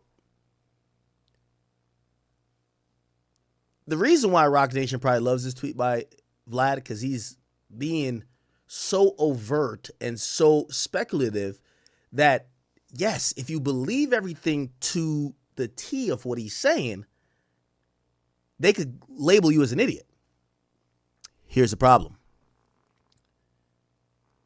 Not necessarily the LA police are on Jay-Z's payroll, but we should probably look at the police in this case, period. Their investigation, after getting reports that shots were fired and they see a woman bleeding, they even write she stepped on glass. With no proper examination, they hold her there. She's telling them the same thing. Remember, the investigation, and again, I'm not saying the LA police are on anybody's payroll, but if the people who believe that there's some fishiness going on, this was sloppy police work at best. Same thing we saw in the A$AP Rocky case. A$AP Rocky supposedly had shot a guy. The guy went to the store. Rocky and him dipped because they ran. Then the guy comes back the next day and picks up the bullets and gives it to the cops. The cops were there the day before because he didn't report it. But the cops didn't find the bullets. Who found the bullets? The guy. Doesn't make sense, does it? Doesn't seem like you should convict A$AP Rocky on him shooting someone when there was 7 cops on the scene looking for bullets. They couldn't find it, but the next day, conveniently, who finds the bullets? Or shell casings? That guy. Well, let's think about it in this Tory case. Well, the cops show up. They get called. It's on 911 call, record. There's a shooting. It's their job to figure out, is there a gun used? Who got shot at? Who's the victim? Who used the gun? Where were the shots fired? Who called? And who saw what? They say they find a gun in the front seat.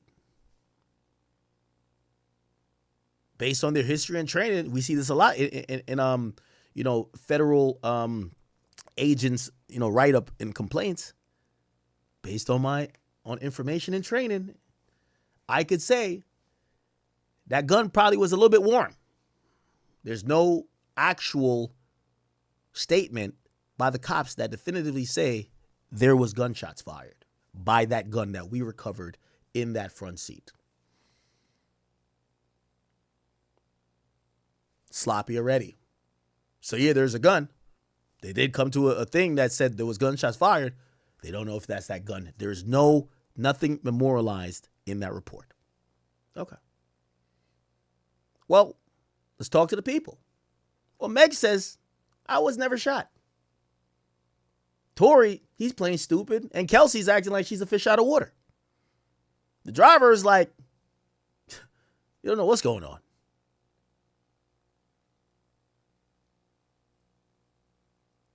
So what do they have to do? They have to go ask witnesses what the hell happened.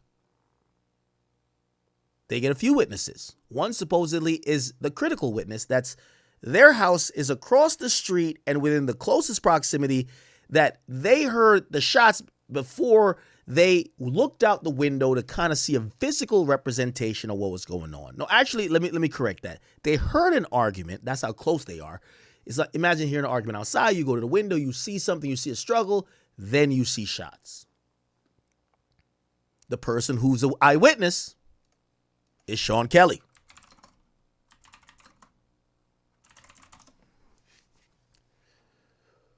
Give me 1 second. Where is it at?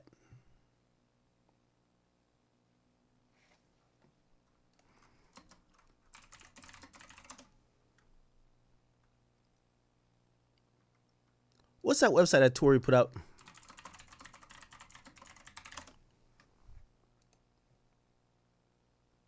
Let's see if we can find it.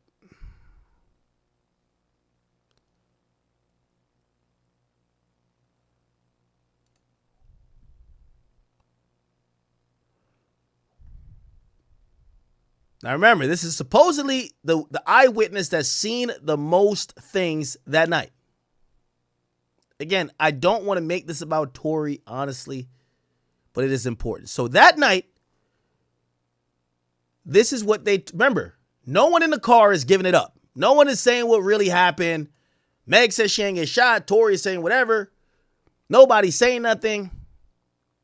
So they go ask the people who either probably call the cops or who are nearby. This is what they say.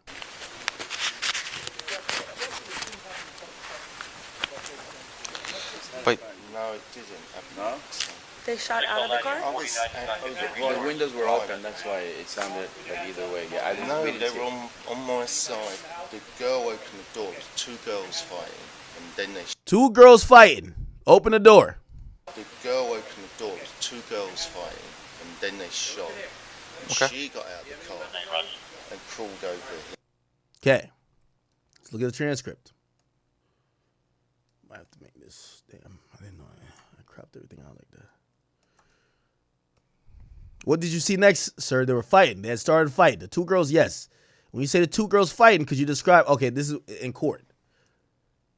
So it looks like he says one thing in the body cam, but he's speaking to the women. He also kind of describes it initially on the stand, and then oh no, this is a statement to investigators. Oh, never mind, because he switches his statement on the stand. Sorry. The doors of the Escalade open, and the girl come out and pull open the passenger door and started screaming and yelling at somebody in the car. So the girl who came out of the passenger, you're talking about the front passenger? No, the rear. The rear passenger. So the girl comes out of the rear passenger and she goes to the front passenger? Yes. And she opens up the car door? Yes. And then what happens? They're screaming and shouting at each other, and they start fighting. The two girls? Yeah, I can see one feet coming out trying to kick her, and the other one's fighting, and then the passenger gets out. So the girl who does the punching and the kicking is the girl that comes out of the back passenger? The front. Can we stop there? Because I don't want to. I'll tell you, and then I want to go. My son's on his own. Yeah, I understand. I don't want and it's loud with the cars. I don't really want to. So basically, the car stopped. The girl in the back got out, started screaming and shouting, ripped the door, pulled the door open, but pulled it so sort of viciously. That's why I presume the driver got out. She starts screaming. She starts hitting the girl. The girl then had to sight her feet come out. She starts to kick the girl away. Passenger. They get out. They start fighting here. They start fighting. The driver comes round and tries to sort of break it up. It gets a bit more violent. And between them, the girl then climbs back into the front driver passenger seat. Where's the shorter black guy? He's in the back. He's in the back of the car? Okay.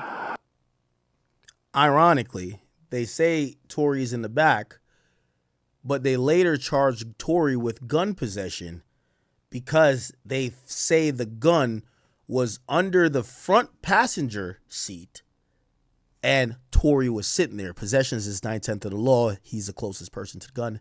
They charge him. That's why he was held initially. He was not held for shooting. He was held because of gun possession. Remember, this is still happening in LA County. He's not supposed to have a gun. Then the gun, then the girl shoots it. It's important. Then the girl shoots it. The girl shoots. So the driver's door's open.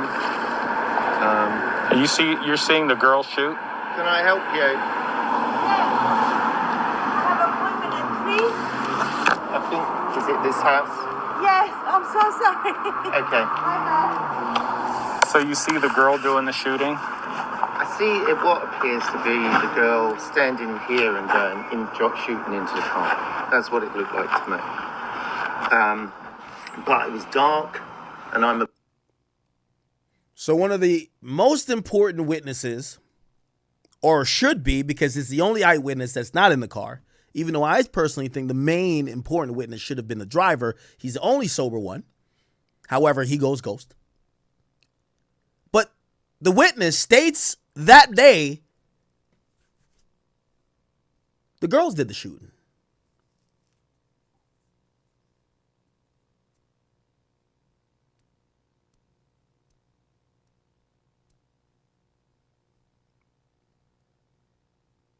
Now, for everybody who's saying it's only idiots that believe Tory should be free, we've seen people beat shit on technicalities. I've always said my stance on this case has never been that Tory is innocent of everything, because technically Tory would be guilty in my synopsis in my theory based on him touching the gun.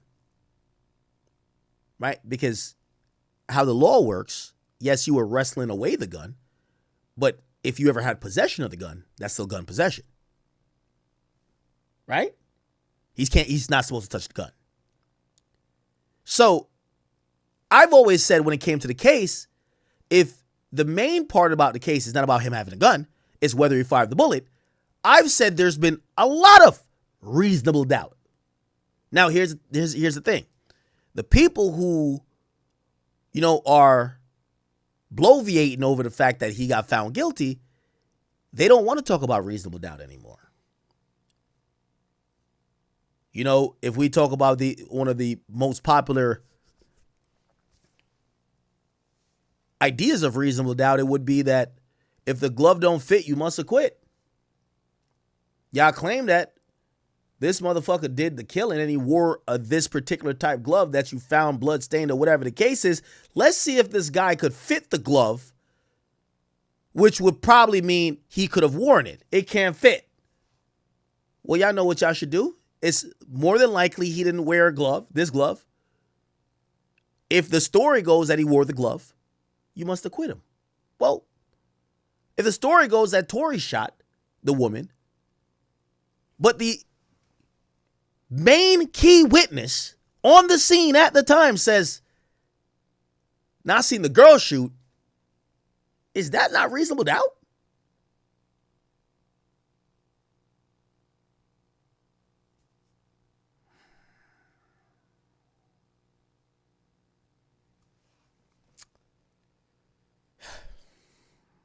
Interesting. Okay. I'm not here to necessarily go back and forth. I'm just trying to get all of that. Okay.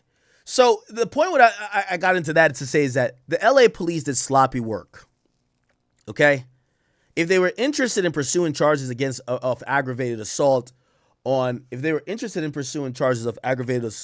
anybody that night, I particularly think they should have not only got the contact info, which they did, of Sean Kelly, but they should have brought him down to the precinct, and they should have gotten another official on-the-record statement with his mind and his memory collected that morning that they could either use for a potential charge or not. Why am I saying that? Because Sean Kelly later on seemed a little bit confused about what he saw after his memory was jogged. Now, if it happened in 2020, prosecutors are trying to prep him, or, they kind of meet with him like late 2021 going into 2022 for the trial that happens in 2022. When they now start to describe, hey, are you sure you saw it was a girl shooting? There's a guy, he's built like a woman. He's short, he's tiny, he's petite. Sorry, Tori, but that's kind of how they describe you, bro. That's how they describe it. Are you sure it was the guy? I saw the little one.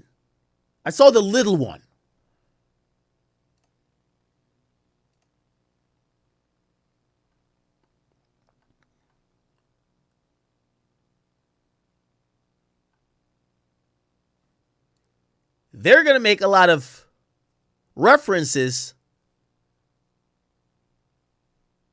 Well, I don't think they show on the side. They make a lot of references that instead of a man versus a woman, what they saw was someone that wasn't as tall. It kind of absolved, number one, Meg, who's the victim, and the driver, who's clearly bigger, who's also security, who's bigger than Tory. They're absolved, and it leaves Kelsey and Tory. They continue to probe Sean Kelly to say, well, how'd you say that one shot if they were just fighting? And by the time he gets back on the stand during the trial, he's basically saying, I guess Tory, he doesn't know. He doesn't know. What's not taken into consideration is that what he said the night his memory was the most clear. They should have brought him into the station the next day, let him sit down. Yo, he's getting asked, hey, am I on the right street? Like, he's distracted. Where's my son? My son, where's my son? He's all over the place. He's telling a story. Yes, the story is pretty much saying Tory ain't do it. But that basically gets washed away because his memory says something different else later. Now is this reasonable doubt to you? If something happens that night, you get asked about it an hour later, you say A, you get asked about it a year and a half after, you say B, which one do you believe? Whatever.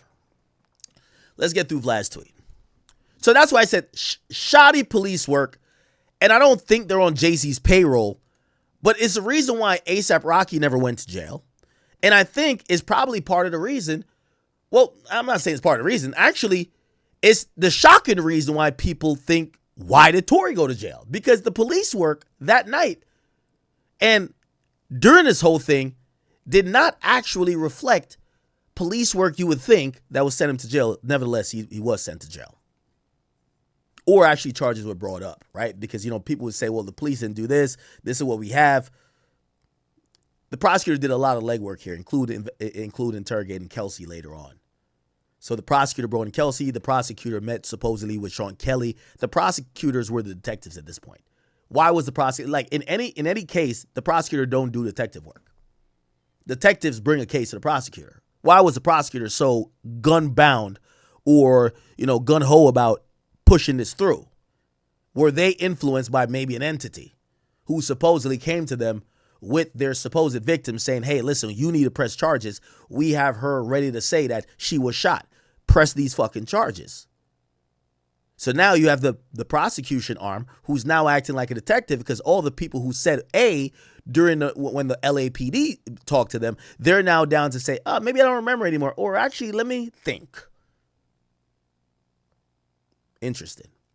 The Mexican guy who stabbed Tory, who do you think paid him to do it? You already know the answer to that. Now, I'm going to be honest with you. I really don't think somebody sent that guy to stab Tory.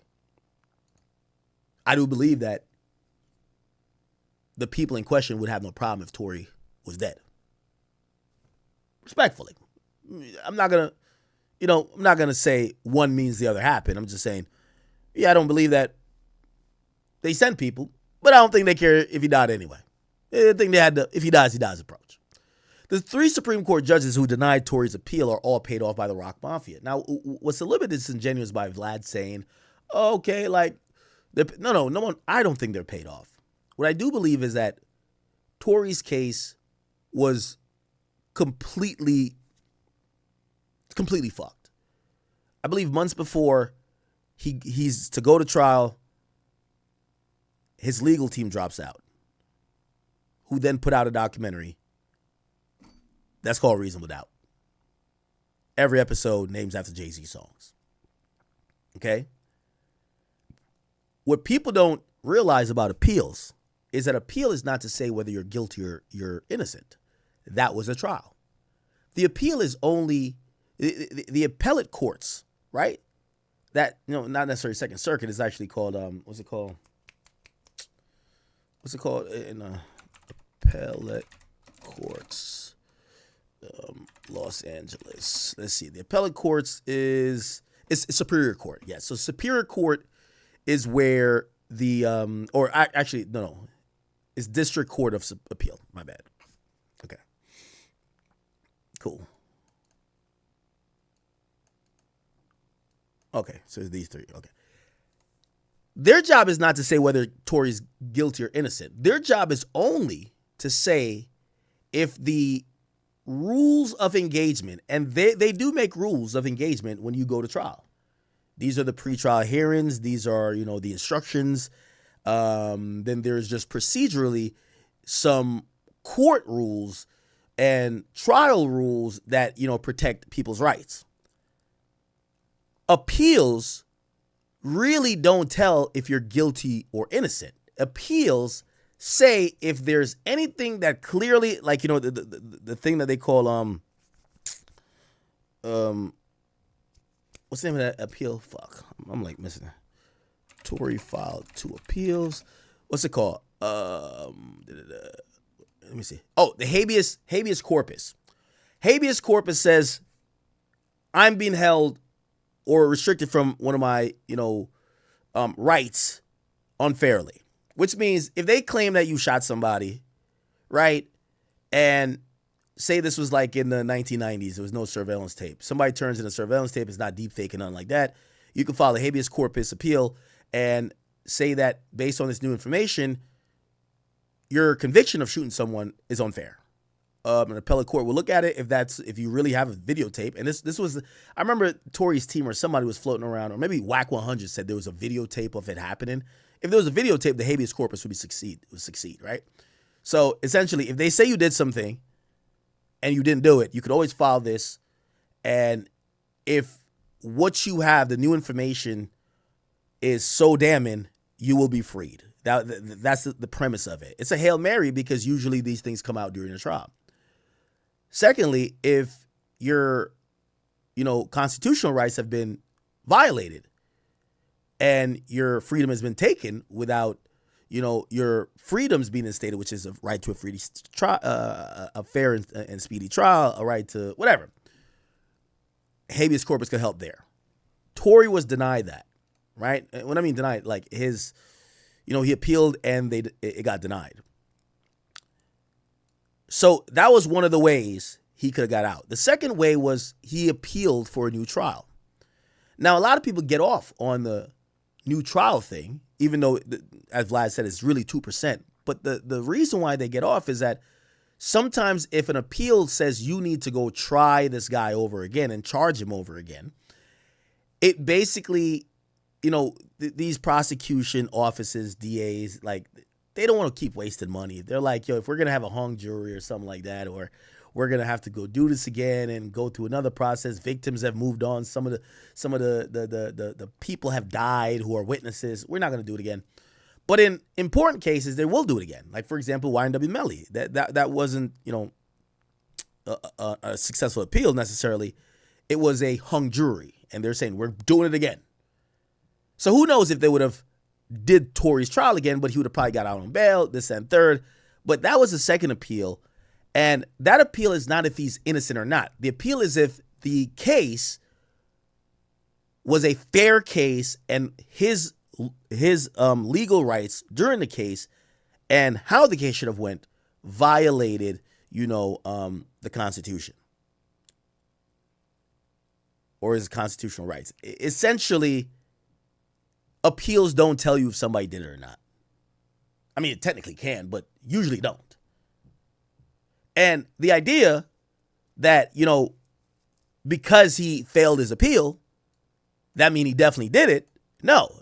All they affirmed is basically that the trial, in their eyes, was fair. That's what they affirmed. Now, you could make the assumption that, well, if it's fair and the verdict says he did it, he did it. But Tory has claimed otherwise, that, hey, not only did I not do it, but he's still sticking to the idea that his trial was fucked up by all type of stuff, right? Anyway, Jay paid Trump not to pardon Tory. That's stupid. We don't even got to talk about that. Like, come on. Trump pardoned federal cases. He can't pardon a state case. Do I think that this will be possibly within, his wheelhouse, or he would think about it? Possibly. But he can't pardon a state case. Now, could he have influence on governor to pardon a state case? Absolutely can. But why would he? Or why would he when him and Gavin Newsom don't get along? Gavin Newsom supposedly is one of the leading candidates to be the next president or presidential candidates for the Democratic committee or the Democrats. So even though it's a state case, he could only blah, blah, knowing he likes to bend the rules. Okay. So this is complete bullshit. And he says, if I can't lie anymore, if this is my last tweet, silence me. So, okay, I guess we went over all his tweet. The point is, trust your gut. All right. Believe. Maybe I need to quote Jay here. What do you say? Believe none of what you hear and half of what you see, even if it's said by me. Right? Didn't Jay-Z say that? Yeah, Jay-Z said that, right? On ignorant shit. He says, and everything said in the song you happen to see, then actually believe half of what you see and none of what you hear, even if it's spat by me. Let's end that segment with that line. Okay. Thank you guys for being here. If you guys are new here, I hope you make an account. Please hit the subscribe button. Try to give, a mix of content here. We do a lot of bullshit, fun shit, laugh at stuff. We have a good time, and I hope you guys could stay on beyond today if you're new. Oh, I was reading donations, by the way. Thank you guys for the new memberships. Princess DI1, thank you for the 10, says, they're trying to say it's satire because it's people they love. I don't believe it. I don't care. They say, y'all believe the lies about Drake. Play stupid games. I'm happy to entertain. Lock Gazy up. I'm from the BK and sick of him since the 90s. Oh, wow. Princess don't rock with him. Sahil, thank you for the 5 Canadian. What's good? 14, thank you for the 5. So long story short, Jaguar Wright stole Vlad's phone. Not y'all. TS Car Wash Detail Service. He says, read the fan super chats, big dog. Take a few minutes out to read them. I'm reading them now. Princess also said, if this was Drake, would be on CNN. Now these motherfuckers want to say satire when Kendrick's whole crew are PDFs. Never was Drake accused of only rumors that every girl debunked and defended him. Hypocrites. One Chills, thank you for the 10 or 5. He says, Vlad was being attention 3 or 4 like usual. Do you sell cat says, so Vlad knew all this and was still hating on Tory? The Sam Ain't Not says, Jay-Z ain't paying people off for a D-list artist. Okay. Scott, he says, to the dummy who said Jay-Z not paying people off, you're a jackass. Tory was a threat to the industry. He also said Tory didn't testify because it was an open and shut case. He didn't realize that money talks behind the scenes to that extent. They had no evidence and the bitch who shot him had immunity. Y'all dumb as fuck for real. I will say this. I think Tory was more than confident that this was going to go in his favor. Jazzo, 41, thank you for the 5. It says, yo, when this all comes out that Meg is a man. It said, when it all comes out, Meg is going to be, we're going to find out Meg's a man, a.k.a. a TS. What's TS? Is that transsexual? So I said, yeah, Vlad had a car wash detail services. Yeah, Vlad had his fried. In every interview, he'd be like, don't talking about this. And the next interview he'd be like, he don't like talking about this, but then you bring it up the next interview again. New Ground Vision, thank you for the 14 months. Thank you. He says, we in the building. Scott, thank you for the 5. It's the same dude saying he in jail, so he guilty. Be the same niggas complaining about how the justice system is unfair. And BLM, y'all corny and weird.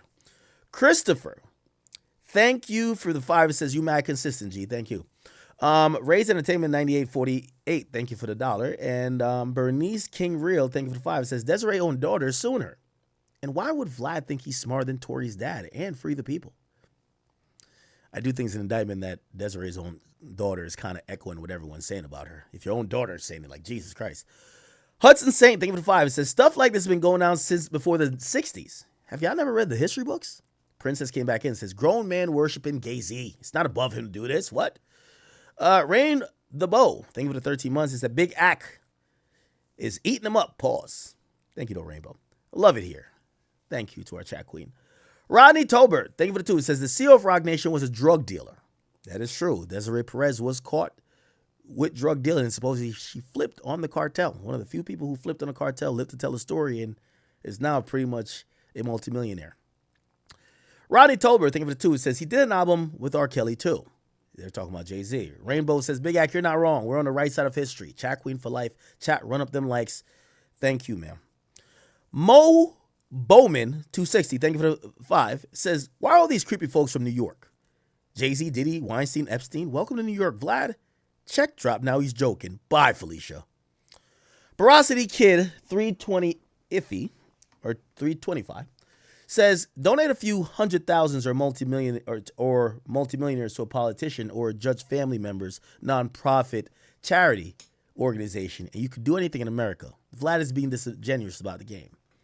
Yeah, I remember somebody said, "Yo, there's this interesting saying that court cases won by powerful attorneys are not won in the courtroom; they're won on the golf course." Think about that one. You'll get ahead. What does that mean? Most DAs, most high-powered attorneys, and most judges outside of court, they're all friends. They're all on the golf course, and it's more than justice. It's about, hey, listen, I need this one. This client is paying me. This client is paying the mortgage. I need this. I need this one. Okay? Is it true? Look back in history. Motown Mo, thank you, brother. Sean Woods at 11:43, thank you for the 5. Said, let's go Knicks. Fuck the Celtics. Oh, he's in a basketball mood. Isn't it All-Star game right now? One Chill Ones, thank you for the membership. Also, Dead Runner, thank you for the membership. J Hamster, thank you, or J Ham Master, actually. He says this live about go stupid viral. Kincaid, thank you. Money Mentality, thank you. Texas Batty, thank you for the 5. Says, the Dancer Project just put out a statement about the Kelsey interview they did. Did he? Danza Project. Does he have Twitter or something? Let me see.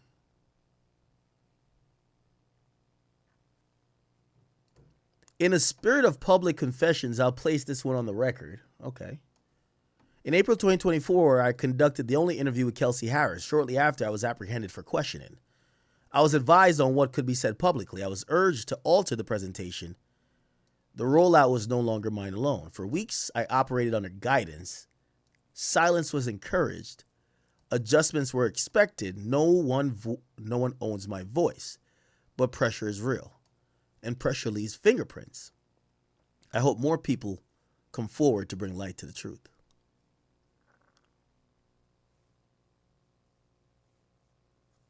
You see, in light of Vlad kind of flipping back around saying, hey, I was just joking. I was just trying to show y'all are idiots.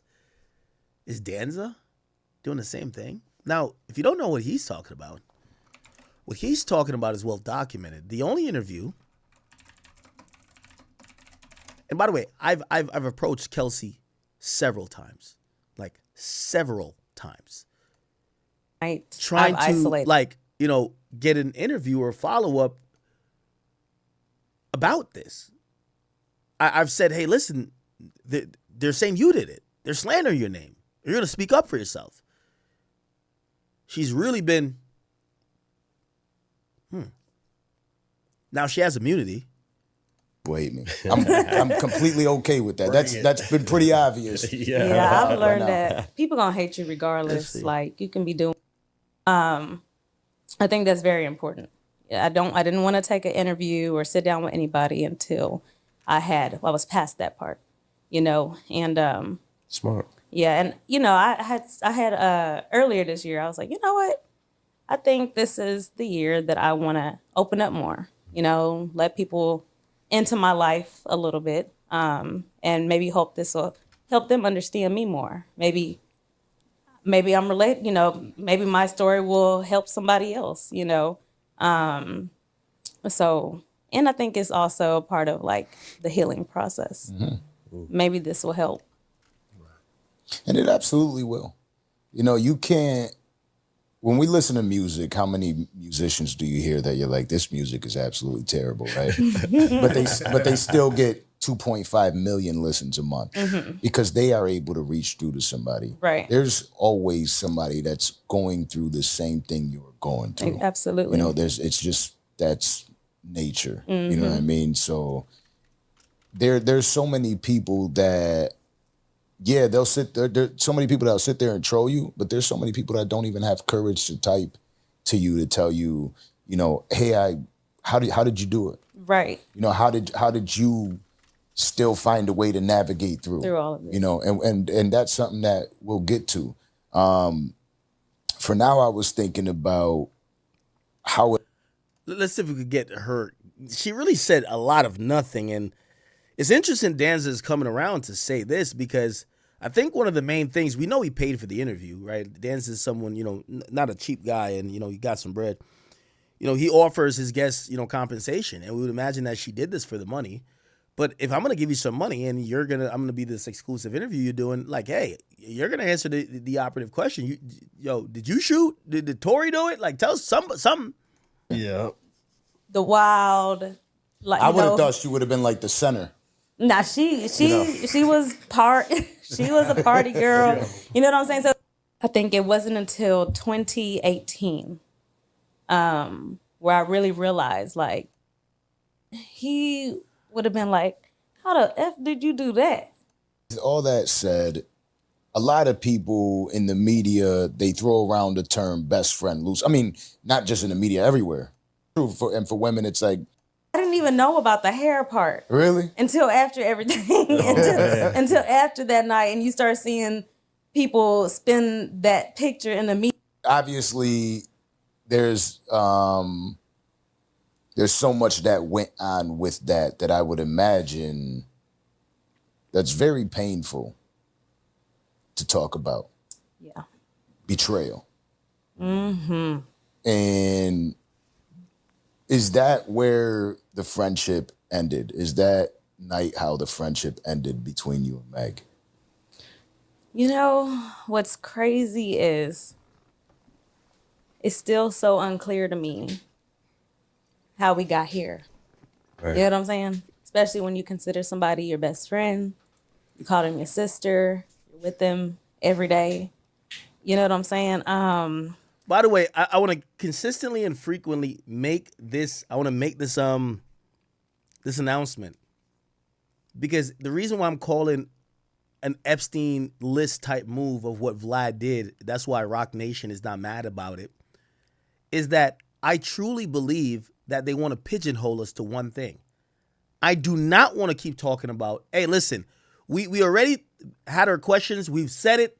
We think what we think about Tory, but we got to speak about Rock Nation and Jay-Z and their actions across the culture.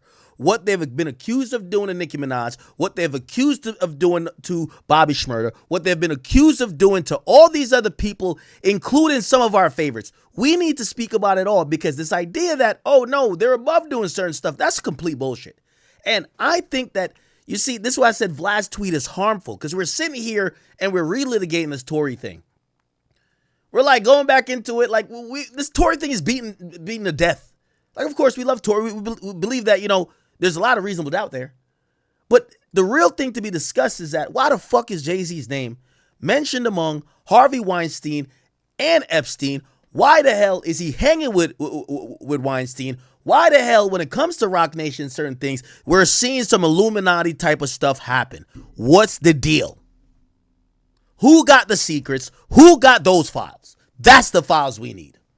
That's why I don't like talking about this. It's not that I have a problem necessarily kind of going back over this and kind of like laboriously like it, but we need to figure out if there is a story, just like how when people were initially saying, hey, there's a bigger story than just this Jeffrey guy. There's some other motherfuckers. We want to know, who are these people that maybe either have protected Jay, maybe Jay protected them, maybe Jay get to leverage them, maybe Rock Nation has got to leverage them, Rock Nation has gotten out the paint, Rock Nation has gotten in position.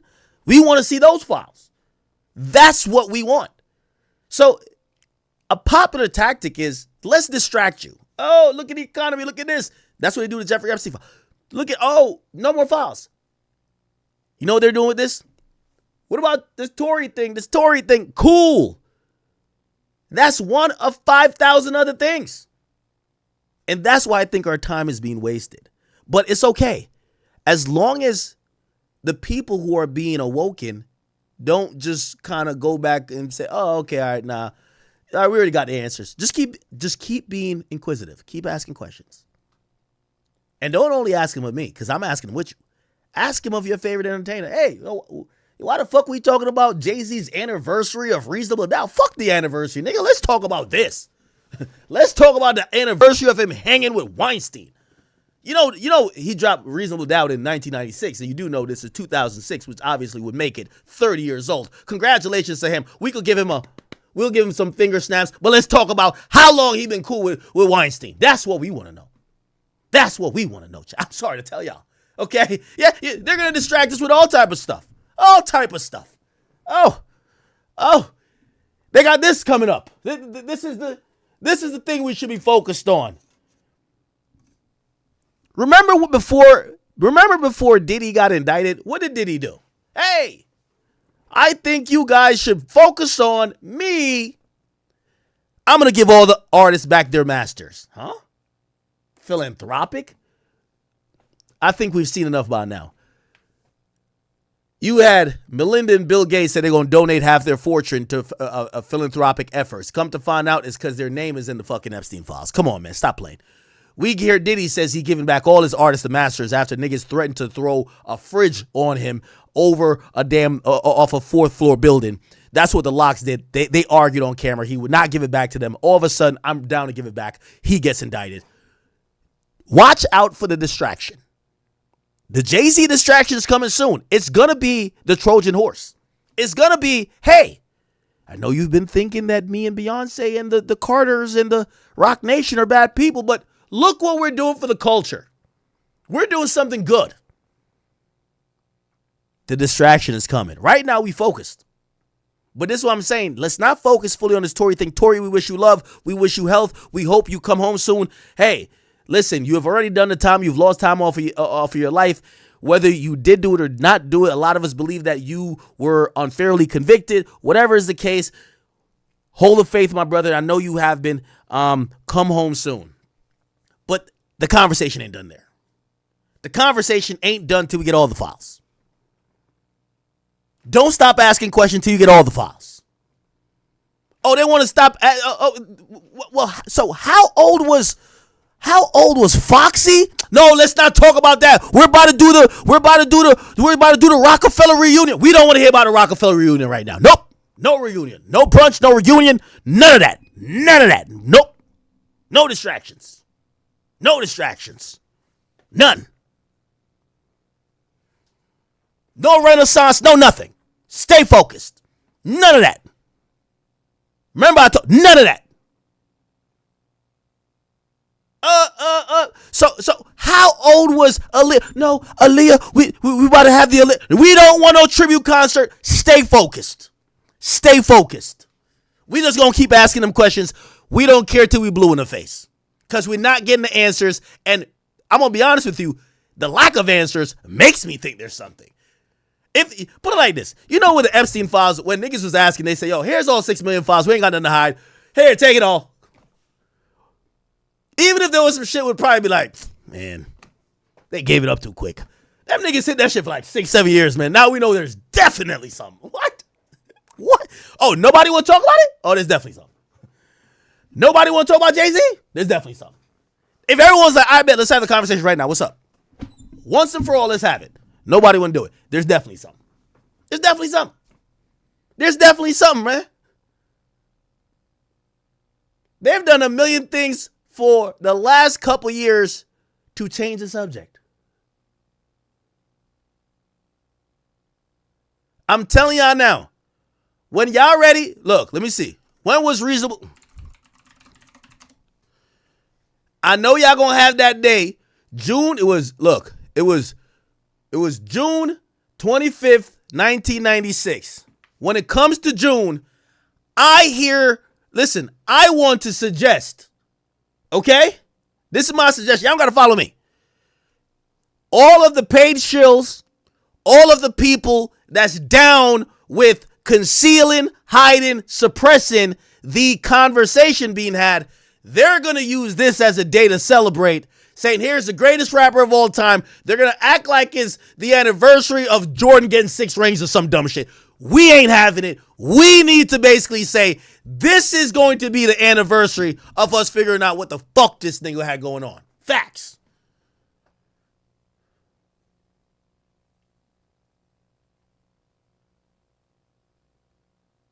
The only reasonable doubt we want to hear about is if there would be reasonable doubt for this shit to be in court.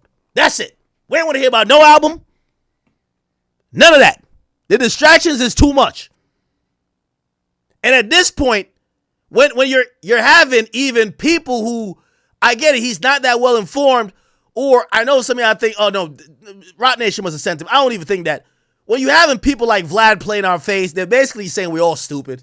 Like we're the dummies. The people the most read, the most researched. We know these cases, or we know these situations back and front. They want to just say, oh, y'all are the idiots. Yup. We can't let them play in our faces too much longer. We can't.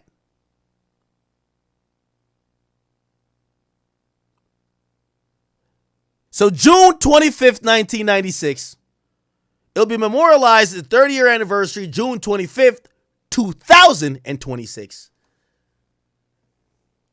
I think we should make that anniversary of asking what the fuck this nigga done did for the last 30 years in relation to some of these questions we have. We're not just trying to blanketly accuse him.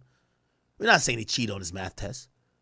You know, he said he lost 92 bricks. We're not saying it was 2 bricks. No, we're not saying that. We're just saying we're hearing your name. We're hearing the company you got with too much fuck shit, and enough is enough. You can't keep spitting in the air, and when it falls in our face, you call it rain. Enough is enough. We need some type of answers, some type of accountability. We're not all stupid. You're pictured with these barely legal people. You ended up dating one of them. You supposedly had a crush and trying to kick it to the next one. We don't know what's going on. One of them you supposedly signed. We don't know what's going on. You're hanging out with a guy who's a creep. We see your name in over here. We see this like your artist is. We see too much. And I don't want to use, because people will think that I have a motive. I don't. But we've seen less on other people, and we believe more. Well, they called him a creep in a song. He must be. Fuck it. Fuck it. Fuck it. They called him a creep. Fuck it. Am I tripping? Someone in the chat, one of our misinformed people, it's okay. We love you too. He says, ACT must be paid to redirect the attention from Epstein to Jay-Z. That person must haven't been here for the longest. I've said put all of them in a bowl and investigate them one by one transparently. We need all their client lists. We need to see who all of them were hanging out. We need to know when are all the times that he used to hang with Weinstein. When are all the times that Epstein used to hang with Trump? Elon, fuck with you. You know I rock with you. I own a lot of Tesla stock, but gang, you was trying to get on that island bad. You was trying. Nigga was curving you, man. This nigga went out here, man. Your name is Elon, man. You ain't coming over here, man. Fuck out of here, man. Elon, the fuck? You know what I mean? Like, get out of here, man. Like, it was curving you. We need to know why. The why, and here's the thing. I'm not saying everybody guilty, because the why could probably help him. Maybe Elon was getting curved by Jeffrey Epstein because he wasn't a big enough perv. That's actually a good thing, right? Right? It might be like, oh, nah, he ain't a pervert like that. Nah, he not a creep. Don't bring him here. That's a good thing. If we find out that they didn't bring Elon, remember Elon was trying to get, like, Elon, let me know the best time to pop up at the island. They ain't never let that nigga know. We don't want you here, nigga. Maybe they were saying you ain't a predator or a big enough predator to make it to the island. That's a good thing. So through investigation, we might say, okay, at least we know he ain't a creep like them. That's all we can say. You get what I'm saying? It's one of those.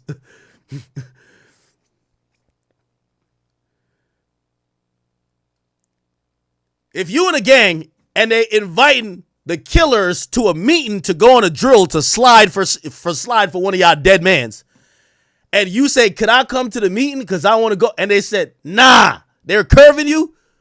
Yeah, you're a gang member, but maybe you're just not a killer.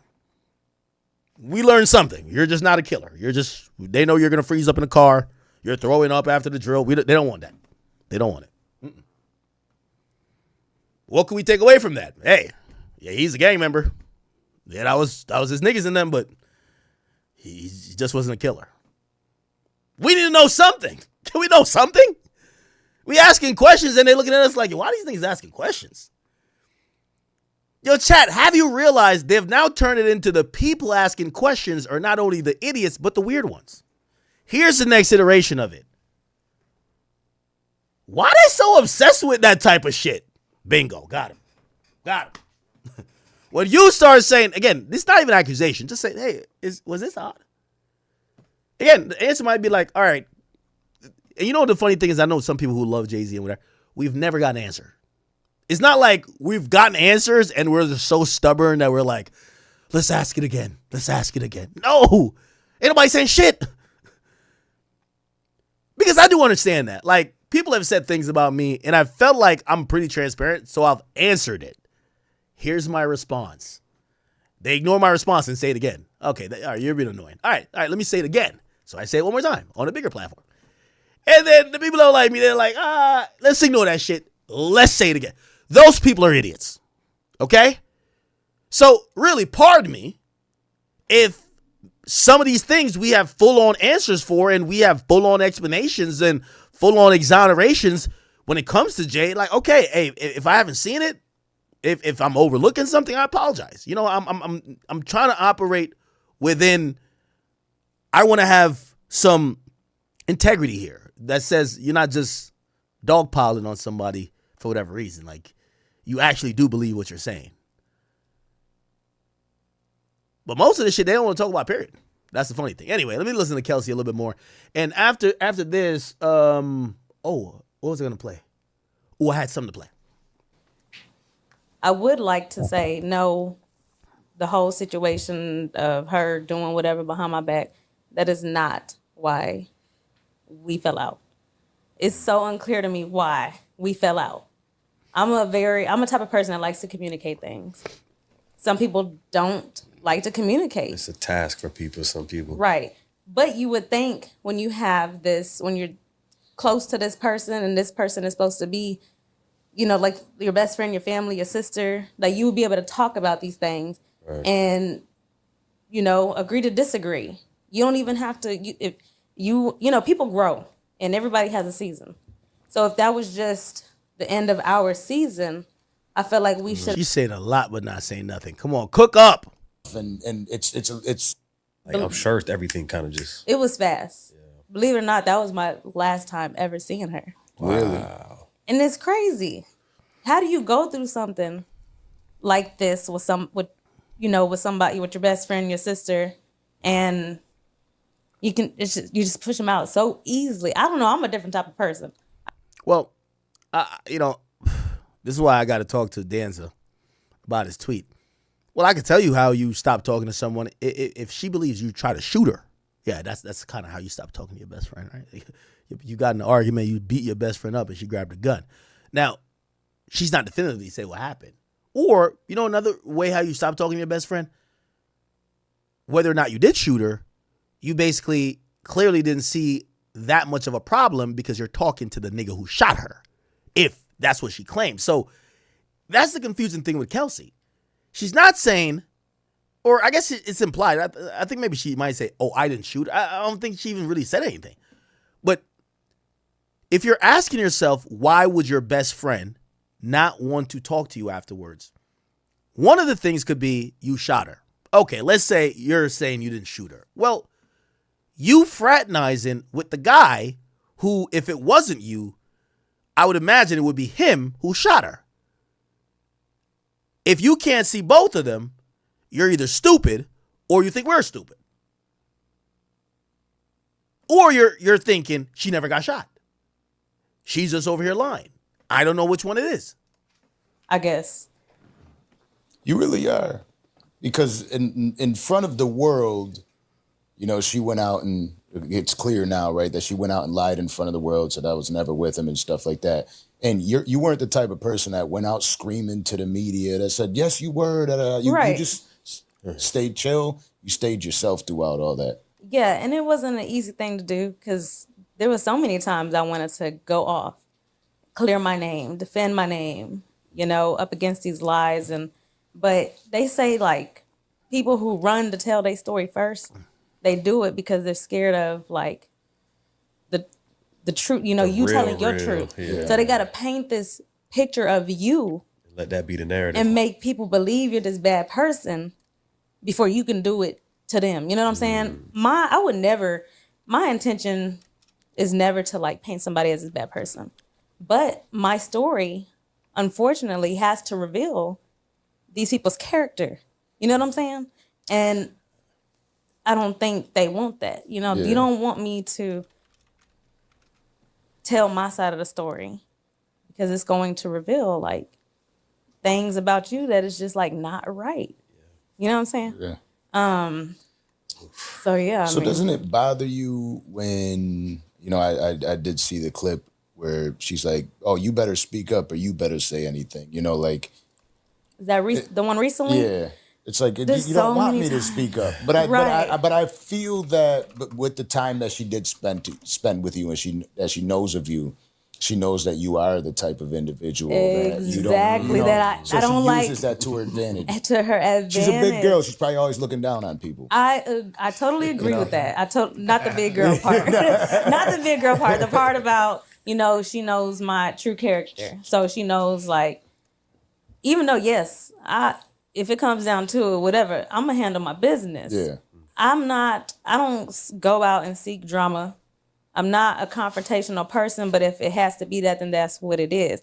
But I would prefer to not have to go there. You know what I'm saying? And these are things that, you know, she does know. You know, I'm not that type of person. I'm not fixing to get on the internet and do all that. Now, you know? again, I don't want to, I prefer not to get too into detail about those types of things. But I did want to ask, details. Is that night, the infamous night, the night that you actually found out about the betrayal? It's crazy. Yeah, it is. It is. To my knowledge, shit. Other than that, like shit, she was 100. Yeah. To my knowledge. So yeah, it did end up coming out that night that she had been betraying me or whatever, and of course. So she basically corroborates it. You know, Meg was fucking my dude behind my back, whatever. Some same shit. She's not gonna say much. Honestly, since that night, I've isolated myself completely. Okay. Has that affected your drinking too? The drinking, I don't. Because that night shit, affected my drinking. Right. And I say that because again, everybody was drunk, except the driver and the person who didn't testify. Okay, I see someone. Thank you guys. You guys have a lot of I'm still getting through the donations here. You guys definitely sent a lot in, and I appreciate you guys. Okay, Texas Batty, thank you. And he says, speak on Demori Perez. Are the doctors being paid by Desiree? So there's this idea that with Demori, you know, she was, you know, there's just so much shit there. Where like people when Vlad just even says some shit, Vlad has no idea about this stuff. It's not like, that's what I'm saying. When I sit with him and I'm hitting him with facts after facts, all he's going to do is like, he's going to change the subject to, well, what I meant. Okay, fuck what you meant. I get it. You were joking around. But when you say these things only an idiot would believe, there's actual things behind it. So Desiree Perez, who's the CEO of Rock Nation, her daughter is Demori Perez. Or actually, I think Demori Hadley, I think. Just look up Demori Hadley Baker Act. She actually claims that if you don't know what Baker Act is when it's this act that if people actually fear that you are a danger to yourself, they could, you know, have law enforcement take you and put you in a hold where they could, you know, evaluate you. And the daughter of Desiree Perez is claiming that, you know, she was Baker Acted, but it was orchestrated by her own mother because her own mother didn't approve of the guy she was dealing with, and basically how she, you know, she influenced all of the operating bodies, including the police and, you know, maybe even, you know, these medical facilities or whatever, in actually keeping her. And people usually even accuse that when they get put in a conservatorship. You know, obviously recently, we know what happened with what's her name? Wendy Williams. So it's a lot, right? It's a lot. And Yeah, she got Baker acted. A deputy said, and it says, I can't drive with you. You could take me. It says you're gonna be in handcuffs, and your dog's not gonna be able to come. And they actually, yeah, it says we received a call from your family. They're saying that her mom called, saying that she tried to overdose. Okay, and there was a doctor, chief of psychiatry at this hospital who runs a private practice who said, they say, I spoke to your mom and I spoke to your aunt. So the legal fight is, she says her own mother really set all this up and she used unlawful means to have her falsely detained under this act. And it says she's a CEO of Rock Nation, which is a company that she runs with Sean Carter, which is Jay-Z. This is her own daughter saying this shit. This is not like some random, I would never met none of these people in my life. But this is her own daughter saying this. Her own daughter is saying she used money, power, and influence to tear, her apart, her and her husband, right? And he created an enterprise of individuals to effectuate her plot, essentially try to separate me from her husband to falsely accuse him of domestic violence. So they were trying to basically say, if she doesn't leave this guy, and they're saying that the dude beats her, this and third, she's not saying none of that. Says she's crazy. It said Baker acted her. They said it was fearing she was at the risk of suicide and abusing prescription drugs. The attorney said they haven't seen nothing like this in 20 years. Okay, the attorney represented the daughter, saying that Perez had harassed the couple for years, including making unfounded claims to get the husband arrested on multiple occasions for battery and domestic violence. Prosecutors never pursued any of those charges. The state attorney wrote an 11-page scathing closeout memorandum, which basically said that her mother made false allegations to the police. So the state attorney's office basically said the mom, like after they basically try to pursue legal action, they said, well, it's on the mom. And we're not here to do whatever. We're here to just move off the mom or move off the family members. Prosecutor also wrote that she was wrongfully Baker acted last year, something that they dispute in a letter challenging that many of the memos. Okay. So there's a whole thing. And it kind of becomes a little bit like spooky when you're saying, wait, so her mom affected the police, the state attorney's office, and psychiatric centers to get her daughter like taken away because they didn't like the guy. So remember, Vlad is like, nobody would do such a thing. Her mom ain't like the guy she's with. They said that she's on drugs, suicidal, and that she's getting her ass beat. She's said none of the things are true. Her and her attorney dispute the doctor that supported it. In a lawsuit, they say that her doctor wrote a letter disputing need for treatment and hospitalization, a document that provided. Okay. This is some shit. This is some shit. Desiree Perez has claimed that she actually filed this thing because she was rooted in legitimate concern. The psychiatric facility said they can't talk about the case because of the pending lawsuit. And according to the BSO, the incident is now under internal review. So that's their own daughter, right? All right, Kelsey doesn't really say much here. I want to quickly, and I am going through all the donations here, by the way. Ubenzerk, thank you for the $5. It says, a serial con man and gaslighting people. Who'd have thought? LOL, if there were the signs. Maybe he's talking about Jay-Z. Damn. Or maybe he's talking about Vlad. I don't know. Anyway, let's get to this really quickly. And again, I am going to read all your donations. Thank you guys if you sent them. But in putting things in a context, because remember, if you believe any of this, you're crazy. So let's bring in other people that might be crazy. Remember I told you Colin Kaepernick's wife, Nessa Diab, we could look at her. Remember they said Nicki's crazy, right?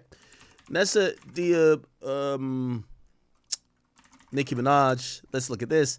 Nessa supports Nicki Minaj's claim of foul play at Rock Nation. She claims they undermined Colin Kaepernick protests and said, hey, Nicki Minaj exploring the smear tactics by Jay-Z, Rock Nation, and Desiree Perez did to her behind the scenes is very similar to what I was told they did to her man, Kaepernick, when Jay purportedly co-opted Kaepernick's protest by siding with the NFL to help their image after they blackballed Colin for his protests. Okay. Interesting. Now, after this came out, there was a very interesting piece of evidence that came out to back her up. Because remember, everybody's crazy. There's nobody telling the truth. Everybody's crazy. Van Lathan. I want you guys to listen to this. It was Nessa. And she was talking about Nicki Minaj's claims about a smear job that Jay-Z had against Colin Kaepernick. All right. I have to say this. I think the thing here, and I've told this story before, I think the thing here is the Jay-Z part of it. Obviously, that's the biggest deal. But when Nessa's talking right there, there's a part of me that feels bad about letting her be on her own with saying that. As is the rest of the people who are in media, because it's easy to dismiss someone and call them crazy. It's the easiest thing. This person's crazy.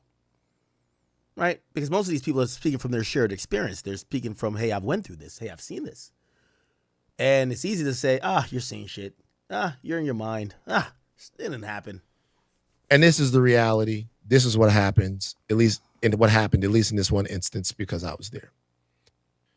I know for sure. I'm not saying it was Jay-Z. I can't say that Jay-Z did anything, right? But I know for sure, that Rock Nation was seeding negative stories about Colin Kaepernick during the time that he was really in traction with Jay-Z. For sure. I've told this story before, I'll tell it again. This is another story where I give Harvey a ton of credit, right? Remember, everybody's crazy. Everybody's crazy. Before. I think the thing here is the Jay-Z part of it. Obviously, that's the biggest deal. But when Nessa's talking right there, there's a part of me that feels bad about letting her be on her own with saying that. And this is the reality. This is what happens, at least in what happened, at least in this one instance, because I was there. I know for sure.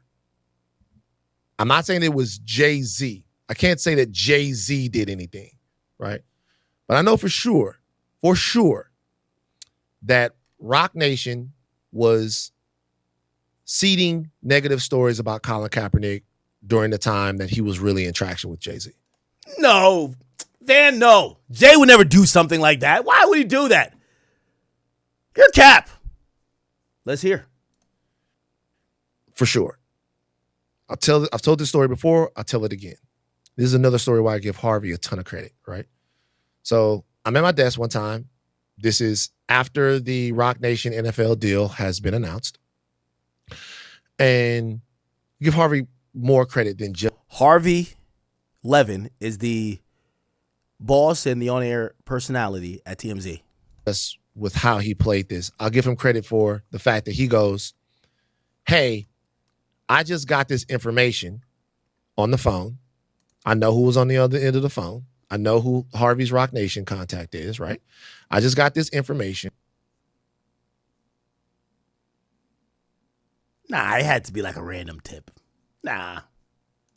On the phone. And all of these things about Colin Kaepernick is what I just got told, right? He comes over to me and he tells me all of these things. And it was the whole Colin Kaepernick doesn't really want to play narrative. Like Colin Kaepernick didn't go to this training or he sabotaged himself this way or whatever. Actually, it was the same thing that people had started to hear on First Take.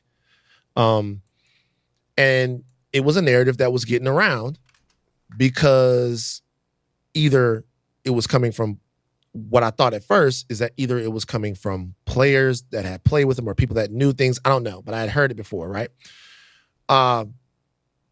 And Harvey comes over to me and he says all of this stuff and he's like, yeah, did you know that he actually doesn't really want to play? And I looked at Harvey and I said, look, I don't think that we here at TMZ should be getting in the middle of what's going on between Colin Kaepernick and Jay-Z. I think if we run what essentially was a hit piece on Colin Kaepernick. A hit piece that he's admitting that Rock Nation called in, seemingly, to Harvey Levin to spread the propaganda because Jay-Z just got a deal and they wanted to make the sheeple okay with moving on to what Jay-Z had in store. I don't think we have the cultural cachet to do that. Number one, to insert ourselves into the middle of that situation. And also, I think it's choosing a side in something that is literally at the core of a black cultural discussion right now. I don't think we should do it. And he listened. He listened. And you didn't do it. He did not do it. He listened. He goes, okay, that makes a lot of sense. He listened. I'm like, I don't think we should do that. Like, he listened, right? He went and got back on the phone. And when he came back, there was a different story. And the story that ended up making it to TMZ was that Jay-Z somehow had the inside track on becoming an NFL owner because of his relationship with the NFL. And that ended up being the story. You guys could probably Google that story. I'm sure it's still on the site, that Jay-Z was going to become an NFL owner. And the reason why that story went up is because it was still a story that kind of explained why he had decided to take the deal with the NFL. It was a story that made it make sense to people. Like, oh my God, maybe Jay-Z, as the owner of a team, can then put Colin on a team, or maybe move it. That was the intended purpose. So after they tried to bury Colin, and TMZ and Shout to Van, they said, we don't feel comfortable with you feeding us this negative story, which I got to say, TMZ, way to have the morals there. You know, I'm pretty sure Lamar Odom would probably be like, what about me? Did anybody call y'all saying I was on crack? Because y'all ran a lot of those stories. Reportedly, they said the Kardashian always had the bat signal or bat line or the bat phone to TMZ. But, yeah, so they didn't run the story on Colin, but they ran it supporting Jay-Z, but giving a reason, basically saying he's not scum. Hey, he's going to own a team, and if he owns a team, he could put Colin Kaepernick on the team. Moving on from the kneeling situation is worth it because we're going to get a black owner in the NFL. Or just have some influence towards black culture people within the NFL. I get it. Right. Because a lot of people were asking the question, like, why he did this. Because it didn't seem like it was a deal. And they were pitting Colin Kaepernick. Again, for the people who say this is just crazy talk, hold on. We're going to find it on TMZ. Jay-Z to become part owner, NFL team, TMZ. This is a story that got ran. This is TMZ.com. Jay-Z had multiple reasons of becoming part of the NFL family, TMZ Sports has learned. One of them is that he's going to become part owner of an NFL team. And it's going to happen soon. Sources connected to Jay. Come on, Rock Nation. With direct knowledge tells us Jay's going to have a significant ownership interest in the NFL team. As for which team, we're not being told. But we are being told it's going to happen in the near future. Yes. Oh, yeah. We're told Jay wants to become a part owner because the huge fan already has a sports business and wants to be a change agent for the NFL. This is a part you could assume. He wants to be a change agent. So he wants to change the culture. Look at this infamous video. The person that we keep talking about, Desiree Perez, is here. Jay-Z's here. Roger Goodell's here. Jay-Z has experience with team ownership. He has actually a minority stake in Brooklyn Nets. He sold that stake in 2013. This became the story instead of a overly hit piece that was meant for Colin Kaepernick that was called in by Rock Nation. Against Jay-Z. Full disclosure, I know Colin Kaepernick and Nessa. I do not know Jay-Z or any of the higher-ups at Rock Nation. Right. So I can't say what Jay-Z was having somebody do. But the fact that they were people from Rock Nation that were trying to put negative stories about Colin Kaepernick into the ether is true. Now, that is two things. One, so much more common than people would think that it is, right? So much more common in media than people would think that it is. Okay. That happens all the time. Essentially, the reason why I would tell celebrities all the time is like make friends with somebody at TMZ, have somebody in the office, is for two things. Number one, so you can get a story and okay, we all know how the media works. All right. Day W, he says, you drag topics for so long, man. Get a live mod, please. Hey, this was important. This was a big topic. It went viral. We got to really flush it out. This is where people come for in-depth conversation. You know, I've long since graduated from the come here for 5 minutes of discussion and you got the gist of the topic. We're going to get into the weeds. I like to think that if you watch this live stream, you're the most entertained and most informative. And those two combined make you very powerful. People have a natural dislike for Beyonce and Jay-Z, will believe anything and not read nothing. That's TLO3 Riz. Antoine Brook, thank you for the dollar. You didn't say anything. Kendrick Intern says, Ack, you finally seen what Dot was talking about on Watch the Party Die. It's deeper than Drake. Are you trying to say Kendrick was talking about Jay-Z?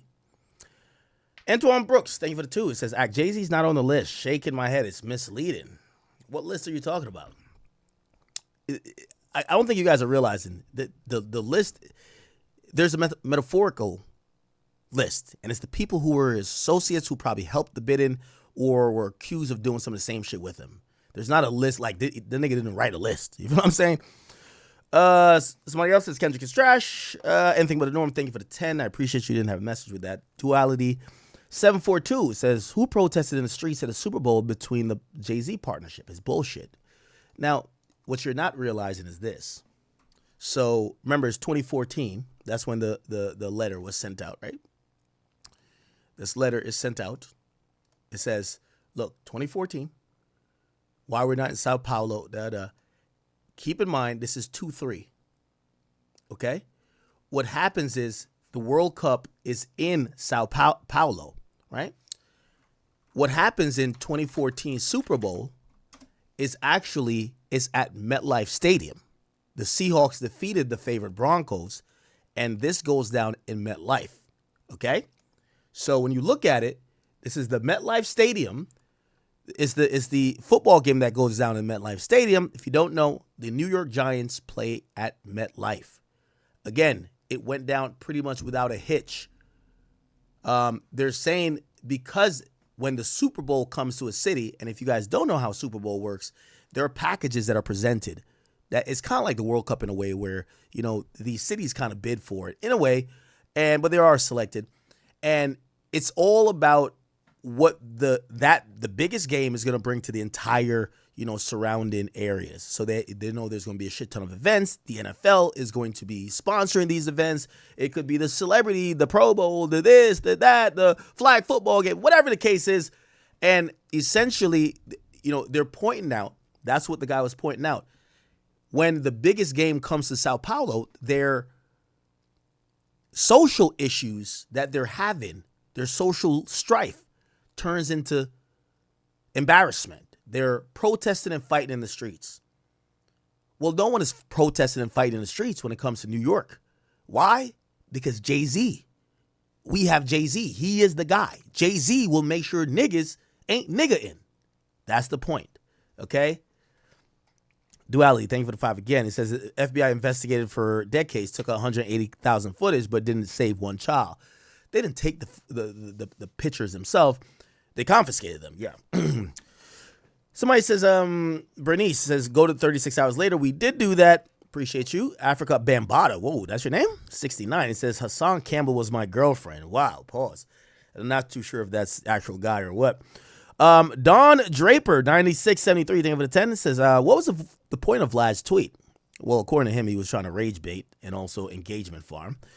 Mamouche, thank you for the 2. He says, Ack, are you going to Alka show? Come on now. You know I'm in there. You know that.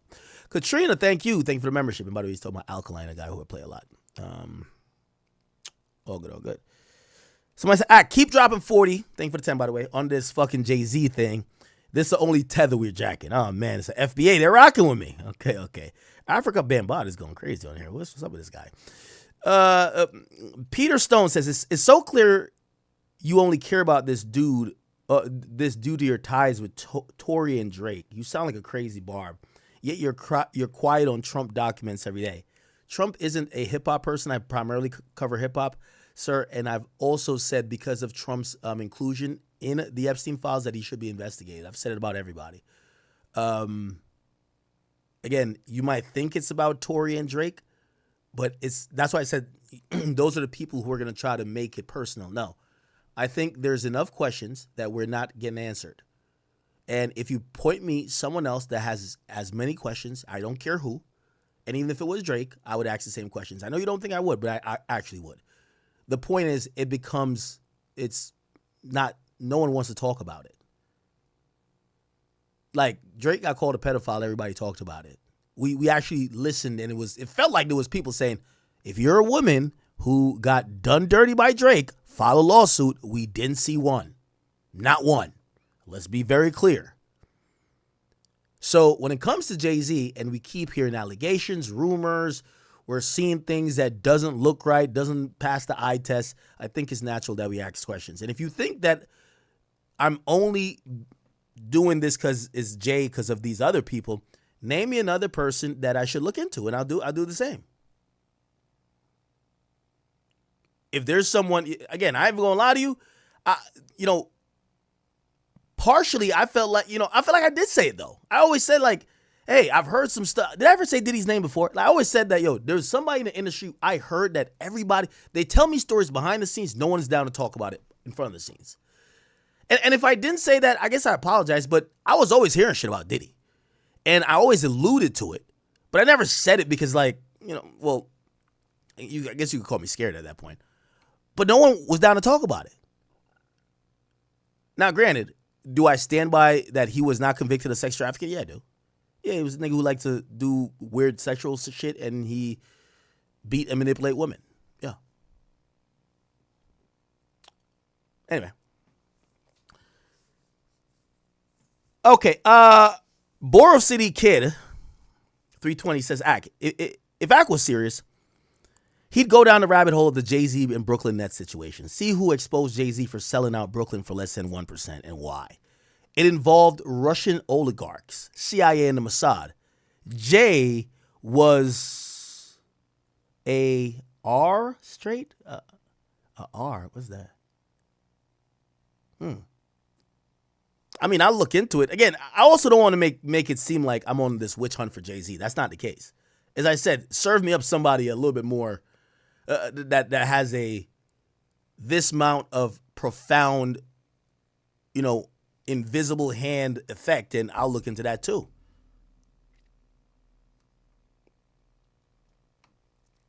Okay. Night of Shambhala says, it's a pleasure. You're blessed in this life and the next. Appreciate the research and how you take responsibility on the mic. Thank you. So we're always here for you. Thank you. Okay.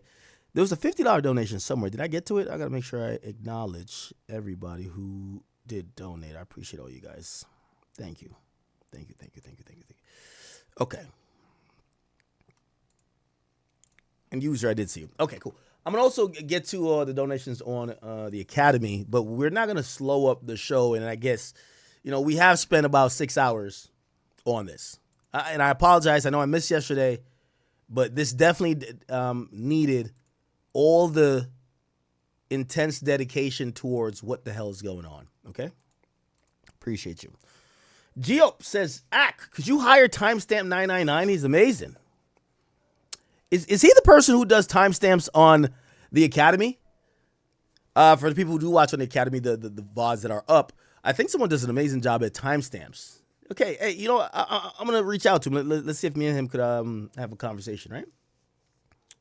Somebody said, I can't spend 10 minutes on Elon or Trump. Well, if y'all care, I swear, if y'all care that much, the thing is, when I go off into hip-hop, I try to come back real quick because I want to lose y'all, honestly. So just for the people who will be like, yo, Ak, why don't you do the same thing with Trump? If y'all want me to go down a Trump rabbit hole, and I promise y'all, we could, I don't know how we could do this in an overwhelming way. If we have a poll, if it's, I don't know if it's a donation amount, I don't care what it is, I will dedicate a whole stream to Trump. What do you think that is like, there's protected people? What the fuck? We'll go down the rabbit, but the thing is, I got to make sure y'all going to be tuned in. All right? Like, if I start talking about Trump and sometimes when I'm talking about business, I feel like I'm halfway losing you guys because you guys want to talk about Christian Rock and dumb shit. Like, yo, y'all niggas want to talk about NBA Youngboy and 15 Baby Mamas. I get it. And it's cool. Like, I like talking about that too. That's some of my favorite things to talk about. I like to talk about these scallywags and hoes. So again, I never want to lose you guys because, these days I've been trying to get into a little bit more business stuff with y'all, kind of educate you a lot more. I'm not trying to make this like, this ain't CNN. But if that's what y'all want, for the people who think that I'm ducking those conversations, we could create a metric and we'll spend an entire goddamn the thing is, when I talk about Jay-Z, I know it's still within culture. When I talk about Trump, I'm now doing a politics broadcast. And I know some of you guys didn't come for that. But if you guys want that, I will give 7 hours to Trump. I don't give a damn.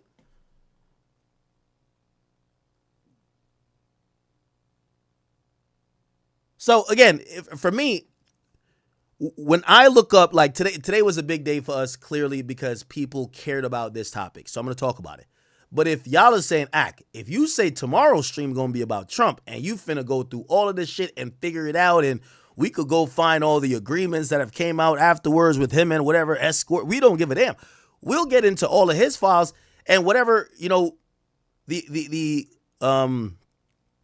the mass opinion of him it is what it is. The dude's the president already. Who gives a damn? You know what I mean? Like, why would I need to protect him?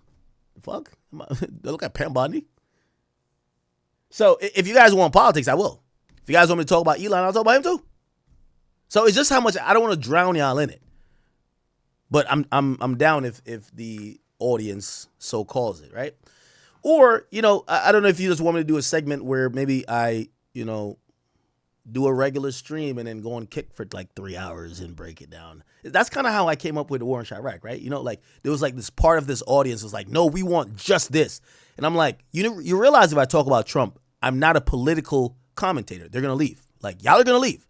Half of y'all be like, yo, bro, you're not talking about J. Cole? I'm out of here. Bro, no news on Drake? I'm out of here. Dog, what about that Cardi snippet? No? All right, I'm out of here too. That's what's going to happen. I'm talking about the things that it's majority rules. Y'all rule this chat. So if y'all vote a topic, I'm going to have to talk about it. And if y'all say, I'm going to talk about it the whole time, I will talk about it the whole time. It doesn't matter. We will go down a rabbit hole of whatever. All right, we're kind of trying to spin out of this. Daily Ask Reddit, thank you for the 510. It says, you keep asking all these questions, but you haven't given us a real theory. Can you tell us simply what you think is going on with Jay-Z? I'm asking questions because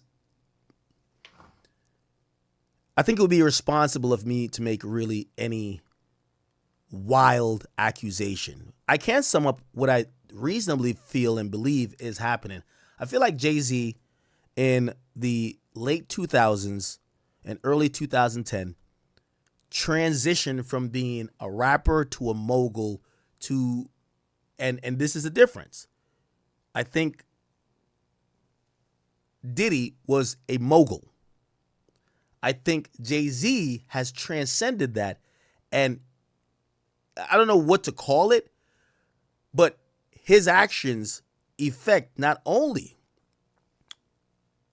the music business, not only culture, but it affects politics, it affects businesses, banks, it affects Fortune 500 companies, and Jay-Z, unlike Diddy, because I think once Diddy start getting to the 9 figures, right? Once he started getting 9 figures, 100 million and up, I think Diddy was very comfortable with, okay, I just want to fuck these hoes.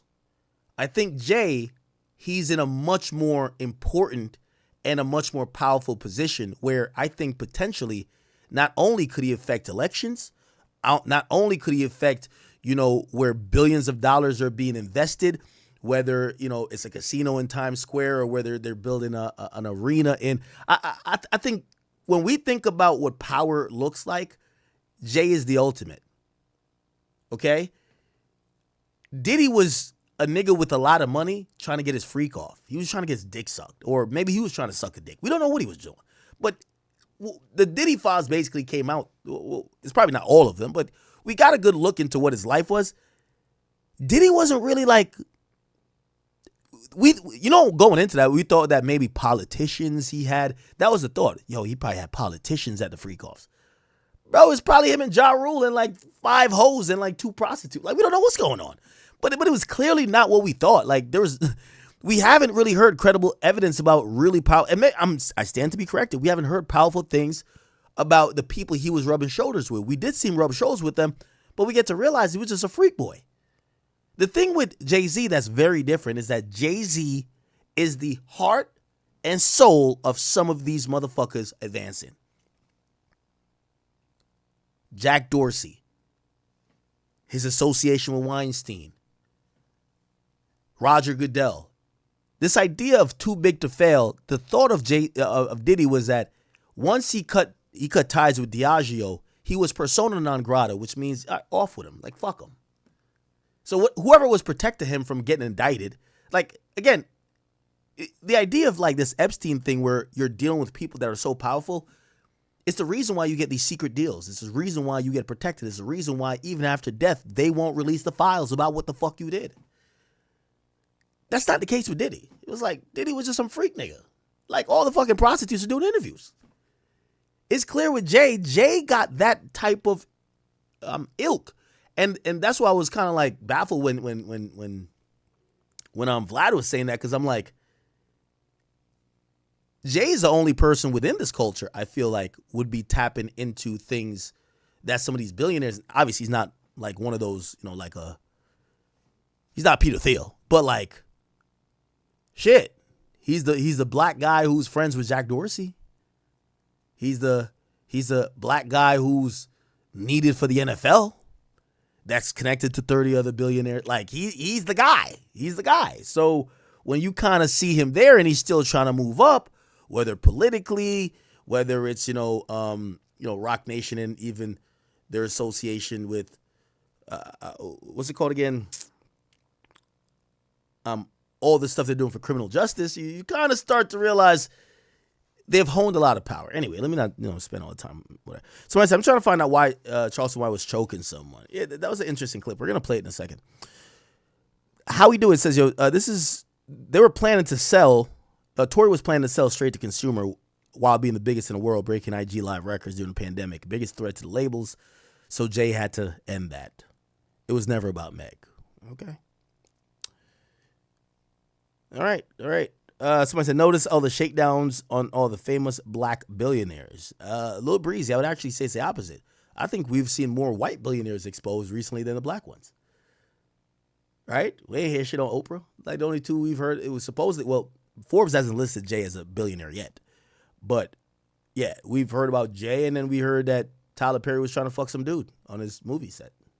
That's it. Like, what other black billionaire is getting taken out? Now, we've heard about every white billionaire. You know what I mean?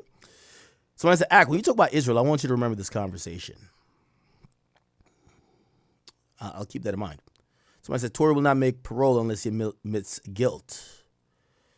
I think he's going to make parole. Actually, when you look him up on the California inmate correctional site,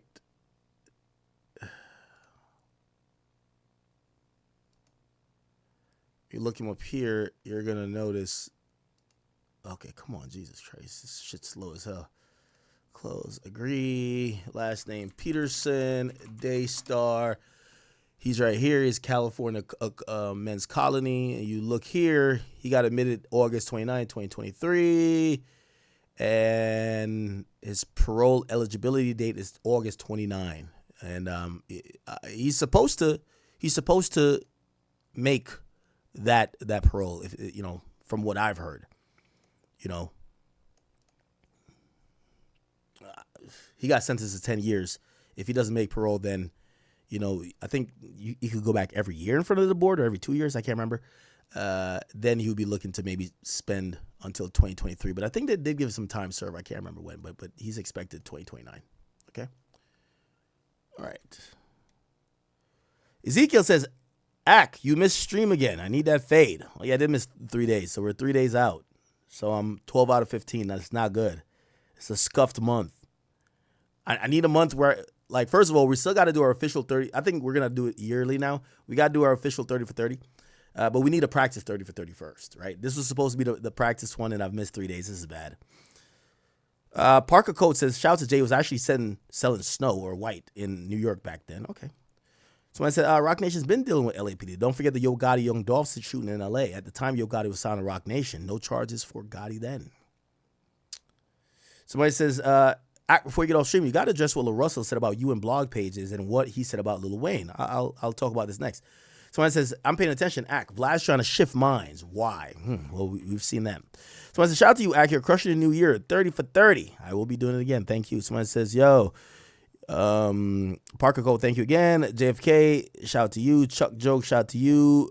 Bougie Buddhist, thank you for the attendance. Zach, we hear you have to possess a certain level of intelligence to hear what you're feeding the people. Thank you for your integrity. Rock Nation will crumble. Someone said, yo, you're spin facts. You're not crazy. There will be more people like you not scared. Somebody said there's 3 million documents to be released. Yes, there's still 3 more million left. Somebody said Vlad isn't Rock Nation. No, Trump is all over the files. Okay.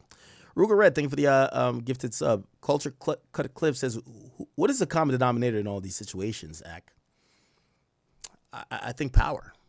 You know, like Vlad tried to compare me and him. Yeah, I'm pretty open with it. Like, yo, if I don't like Lil Baby, like, what the fuck? I'm not gonna interview him or whatever. Like, what the fuck does that matter, right? Like, you know what I mean?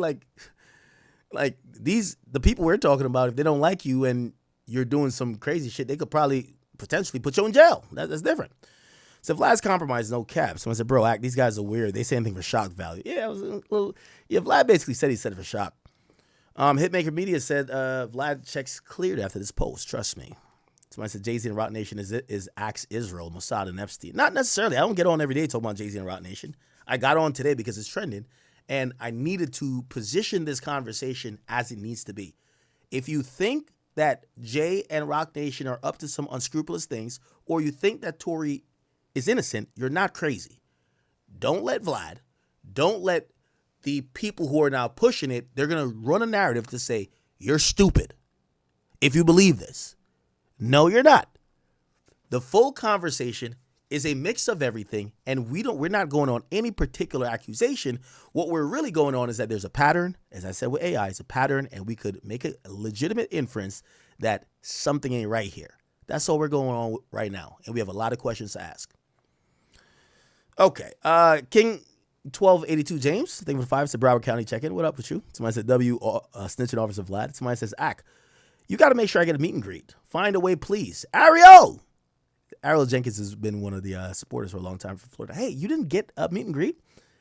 Email me or DM me. Because I know you're from Florida. I know you wanted to come to the show. Culture Cut Clips, thank you for 5. It says Vlad is Mossad, and if he actually took money to defend Meg, he has no credibility. Somebody said LaRussell tried to name drop you when he was getting cooked on Twitter for saying he has disdain for Wayne. Did he? Somebody said, what happened to the Hard Thoughts movement? Okay, good. All right, great. So we got through all the donations. Perfect. Let me go on to this LaRussell thing. So, chat, there's been internet chatter from this rapper. His name is LaRussell. I haven't paid too much attention to this recently, but apparently he did an interview. And in the interview, he has, he said something about Lil Wayne that people did not appreciate. I want to kind of play what he said, and then I want to talk about the firestorm that happened afterwards and him trying to clean it up. So here's the clip supposedly in question. Let's play it. This is the one that went viral. I understand he supposedly tweeted out a longer clip for context, but let me play initially what went viral. Yeah, I gotta respect he had a conviction. I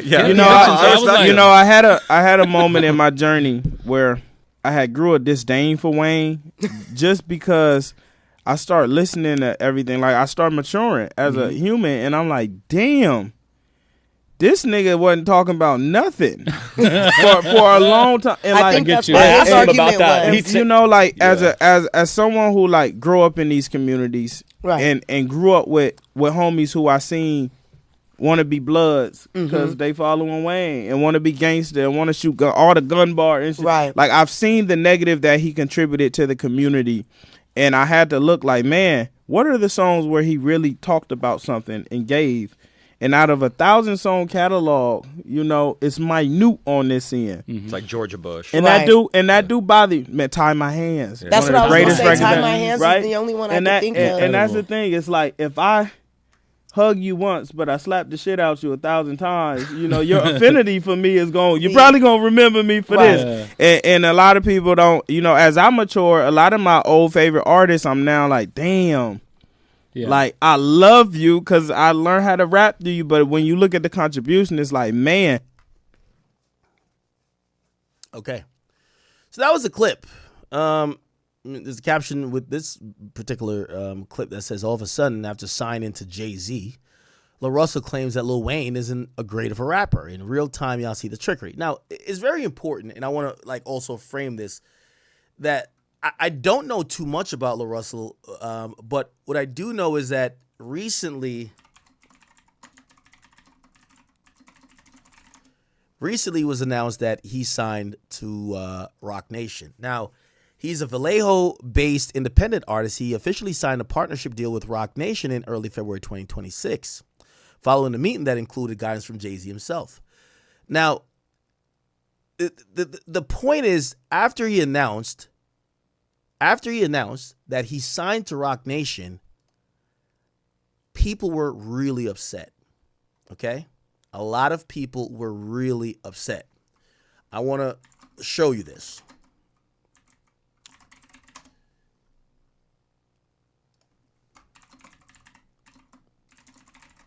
Now, I'll explain to you why people are upset. They're usually upset when someone who they feel is fighting the independent plight gets off that independent plight and signs with who they figure is the big bad demon.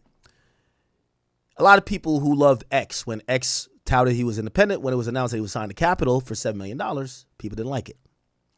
It's happened along the line with other artists as well. When you're the independent guy, you supposedly, your fans get invested in your independent plight, and when they see you not adhering to that, they hate it.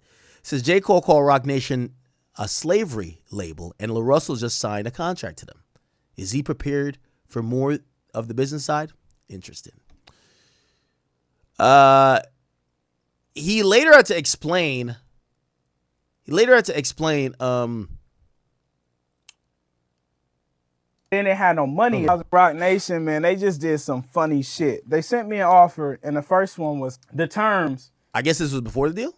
But then they had no money attached to it. It was just a $15,000 discretionary fund. You're going to deliver these projects under these terms, 10% 360, $15K discretionary fund. That's yours. I went to the office. They like, what you think? What you gonna do? And I'm like, bruh, where's the money? Like, where the numbers? Right? He like, what you mean? And I'm like, bro, it's only $15K. And he's like, oh, no, this ain't it. He makes a call. He's like, yo, it ain't no numbers on the offer. They sent a new offer in like 30 seconds. The new offer was much larger, but by that time I was turned off. If I would have signed this $15K, would you have told me you made a mistake and then you made a $750,000 mistake? I don't want to do business with niggas who make mistakes that big. You gonna fuck my business up, right? But I just felt like that was hella slimy and it wasn't a great representation. And that's why I was like, I gotta holler at Hov, because I got, do you know your niggas moving like this? Right. And if you do, I see, it's good. I see you, but I just it felt disrespectful. And everybody goes with it's just business and whatever.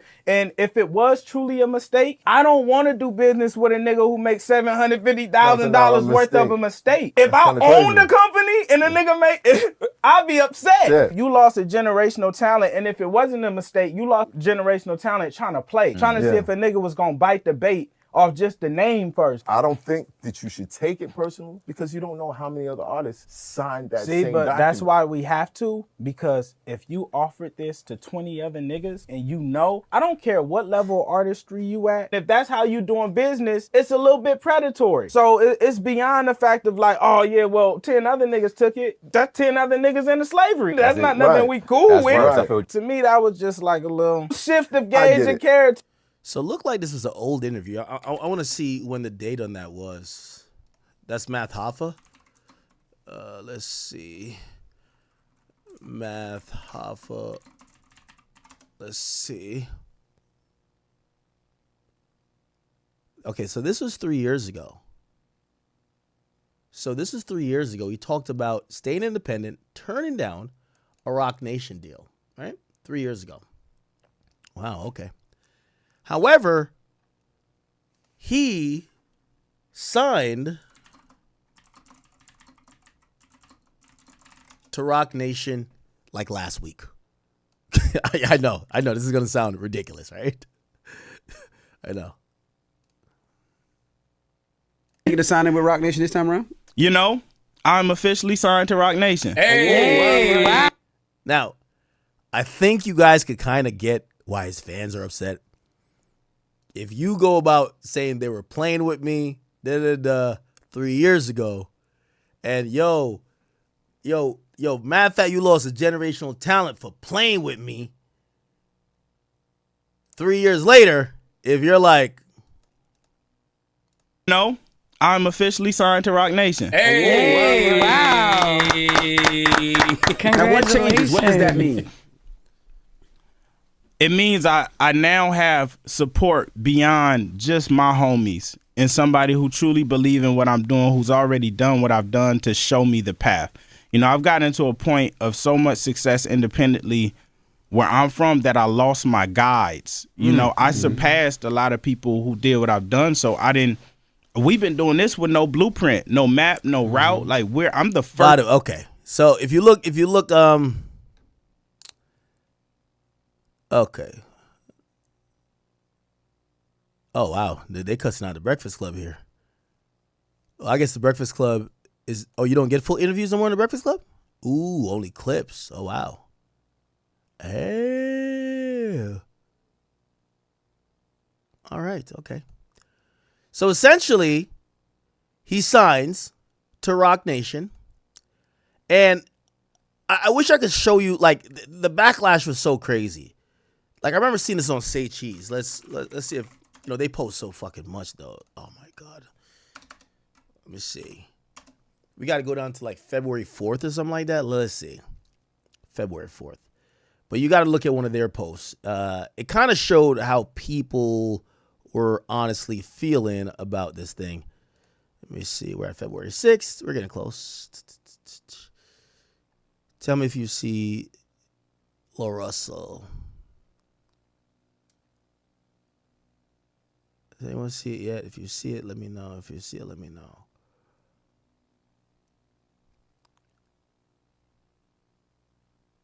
Anyone see it? Anyone see it? Oh, it should be up already, right? Because when did he sign? When did he sign to let's see if we can find it. I could probably Google it. Say Cheese TV. Okay, yeah, probably this, right? Let's see. All right, bingo. Here we go. So they say fans are questioning why Lil Russell signed to Rock Nation. He talked all the shit about labels. So this became a thing. So Lil Russell talks all the shit about labels and how they scam artists and even created an avenue for an independent to actually make a coin for their music just to sign to Rock Nation.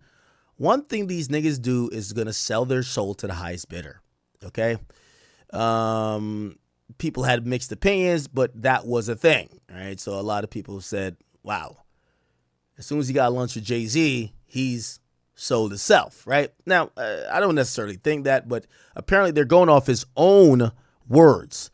So that's the precursor of he's just came off of a lot of negative, polarizing move by going to Rock Nation.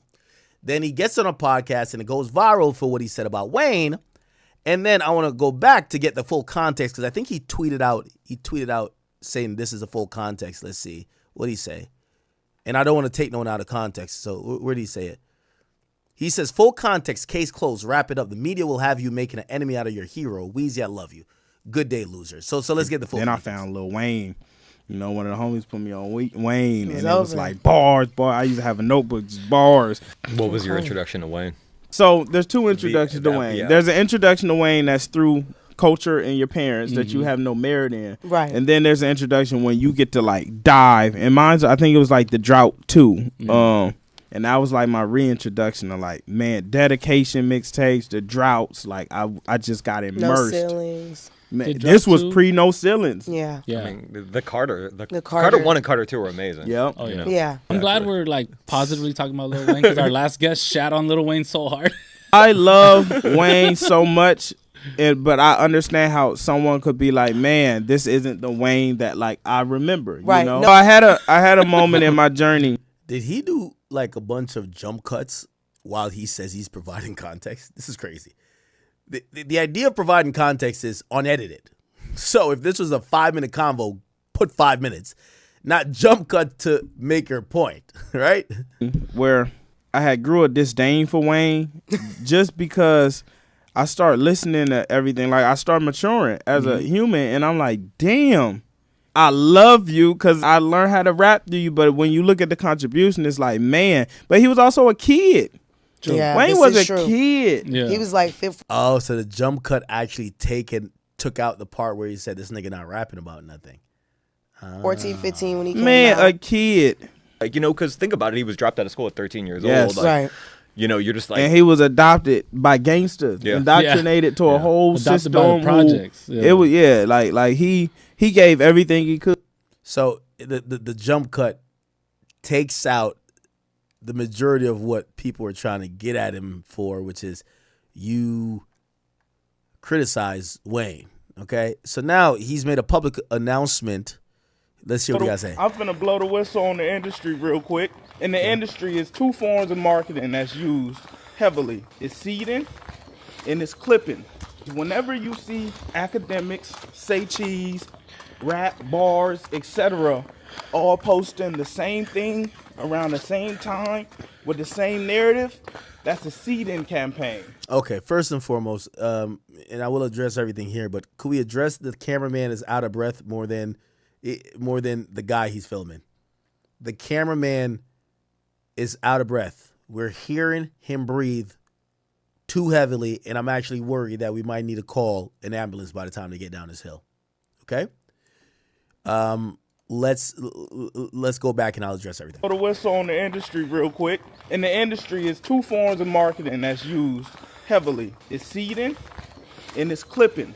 Whenever you see academics, say cheese, rap, bars, etc., all posting the same thing around the same time with the same narrative, that's a seeding campaign. That means someone gave them a budget and some content and a narrative to spread to the world. These two things have been monumental. Okay, let me address the obvious. I'm the media guy. Number one, he's right.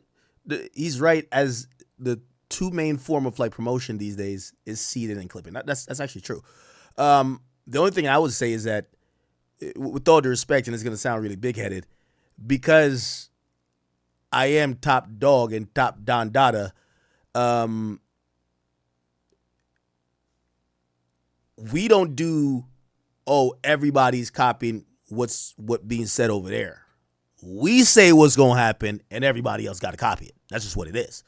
And also, I specifically make sure that there's nothing going out on my page that I don't agree with. So if y'all is, for example, I turned down, I don't know, actually I kind of got an idea who was paying for it.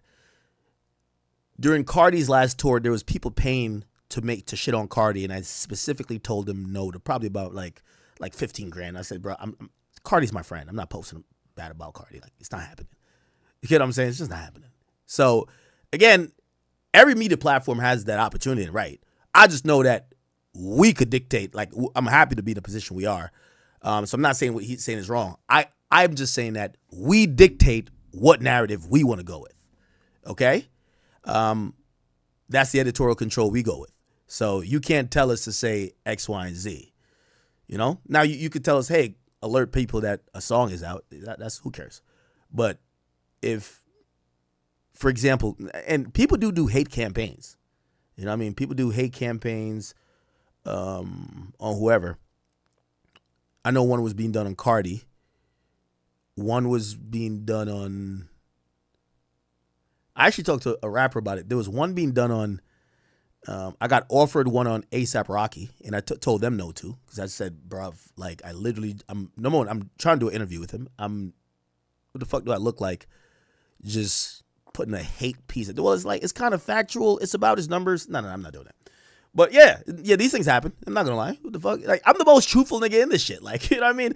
You know what? I could tell people and still, like, I'm gonna still do what I'm gonna do. The fuck? Beneficial to artists like myself as well, because whenever I have a viral moment, I'm able to mass distribute the moment to the world. On the flip side of that, most of these places don't have no integrity. Hold on now. Stop it. So as long as you got the budget, you could get them to post anything and use their platform. Yesterday, probably like 20, 30 platforms across Instagram and Twitter all posted the same clip of me at the same time with the same narrative. Now, that's where I got to pause him and also say, first of all, yesterday was Valentine's Day. I'm not thinking about LaRussell on Valentine's Day. Also, if this was a campaign, I wasn't offered it. So I'm not going to say it doesn't exist. I wasn't offered it. But also, we didn't post about it, or I didn't post about it. The second thing, right, is that this idea, or what did you just say about like no integrity? With the same narrative. 30 niggas thinking the same thing, watching the same interview at the same. Now, I'm going to be honest with you here, and this is what LaRussell might not understand, right? Let me tell you how hate campaigns work. I'm giving you the real look behind the business. That means there's some other entity that got so much money, not only to promote their own shit, they got money to try to make someone else who they might be competing with not look good. So when I tell you that someone, and again, I could probably find out, but I don't care to find out because, you know, it is what it is.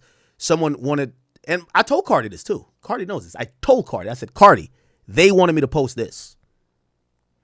By the way, I can tell what it was.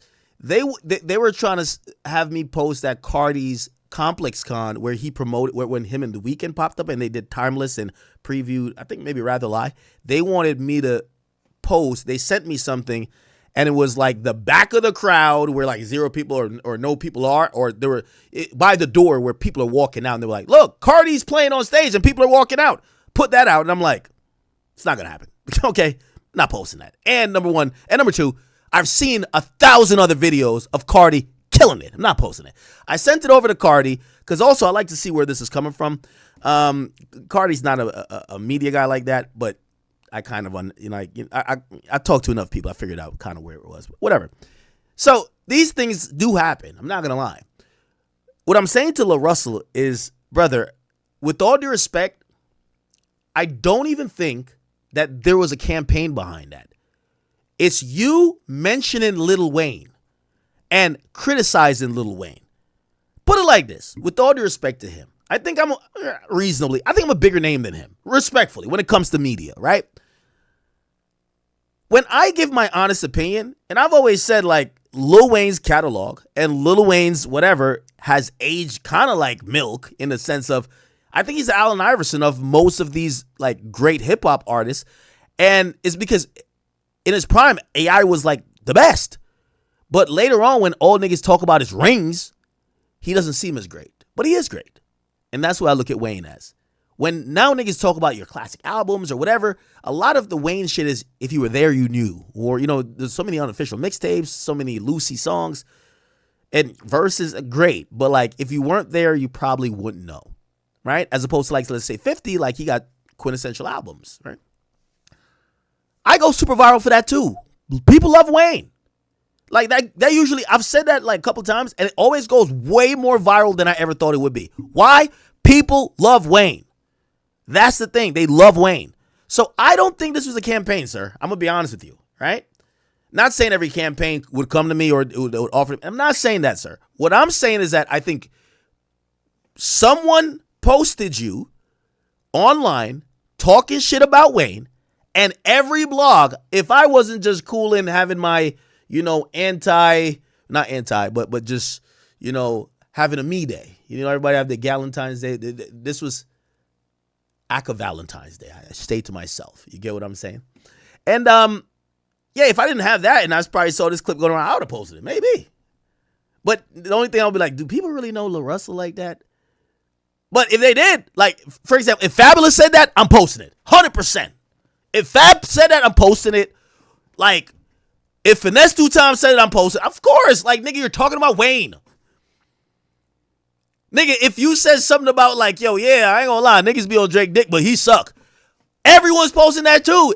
Again, What I would consider seeding for an artist like you is when you're not speaking about something that or someone that everybody's interested in, respectfully.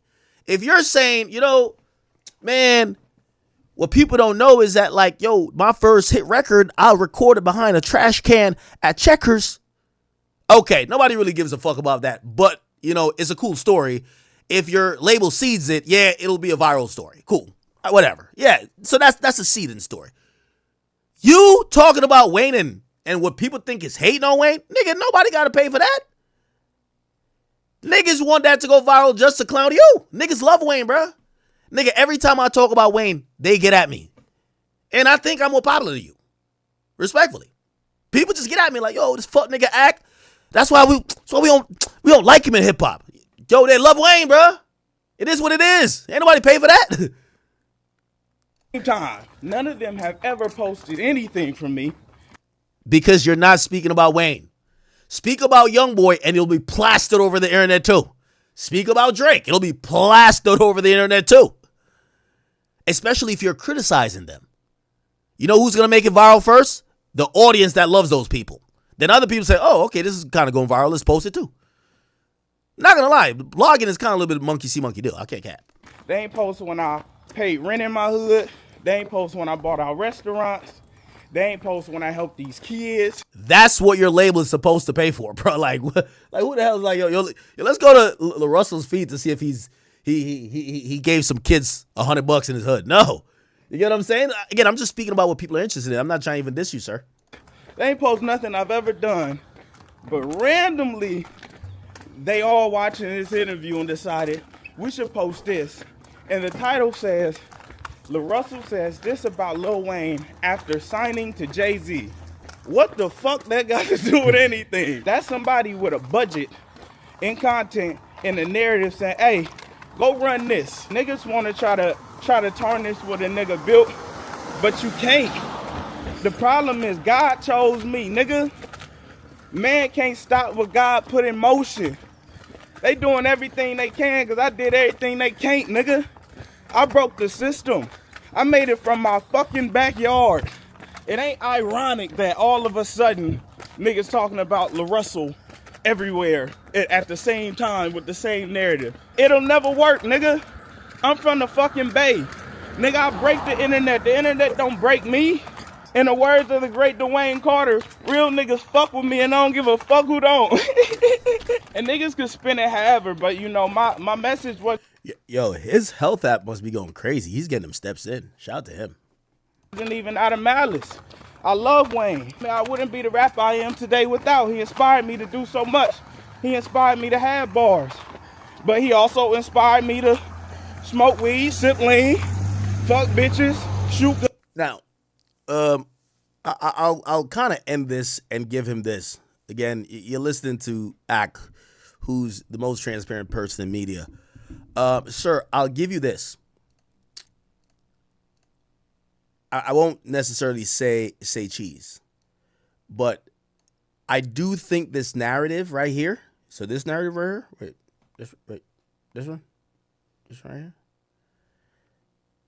That start, like, first of all, respectfully to you, a lot of niggas didn't know you were even independent. Respectfully. I know you probably think they do. A lot of people didn't know. When I did see blogs start posting that, you're selling out. I personally do believe that whoever your distributor was did run a hate campaign on you. I'm not going to lie. I do think that for that. But this Wayne shit, we want to talk about you and Wayne. Nigga, we would talk about, we might talk about AOKD trying to diss Wayne. We might talk about, D Savage talking about. These niggas we don't give a fuck about. We just got to be honest. We love Wayne. But I think you're a little bit probably jaded. Welcome to the industry, first of all. But you're jaded because I think this right here, whoever you used to distribute with that you probably left, what I believe is they want to get at you for leaving them. So they ran this to get a thing about you being a hypocrite to put you in a weird spot because your distributor, and again, I'm always right, brother. Come on. I guarantee. So this is why you have that thought. The Wayne shit, nah. Nobody's doing that. I'm sorry. Nobody's trying to pay for your opinion on Wayne. No. But this I do think, because this came right around the time of the announcement. I agree with that. Your last distributor who used to get money with you, who knows? They probably made $500,000, $1 million with you. They probably a little salty. They probably put, I don't know, 30, 40 grand into the ecosphere. Let's kind of ruin him a little bit that he knows you fucked up by leaving us. Yeah, probably, right? I think I gave you credit. I don't care if you sign a Rock Nation, my nigga. Like, that don't mean you're the big bad. Listen, Rock Nation has their tactic. I'm not saying you can't drop music with them. It's not like I have beef with Rock Nation artists. Like, no, go do what you got to do. You got family to feed, whatever, right? All right. What have you done?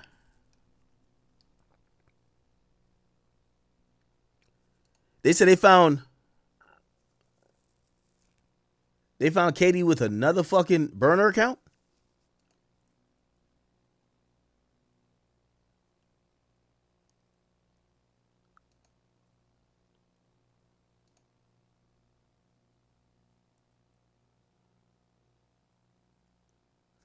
Katie don't got no fucking burner account. Stop it, bro. Like, yeah, that sounds ridiculous. Okay.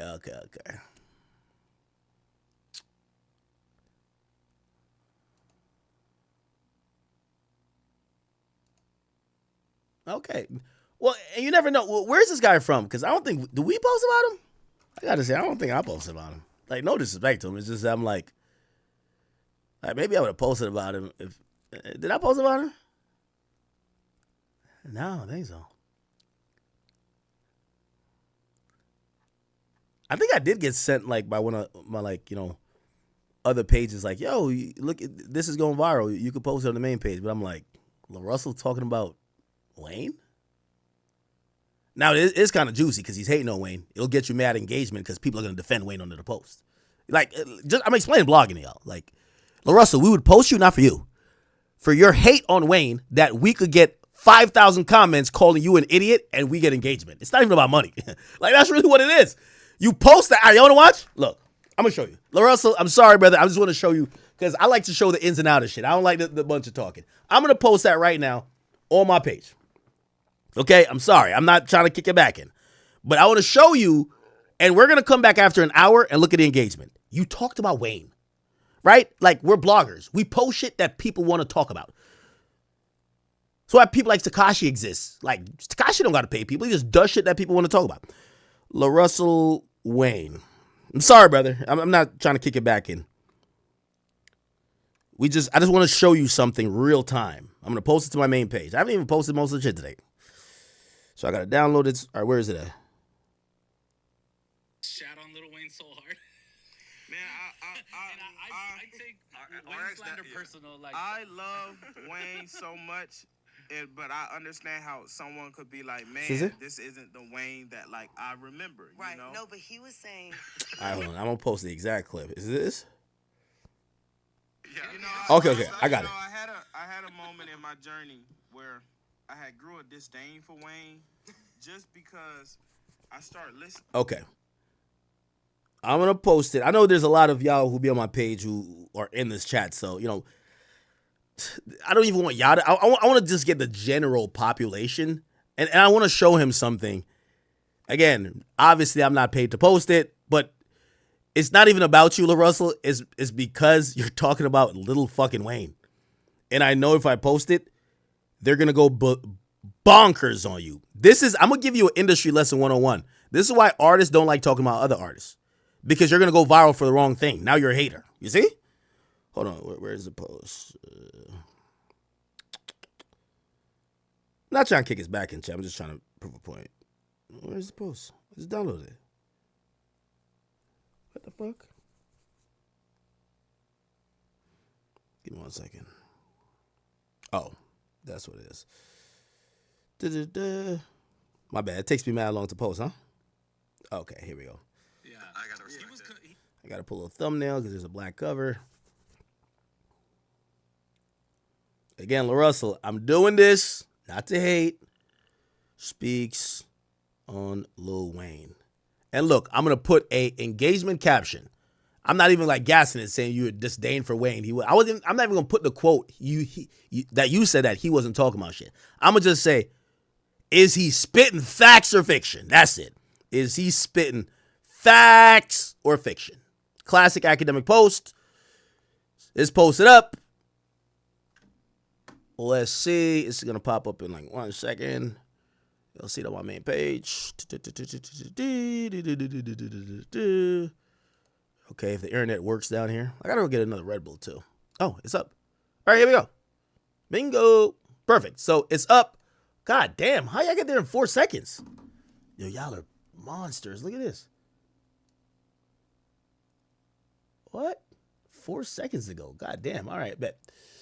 So this is just, we're doing a test. We're doing a test. Okay. I also want to show this. This is just how blogging works, people. Like, you don't have to go into Meek Mill land or be stupid as a little baby.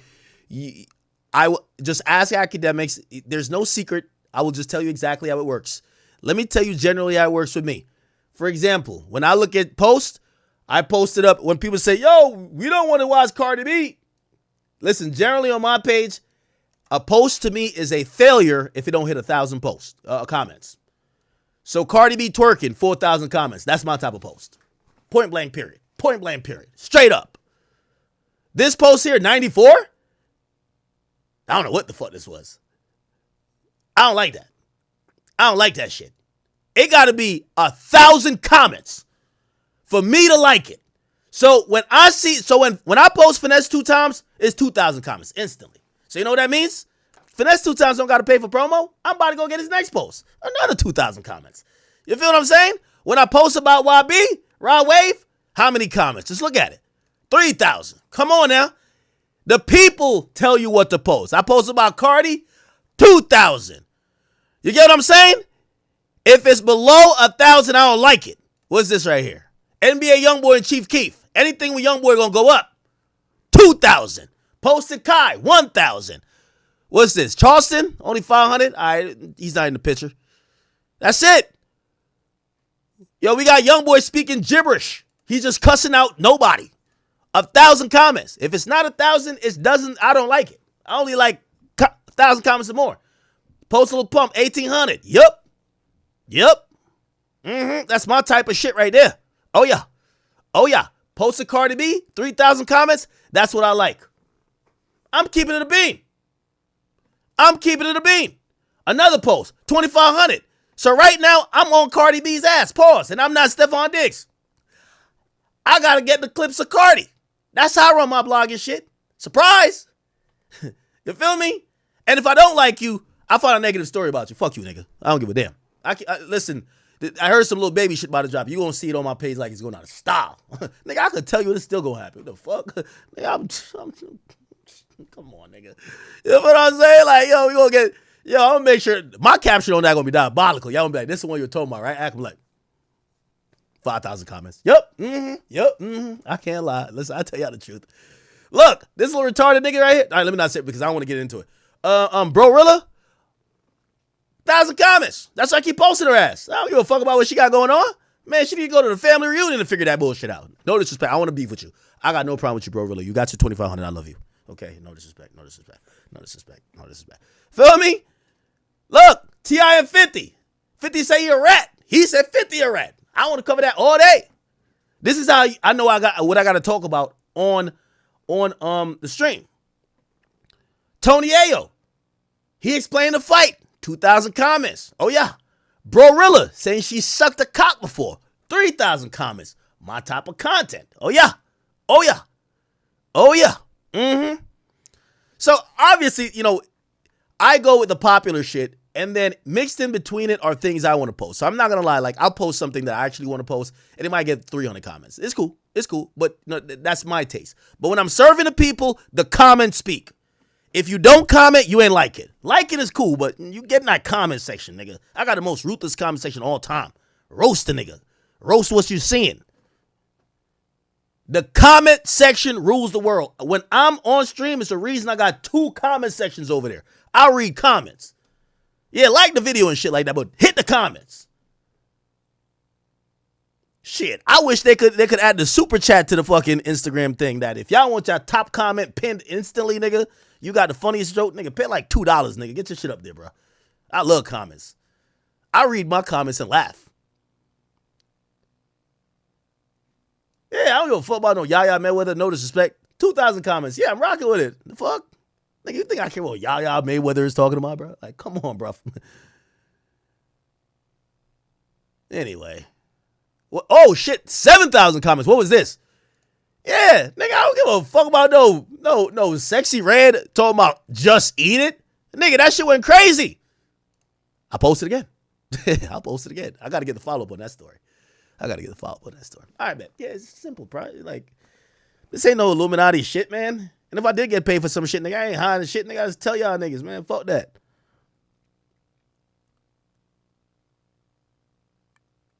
Yo, KD was wilding out? For real, for real? Yo, I wish I could call KD on stream, yo. Y'all think they would suspend him? Yo, KD, bro. Send me your number, bro. I want KD to, like... Yeah, like, put it like this. Everybody's sending around the iHeart Memphis guy getting released from prison. You know, he got locked up because he was acting crazy with his girlfriend. And the Avengers came and locked him up. Like, they fucking snatched... Bruh, they snatched the garage door off and the car. That shit was crazy. Okay, all right. That was a post. All right. All good. Let me see something real quick. All right. Still got 22,000 in here. Yo, if y'all tired of me, y'all want to go, go for a stroll, go order a movie, watch it with your side chick. Isn't it today's side chick day? Let me know if I'm streaming a little bit too long today. Let me know. Tell me if you're tired of me today, man. It's all good. All right. Let me see. What else is going on? Y'all tell me what y'all interested in. We got Stephon Diggs and the Chef. They're going at it. We know Chief Keef just dropped a song with YB. That's cool. Tory Lanez responded to Young Berg. I think we covered that on last episode. Let me just see what else is going on. Spam a topic. Oh, did we cover I did cover the Hitmaker thing, but I was muted like a fucking idiot, right? Like, I wish y'all could vote on everything with comments. Like, if y'all had like topics in here and it was just 1,000 comments underneath it. Like, I'm like one of them. Who remembers in 2016 we used to bring girls on here, and our thing used to be, yo, if we get you 1,000 comments, you gonna show us that. It was going. I ain't capping. They were going. I can't cap with you. 1,000 comments worked. Yeah, I'm the 1,000 comment nigga. You get me to 1,000 comments, we gonna get it lit. Oh, man. All right, cool. All right. Sexy right over the years. Now we get off that. Look at this guy. This guy look like a criminal, huh? All right, that guy. Wine to be Melly. All right, bet. No. Okay. Have you guys been watching this basketball game? Like, this... Yo, they need to cancel All-Star Weekend, man. This shit's disgusting. Yo, how we got to here? They have now got a slam dunk contest where the dudes can't even fall on their feet. Check this one out. Backboard. Yes. At a certain point, you see how the ball is angling in. This nigga almost got a goddamn concussion, man. What the hell is going on, man? The NBA has fell so damn far. The greatest athletes that we want to see, the names we care about and respect, they don't want to be on this shit. I didn't even watch it. I only seen this clip. I didn't even see no good dunks. There's no good dunks even going viral. I just seen the blooper. Is Anthony Edwards in here? Where's Ja Morant? Is he in there? Where are these other people at?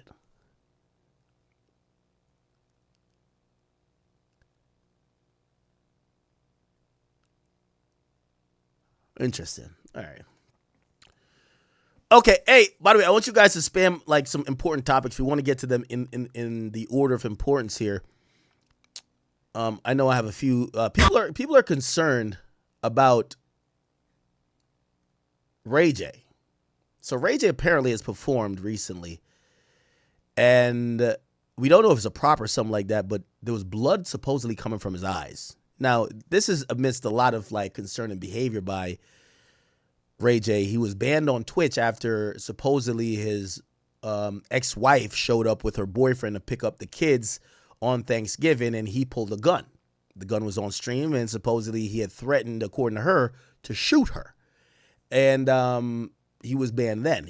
Before then, he was supposedly and reportedly on live stream because he wanted to be the next Kai Cenat. And he was streaming supposedly for sometimes 48 hours at a time. People were concerned then because they said he wasn't sleeping. He looked like maybe he's on something, but if he's going that long without sleep, without rest, yes, we get these streamathons and marathons, but the body is something that needs actual rest. After that, he was subsequently arrested, but then bonded out for $50,000. Whack 100 actually got the bondsman to bond him out. There's actually video of him getting released. Whack 100, Ray J released from jail. The video is here. Okay, if it'll ever load.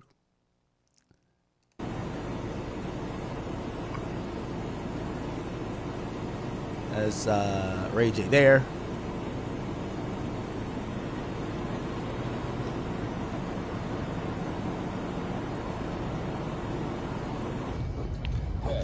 And Whack 100 is right here.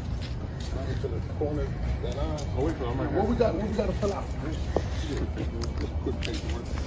Ray J, can you say anything about what happened? No, we all right. No comment. No comment right now? Not right now. Okay. Happy Thanksgiving, though, to you. Happy Thanksgiving to I appreciate you doing too. your job, though. I know. Someone has to work on Thanksgiving, right? Who you work for? I work for an agency. So would you like to say anything about what happened? Could you say anything on behalf of Ray J? No, you got an incident. It's on the internet. Okay, there we go.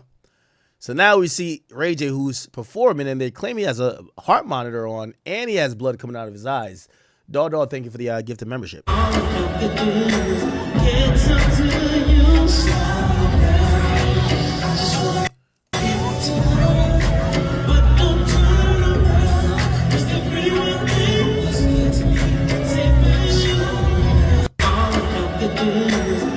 Now, I didn't see the heart monitor. Where's the heart monitor at?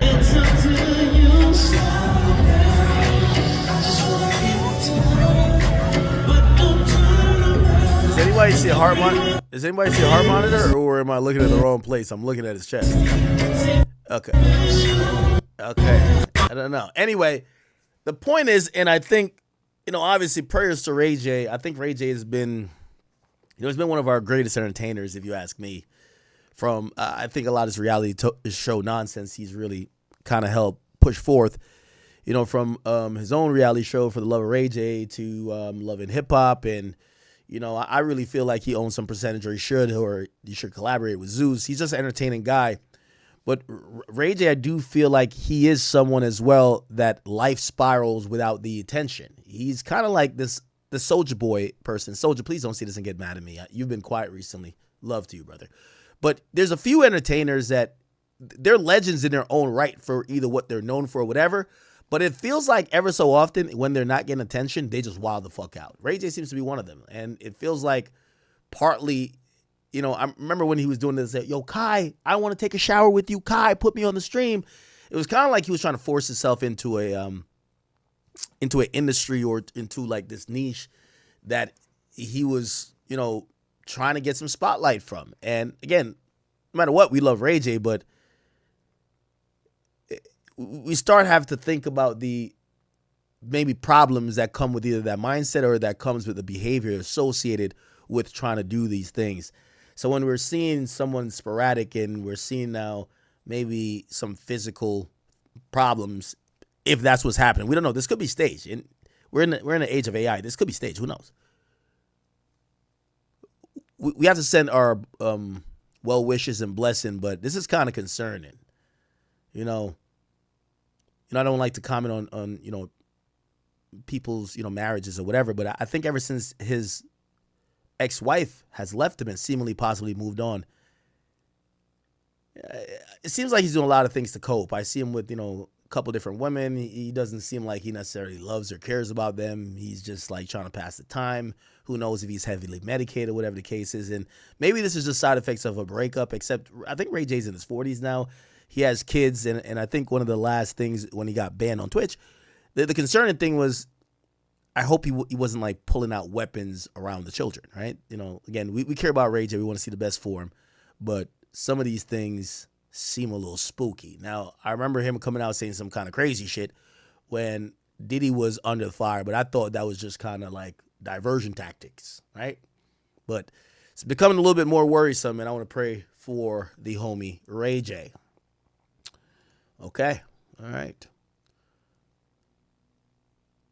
What's the deal, man? Is KD like, okay, let me see what's going on. KD is going viral now, okay? Hold on. Sorry, chat. Let me take this off and just use this. It's saying KD is going viral after supposedly he was caught using a burner account to talk trash to his current and former teammates. Huh? Yo, what the fuck? One of the comments is, I miss Ben Simmons. At least he'll pass me the ball. No, this can't be real. No, this can't be real, right? Not too sure what I'm looking at here. But there's something called Get Off My Dickerson. And look like they're in a group chat or a DM message or group message with some people. He says, I can't trust Jabari to make a fucking shot or get a stop. Someone says, just don't give him a tech free throw, to be honest. He says he's low-key retarded. Then he says, coach called that play to pass to Alpi. Who's Alpi? What team is KD even on? Is he on like the Houston Rockets or something? And said, I'm going to turn the ball over with a shitty-ass team. I don't give a fuck. Your franchise player can't shoot or defend. That's a way bigger issue than my turnovers. Remember, these guys are your future. Which team is KD on? Kevin Durant team. He's on the Houston Rockets, right? Don't tell me the Houston Rockets franchise player is, what's that guy's name? The guy who trolls LeBron? What's his name? Who Drake fucks his chick? What's his name? Dylan Brooks, right? Dylan Brooks is the guy? Let me see. Houston Rockets team player stats. Let's see. Let's see who's the big dog over there. So the most points is KD. KD is the number one point getter. Then a guy named, who the fuck? Alperen Sengun. I've heard about it. Isn't it Shengun or something like that? Like, I've heard his name pronounced a different way. Is he the franchise player? Let's click on him. He's a 6'11", fourth year in the league. Maybe, are they talking about him? Huh? They're talking about him? If this is KD, we don't know if it's KD. So KD's talking about, I guess he's talking shit about this guy. So your franchise player can't shoot or defend. Wait, how's this Shengun dude like 6'11" and can't defend? What the hell? What? So your friend, okay, that's a way bigger issues than my turnovers. Is he averaging a lot of turnovers? Oh, KD is averaging. He's averaging 3 turnovers. Okay. He's averaging 3 turnovers. Okay. But the Shengun dude, how do they say his name? They say Sengun. Like, fuck his name, actually. Who gives a fuck about him, bro? Okay. I'll just call him Alpi. All right. Oh, makes sense. Alpi, my bad. Chat, I'm not watching the Houston. Come on, the Houston Rock. Come on, bruv. Come on. Yo, by the way, speaking of which, yo, KD. I love you, brother, but they're passing you around like a hoe at this point. Like, yo, KD, respectfully, you're too good to be getting passed around like a hoe. I've seen you on the Brooklyn Nets. I've seen you on the Phoenix Suns. You're now on the Houston Rockets. Like, bruv, they got you going left, right, and center. You think you're like motherfucking Leonard the Plug. No disrespect, Adam. Like, come on. They're passing you. What's going on? Kevin Durant, that's not good. It's not good, Kevin Durant. Not good. Ever since his big toe fucked him out of that NBA Finals or that championship, whatever it was, they have just been passing my man around like it. Like, they're passing him around like the neighborhood thought. I don't like that. He's now in Houston. I don't like that shit. KD, let's figure it out, man. I think Bron, he's going to soon have to get the fuck up on out of there and retire. Brother, I know you got some years left. Come on, man. We got to make a championship push, okay? I know the Steph days are behind you, but, bruv, we can't know you for 3 championship with Steph. And was it 3 or 2? And then the rest of the time, we know you for tweeting. Can't know you for that and for being Drake's homie. You're my homie, too, though. We're homies. And, by the way, if you talk this slick, hit me up that we could talk slick about some players. I love talking shit. This is my shit talking right here. I love talking shit. He says, these Rocket fans are hurt and starting to what? Then another one, it says, yo, I got to really stop laughing. I really got to laugh to stop from crying. He says, I swear I miss Ben Simmons. At least that nigga would give me the ball. The last time I seen Ben Simmons was dead ass in a commercial. I didn't even know that nigga was in the league still. Yo, I seen Ben Simmons. Yo, Ben, that's my nigga though. He once he told me how to get a dog. I was trying to get like this little dog that he had. He told me to breed her and shit like that. So like me and him not beefing nothing like that. But bruv, Ben Simmons commercial. The last time I seen this nigga was in a commercial. I dead ass, bro. Dead ass. I seen him in a commercial with like Tiffany Haddish or some dumb shit. I was like, yo, bruv, does he still play? Like, for real, bro. Was it? Or maybe I didn't see him. Who the fuck was Tiffany Haddish in the commercial with? I swear I seen. What team he play for? Is he on the net still?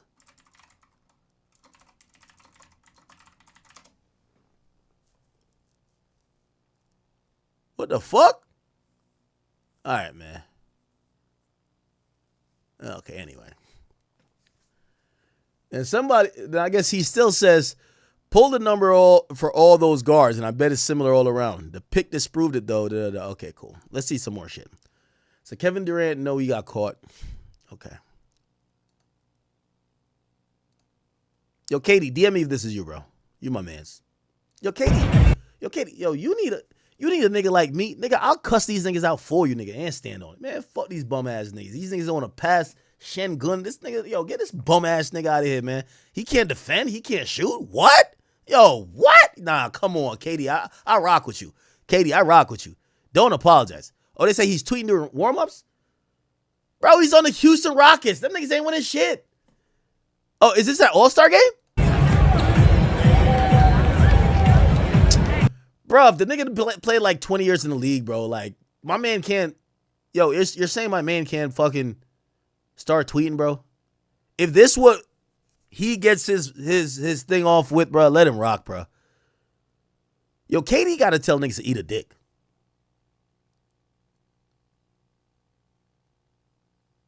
That's the problem with KD. KD need to be on his Draymond Green, Dylan Brooks shit. Like, man, fuck these niggas, man. Like, what? Yo, why you even care about an image? If I'm KD, I tweeted from my main account. Nigga, you nice. What they gonna say?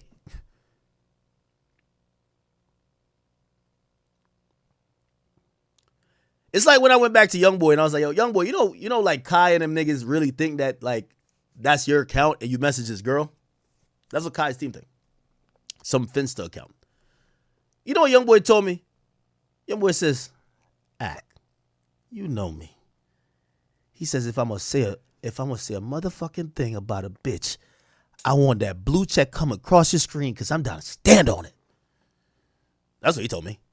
I was like, yeah, that kind of sound like you. Yeah, yeah, that sound like, yeah. He's like, if I'm gonna say something about a pussy ass bitch, I want my blue check to come across that screen. I want that nigga to see that shit. I'm like, yeah, that makes sense. Makes sense. Yeah, KD, fuck it. It's like your 40th year in the league. Yo, all y'all old heads is doing like crazy shit now. We seen LeBron James about to scrap with Stephen A. Smith. Bro, be yourself. Shit. Okay. What else he said? Said Kevin Durant privately DM'd a ex-user who was heckling him about the Drake and Kendrick beef. And he stepped in to defend Drake.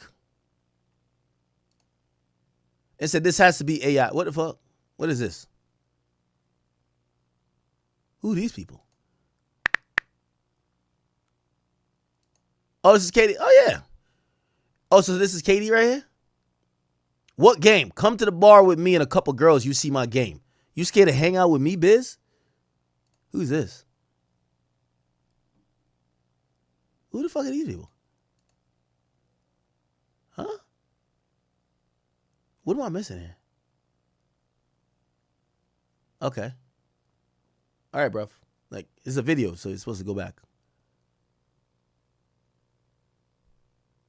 Wait, Kevin Durant is having a one-sided conversation in this nigga's DM?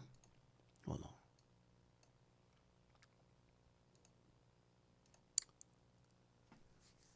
Come on, Bus. We can't be friends. Damn, bro. What'd I do wrong? Stop ignoring me, bro. This ain't KD. Hey, Buzz, you talked to Kendrick today? Hey, Fats, why do you want Drake dead? Who cares about a chain when you got billions? I'm wondering if your daddy Kendrick knows you exist.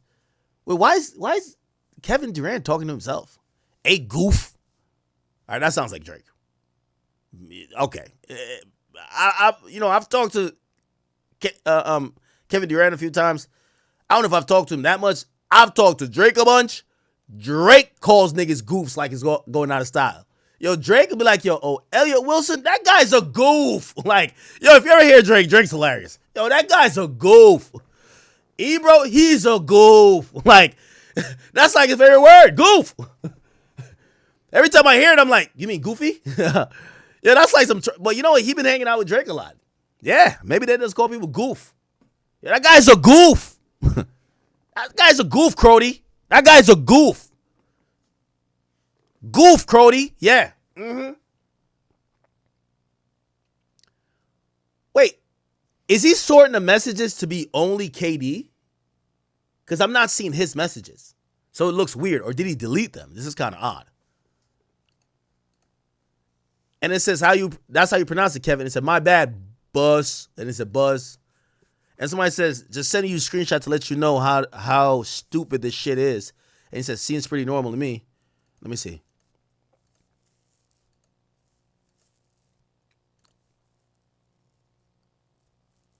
Who the hell is Mr. Bugsby 408? Okay, whatever.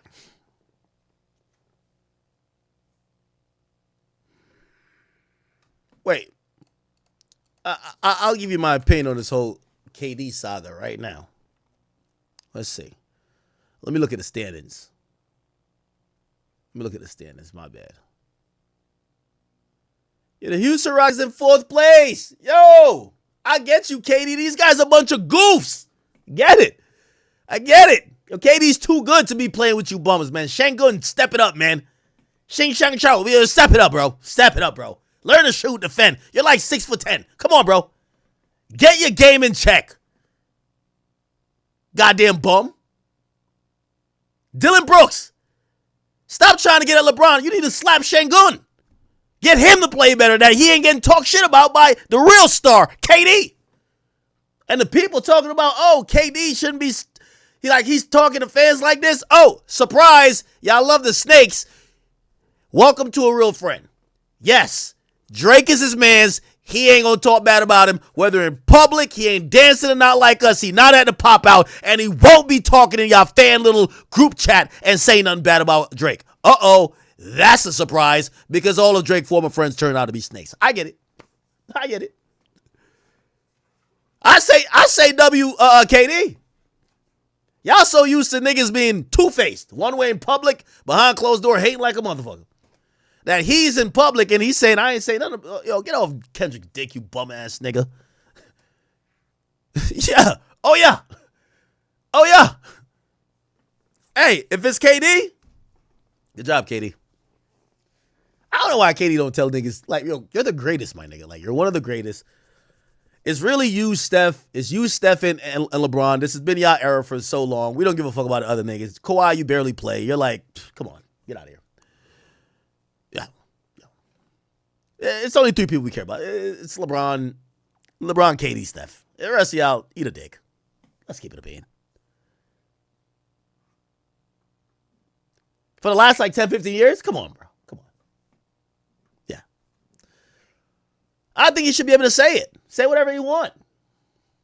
I'm surprised he ain't be like, yo, that bum-ass nigga Russell Westbrook, I have to get off his team. This nigga was dressing mad gay. I'm good. Yo, his DMs is probably treacherous. Yo, I had to get out of Brooklyn, man. Yo, this motherfucking nigga James Harden, he a big-ass trick, man. That nigga was tricking all the hoes at Starless, man. This nigga wouldn't care about basketball. At least I was tweeting on Twitter. This nigga was just texting hoes, man. I'm good, man. Nigga would show up to practice, told him about the beard. This nigga beard was full with pussy juice, nigga. You would think it was beard oil, nigga. I'm good, man. This nigga only care about hoes, man. I'm good. Yeah. Man, get me out of Brooklyn, man. This nigga Kyrie think he the black messiah, man. This nigga over here, yo, this nigga dribbled for the whole practice. He ain't take one shot. What do you think this is? And one? I'm out of here, man. Get me out of here, bruv. I'm not staying here. What? Yo, man, get me over this bum-ass Brooklyn Nets team, man. Yo, the team owner care more about, he's scared of COVID more than he's scared of a championship, man. I'm out of here, man. I'm out. That's what I want to see, bruv. That's what I want to see, dog. Keeping it real. Keeping it real. Yeah. Yeah, talk shit about them niggas. Yo, this nigga Ben Simmons like 8'5", man. Nigga can't make a layup. He rather throw the ball everywhere but the hoop. Yo, this shit crazy, man. Yep. That's what I want to hear. Yep. That's what I want to hear. Yeah. Yeah. Yo, you know they got the league pass. I ain't paying for none of that bullshit. But y'all mic up Kevin Durant and he talking like how he talking on Twitter. Get my money. Take it. Take it. Yep.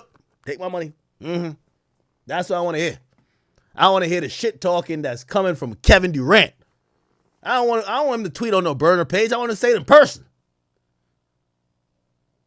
You know what I mean? Bum ass. Yo, it'd be like, yo, man, get me over this team, man. Yo, I'm playing. Yo, we got this 7'2". Wait, what's that nigga that played for the Lakers? He used to play for the Suns now. Let me click on the Lakers team real quick. Yo, get me off of this motherfucking. Yo, get me off of this Phoenix Suns team, man. This fucking goof. DeAndre Ayton, he like 7'3". He ain't good for nothing. That's what I want to hear. That's what I want to hear. Yeah. Oh, yeah. He on LeBron team, not good for nothing either. Yeah. Oh, yeah. That's what I want to hear. That's what I want to hear. Yo, get me off of this team, man. This nigga Devin Booker just mad inconsistent. Every time he get beef with his bitch, he don't play good, man. I'm out of here. He too worried about his lungs. I come to the game, I don't even got a haircut. Get me out of here. That's what I like to hear, bruv. That's what I want to hear, bro. Yeah. Oh, yeah. That's what I want to hear from one of my goats. Oh, yeah. Yup. Yeah. Yeah. I ain't gonna lie to you, Chad. That's the real shit right there. Yo, Kevin Durant, I'm going to give you a W for this. This is a big W, okay? Holding down the boy, that's your friend. You be over at the embassy. Y'all be smoking hookah, listening to the new tunes, you know what I mean? You start taking on Drake's lingo. Them niggas is goofs, I get it.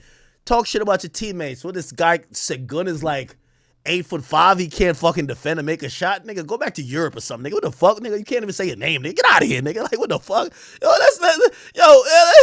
hold on, man. Yo, Kevin Durant, I'll cook these niggas for you, bro. Hold up. Houston Rockets. Hold on, man. Yeah, I see why you upset. Like, yo, bro, this is a franchise player? Oh, you a center? Man, I'm loving this new. Wait, what the fuck ad is this? Man, yo, where this nigga from, bro? What country this nigga from, man? Where he from? What? He from what? Boy, from Turkey, nigga. Man, we ain't getting no hairline transplant. Nigga, I don't even brush my hair, nigga. Send that nigga back, man. Get him out of here, man. Big for nothing. Yo, Trump, put a tariff on that shit, man. Yo, fuck them niggas, man. Big for nothing ass nigga, can't get a rebound, can't shoot, can't do not a goddamn thing. Yeah. Yo, that's how you supposed to talk about them niggas, KD. Don't let nobody silence you. Speak up. You the GOAT. Niggas is bums. Shen Gun, what the heck is this guy doing? Nothing. You think you got better stats than him? Yo, how is this center shooting 46%? What? The center? Oh, hell nah. 46. Get him out of here. Yo, get him out of here. This nigga shooting like Russell Westbrook, bro. Get him out of here, bro. Get him out of here, man. Get him out of here, man. This nigga having a harder time playing basketball than he got than he is playing then he's learning English, man. Get him out of here. Get him out of here, man. Get him out of here, bro. Get him out of here. Straight up. Straight up. Is KD in the All-Star game? We need KD in the All-Star game, bro. Fuck that. I'm watching niggas miss straight dunk. Yo, just watch nigga miss the dunk, bro. Dunk. Yo, look at this shit, bro. Yo, we got to get back to the NBA we love, man. Yo, NBA. Yo, who's that nigga that's in charge? Adam Silver, man. You got like 2 more years, man. This woke shit got to go, man. We need real niggas up there doing some shit, man. You got niggas missing the whole dunk. You got niggas getting blocked by the rim. A nigga catching a concussion and shit like that. And then you got like, yo, bruv, we tired of this midget winning. Straight up. Macaulay Culkin, we tired of him. He's over. We don't want to see this nigga no more, bro. We don't even know if he's in the league. Is he in the league? Bro, let's get this nigga a jersey. He's from the crowd. Yo, get this Macaulay Culkin ass nigga out of here, man. We tired of this, bro. We tired of this shit, man. Bring back Vince Carter, man. Bring back the real GOATs, man. Nah, bro, like, stop it, bro. Yeah, this guy could dunk. He could dunk. He could dunk.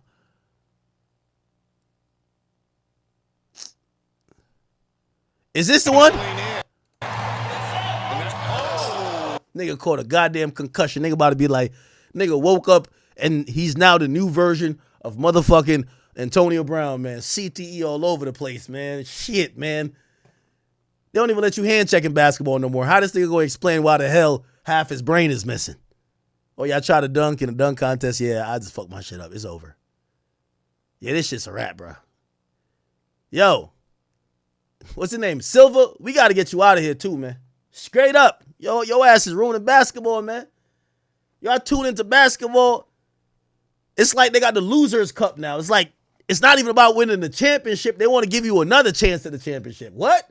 We having a cup? What do you mean a cup? This ain't a World Cup. Yo, this is the mid-season. Man, stop it, man. We don't want to hear that, man. Either win or go to hell home, man. Tell these niggas to stop missing games, man. What the hell? Looked at the last fucking injury report. I'm courtside. I'm thinking I'm about to see the Stars play. I'm looking at the fucking injury list. It said a nigga's day-to-day. What's the cost? Because he's day-to-day. What the hell? These niggas is making up shit, man. Mental evaluate, all type of dumb shit. This league is soft. I see why KD talking shit, man. We got to get rid of these niggas, man. They trying to get John Moran blackballed just because he bring his gun to the goddamn practice. What he supposed to do, nigga? He in Memphis. You don't know what happened to Memphis? Let that nigga do him, man. Gilbert Arenas used to bring 2 guns. Straight up, 2 guns. 2. Josh is trying to bring 1 while he bumping his young boy. The league too soft, man. I ain't with this shit. League too soft, man. This woke-ass league, I ain't with it. Zach LaVine is goated. I ain't with this shit. I ain't with this shit, man.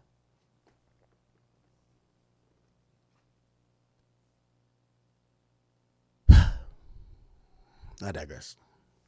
Shout out to KD. I love your burner account. Roast these niggas. The only thing is when they pull up on you, don't do the Young Thug. You know, after Young Thug talk shit about everybody, he said, I'm sorry, Glorilla, I don't think you're ugly. Nigga, you're supposed to say, bitch, you was ugly at a point. What the fuck? You look better now. The surgery and the money works. Like, that's all you're supposed to say. Like, yo, when they catch you talking bad privately, just double down, but just explain it. Yo, be like, you remember he's like, yo, Glorilla, you know what this shit should have said? Yo, bitch, you know you was fucking ugly. Like, yo, you look ugly then. You look good now. That's what Thug should have said. Thug was just like, oh, I'm so sorry. I should have said this. But we ain't believe that. That shit, we don't believe that. We don't believe that shit. Nigga, Glorilla look fine as hell now, bro. I'm keeping it a bean. Nigga, Glorilla look fine as hell. And I ain't even gonna lie, because I used to say about Glorilla and Cola Ray, I never wanted to talk about them like how they look because I said they look too much like little boys to me. I ain't with that shit. Glorilla Instagram. Yeah, I ain't like that shit. But now, Glorilla looks sexy as fuck. Like, the money done, like, this is the best example of money I've ever seen, bruv. Like, I don't know if it's surgery, clothes, whatever. Who the fuck is this nigga? Oh, ain't this a basketball player? But Glorilla be looking good now. Her skin clear, she's glowing, like, all pun intended. Her tattoos used to look like it was just some scribble scrabble. Now, I don't know if she's using some skin product. They kind of look tolerable. Her ass pokes out a little bit better, like her titties sitting up. Like, look at this shit. All girls do the little thing like this. They look a little bit better. Like, the weave not fucked up no more. The lips look good. I ain't even gonna lie. I see why. I see what's popping. Yeah. Oh, yeah. Oh, yeah. Before she looked like, it's cool.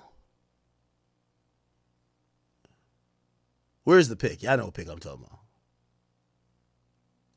Is it this? Yeah. Look at the top compared to here. Yeah, it's all good, you know. She did what it did.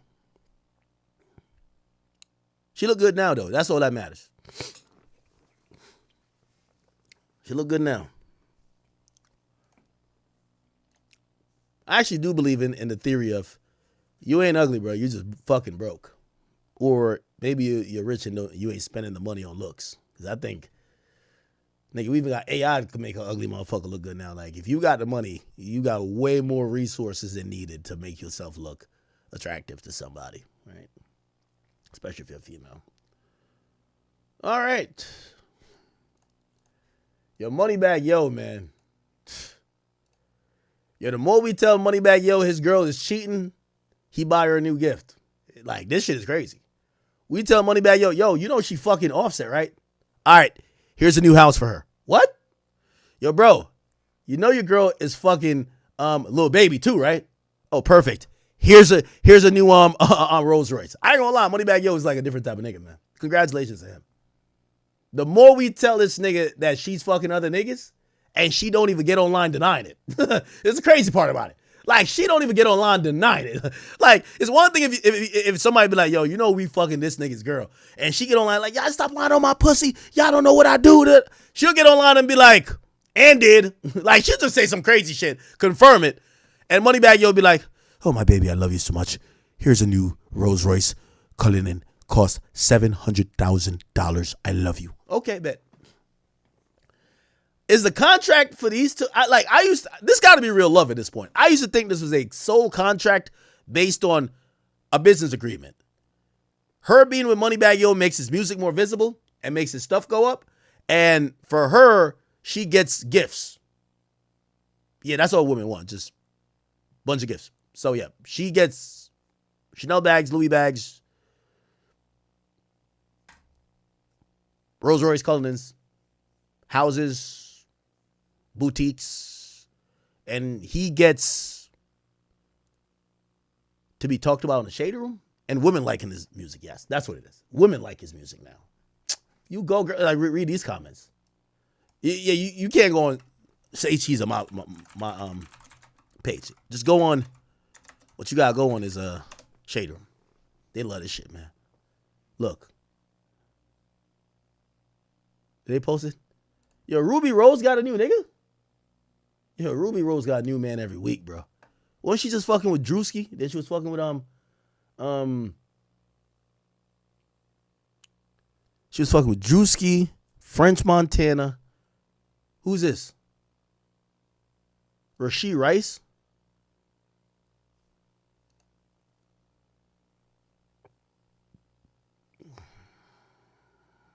Fuck. Whatever. She like it, I love it. All right. Oh, here it goes. Perfect. Read these comments. My man trying. All right, shut up. Your man trying to get you nothing, bitch. You broke. It said, this is what love look like to a new generation of women. That's facts. Chat, that's why I intentionally stayed home. Ain't not one of y'all women gonna make me look a fool on no Valentine's Day talking about, look what he did for me. Fuck out of here, man. The last nigga who had you bent up like a pretzel is gonna be, because I laughed at a couple niggas like that. There's a nigga who posted his chick, bro, like I couldn't even believe he posted her. I'm like, yo, bro, you know niggas had her bent like a pretzel? But niggas don't care. But I think like we're in like this weird dating thing. So nigga, I made sure, nigga, my phone was on D&D for the whole Valentine's Day. Nobody called me. Unless I could vouch for you, I'm not getting caught with none of y'all for Valentine's Day. You crazy. You wild. I'd rather spend my money on me. That's a me day. Let me go spend my money on me. Fuck out of here. You got the chicks posting for other chicks. They're all bragging about a dude that is tricking their life away, and that same girls get bent up as a pretzel by the next man's. If Lil Baby retarded ass could fuck you, I'm not buying you no fucking Rolls Royce Cullinan. And that nigga be just, first of all, if I'm Moneybag Yo, the first thing I'm gonna say is this. It's documented that nigga paid 16 bands for this random hooker. Brother, did he at least give you $1 million to fuck? When she tells me that Lil Baby just fucked her for free, I'm not buying you no Cullinan, man. These niggas be talking pimping. If she fucked Lil Baby and Lil Baby's paying Ja Morant, some like emaciated like, porn star, like 20 bands to fuck, what did Ari get? If Ari didn't say like, oh yeah, you Ari me like $2 million. Oh, okay, maybe I'll get you the Cullinan with your own money. on some Selena shit. We'll get you to Cullen with your money. Feel me? But, yo, how's Moneybagg Yo doing this? This thing got to, like, there's something I don't get about that. Something's going on.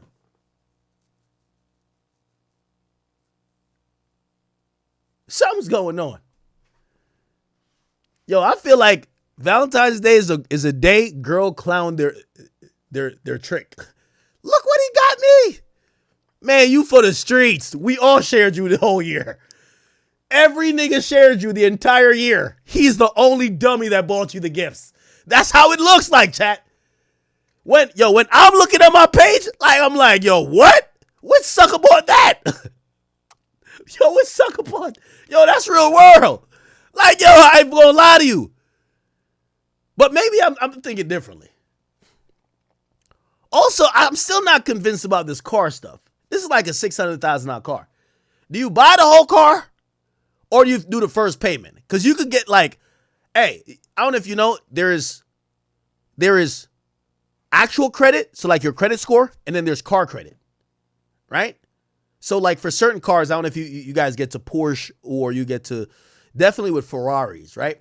And it is with Rolls Royce as well. If you're not buying it cash, you could have a perfect credit score and you could have the funds. Like you could show them your bank account. They won't give you the car if you haven't owned a few of the cars. It's for them to, it's kind of a little quality control, but like, you know, it's to establish a certain type of, you know, trust. So if you've never owned, like, let's say a Ferrari, and now you want the fucking $1.5 million Ferrari, you could have $10 million in your account. You have zero credit with Ferrari. So they're not going to just say, we're going to finance or agree to you financing a Ferrari. Now, if you go in there and say cash, even then they might be slow with it. Why? Ferrari sell themselves. It's not like they're like, oh, please buy a Ferrari. It's going to sell itself. And they're in high demand.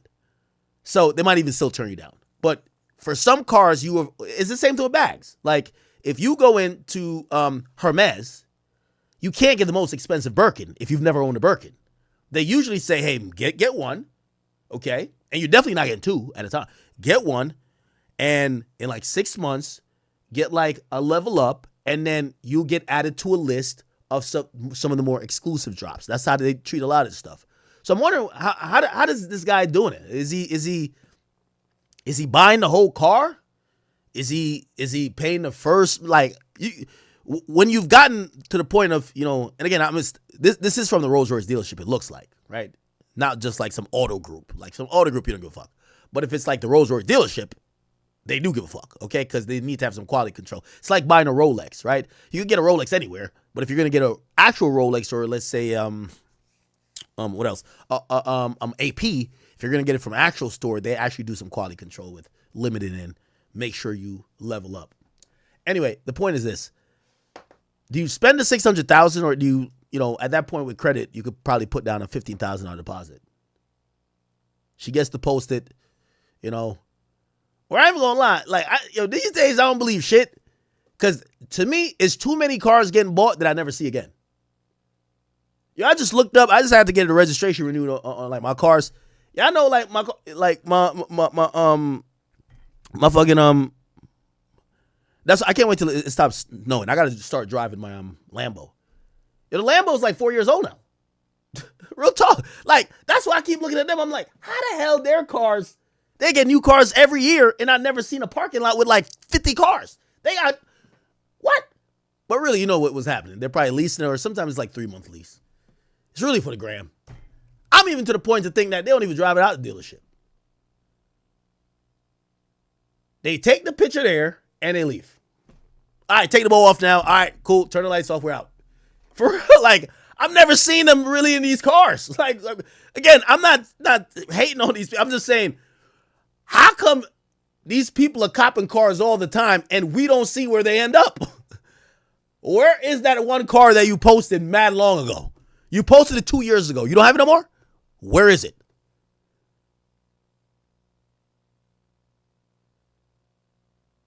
This might be like them private jet pictures joints. You know what I mean? I just seen two chicks, like, my boy even be like, yo, so-and-so, she on a jet?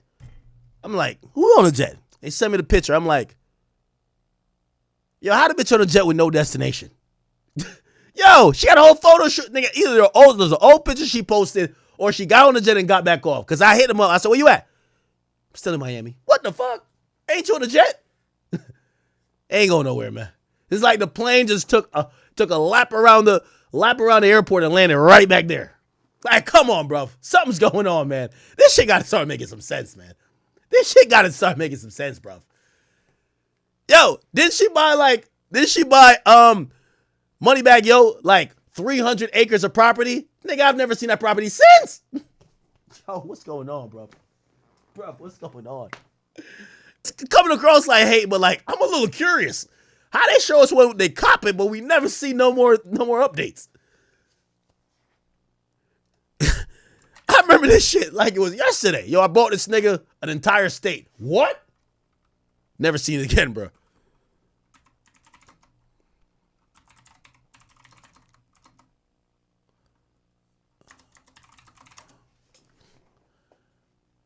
Look at this right here. Don't play with her. It's crazy. Shit. But Moneybag Yo, 28.8 acres.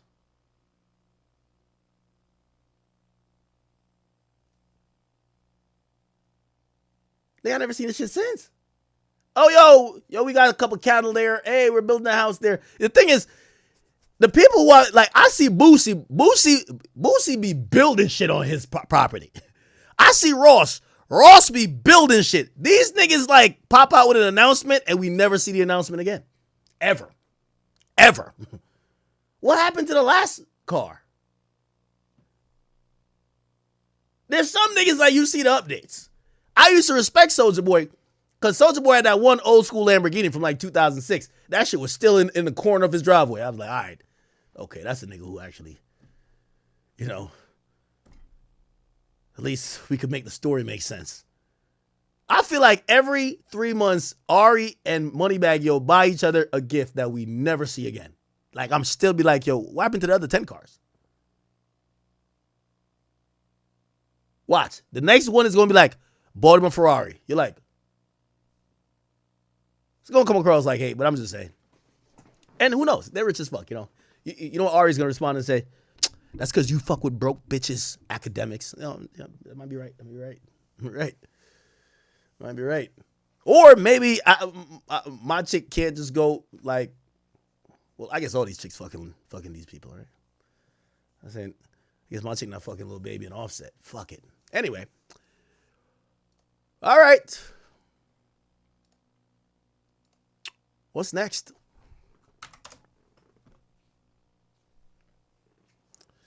If you guys are tuned in still and you haven't hit that subscribe button, it only takes a little bit of muscle. Swipe up, hit the subscribe button. If you're watching on YouTube, please subscribe to King Academics and the Academy. If you're watching also through Rumble or on Kick, make sure you guys make an account. Get up in the chat and also hit that follow button as well. Appreciate you. Okay, YoungBoy has the official highest grossing tour by debut headline and rapper in history, 70 million from 552,000 tickets across 42 shows. Congratulations to him. Okay, that's good. What else? Did we do the... Oh, we didn't do this yet, right? So, apparently, we had a back... Did we do the Faison Love and 50 Cent thing? Did we? I felt like we did.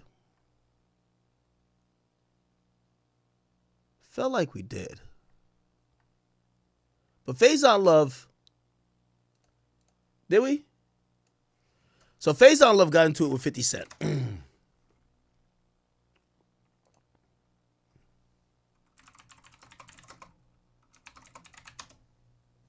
We didn't, right? Okay, cool. So Faison Love got into it with 50 Cent after he said this on a he said this on Bag Fuel. Check this out. Build a studio. Studios don't make movies. Who makes movies? Filmmakers. Tyler Perry needs to build a studio. Because he's a filmmaker. But isn't 50 Cent a filmmaker? What are they? BMF. Powers, the BMF. Someone owns that. I mean, but if I put it, shows on ABC, Stars. He had him where? On ABC. He was a producer on them. Okay. Shonda Rhimes is a producer. Okay. She's a producer, filmmaker, and writer. Okay. She owns Issa Rae. They're filmmakers. Okay. Tyler Perry is, no matter what you say, he's a filmmaker. He's a factory. You don't need a factory if you got one movie, one TV show. You need distribution.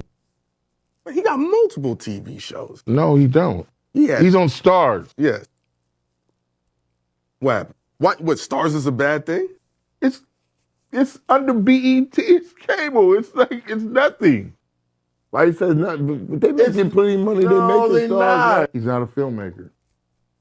What if I told you I'm starting the music business in Flint, Michigan? I'd be like, I bought a studio.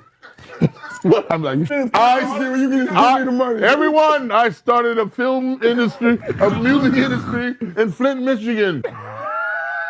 Here's my studio. We're gonna put out records. Like what?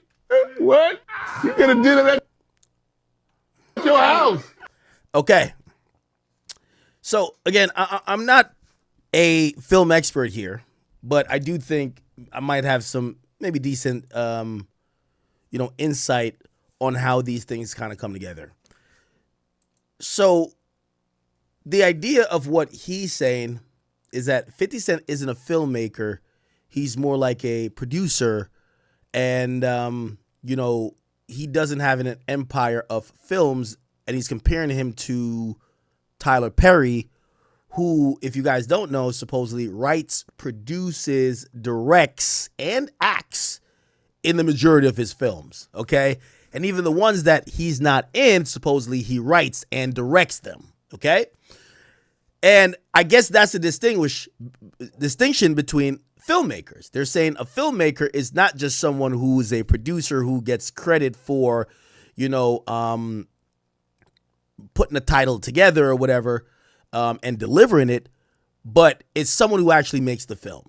And I think that's kind of a decent critique, except I would probably say we're in a lane now where things could be expanded so much, where I think 50 has an entire ecosystem to himself, is this entire idea or this entire ecostructure where we see a Power, we see a BMF. I think he's almost created a world where all of those things live and they're like cousins. And just like how people that love Tyler Perry movies, when they watch one of them, they watch all of them because that's like a world that he's created. I think 50's created also a world. So if my belief in that is accurate, I think 50 is well within his right and warranted to have a film studio because he's going to need a studio to make a lot of films that are kind of almost all related or all together in this 50 Cent verse, just like there's a Tyler Perry verse. So, with all respect to Faison Love, I think the way he's approaching it is like, nigga, just go get you a distributor or whatever.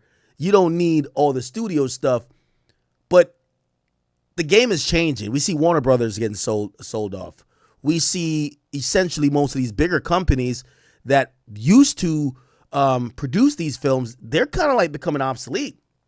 Why not, if 50 could get, the job that they would do done within a niche market, which is the 50 verse or whatever, the BMFs, I'm pretty sure he's going to have documentaries. He's going to have a lot of film stuff, we know. And I get it with the whole thing about he's not a full-on director, this and third. But why criticize him? Right? Now, I'm pretty sure there's a long history here. There's probably some personal stuff because this critique just seems kind of out of left field. And maybe 50 said something about it before.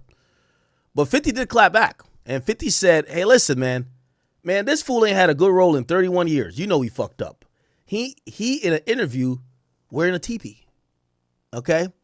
He also said a few more things about him. He says, man, the fuck you think, Big Worm, you the fuck you think? You big worm in real life? Pull up on me and see how that goes. Now, that's usually 50's just clowning. But that's the first thing I've ever heard him say that's kind of like, yo, nigga, I'll fuck you up type shit. Then he posted another thing about Faison Love. He said, this is his legal timeline. 2011, reported a 4th-degree domestic violence assault.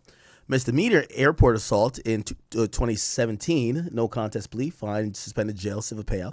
2018 and 2023, a $500K default judgment in a sexual harassment civil suit. And a felonious assault charge for throwing an object at a female clerk's head, and there's a no guilty plea. The trial still pending. There's possible prison sentence. He says, nah, your man really think he tough. Better focus on his case. He's throwing shit at hotel people. LOL. So 50 looked like he's still willing to engage.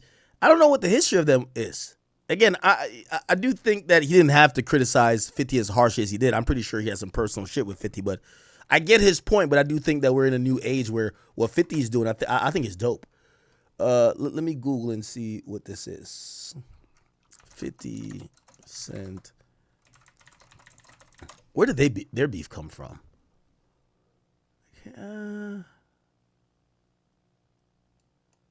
Vacuum, baby. Here you go. Clip farming, right? Here you go. But Jesus. This is how. See, they say this, and somebody told me it's called clip farming, right? And we know I'm familiar with that. I'm gonna build a studio. Studios don't make movies. Who makes movies? Filmmakers. Tyler Perry needs to build a studio. Because he's a filmmaker. Because he's a filmmaker. But isn't 50 Cent a filmmaker? What are they? BMF. Powers, the BMF. Someone owns that. I mean, but if I put it in my studio, don't I get paid? No, so you get paid for renting. Like you rent. Okay, so I'm letting that money go. If I don't have the location, then I'm letting the money go. So if I'm 50 Cent, don't I want to keep all my money? He had TV shows on ABC, Stars. He had them where? On ABC. He was a producer on them. Okay. Shonda Rhimes is a producer. Okay. She's a producer, filmmaker, and writer. Okay. She owns Issa Rae. Mm-hmm. They're filmmakers. Okay. Tyler Perry is, no matter what you say, he's a filmmaker. Mm. He's a factory. You don't need a factory if you got one movie, one TV show. You need distribution, nigga. But he got multiple TV shows. No, he don't. Yeah. He's on Stars. Yes. Wow. Don't he got a crime? He got some crime shit he do too. He got a bunch of TV shows. He's on Stars. What, Stars is a bad thing? It's under BET. It's cable. It's like, it's nothing. Why he says nothing? But they making plenty money. No, they they're making not. Stars.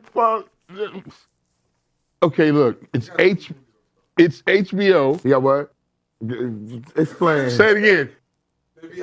You know who's bigger than Stars? Tubi.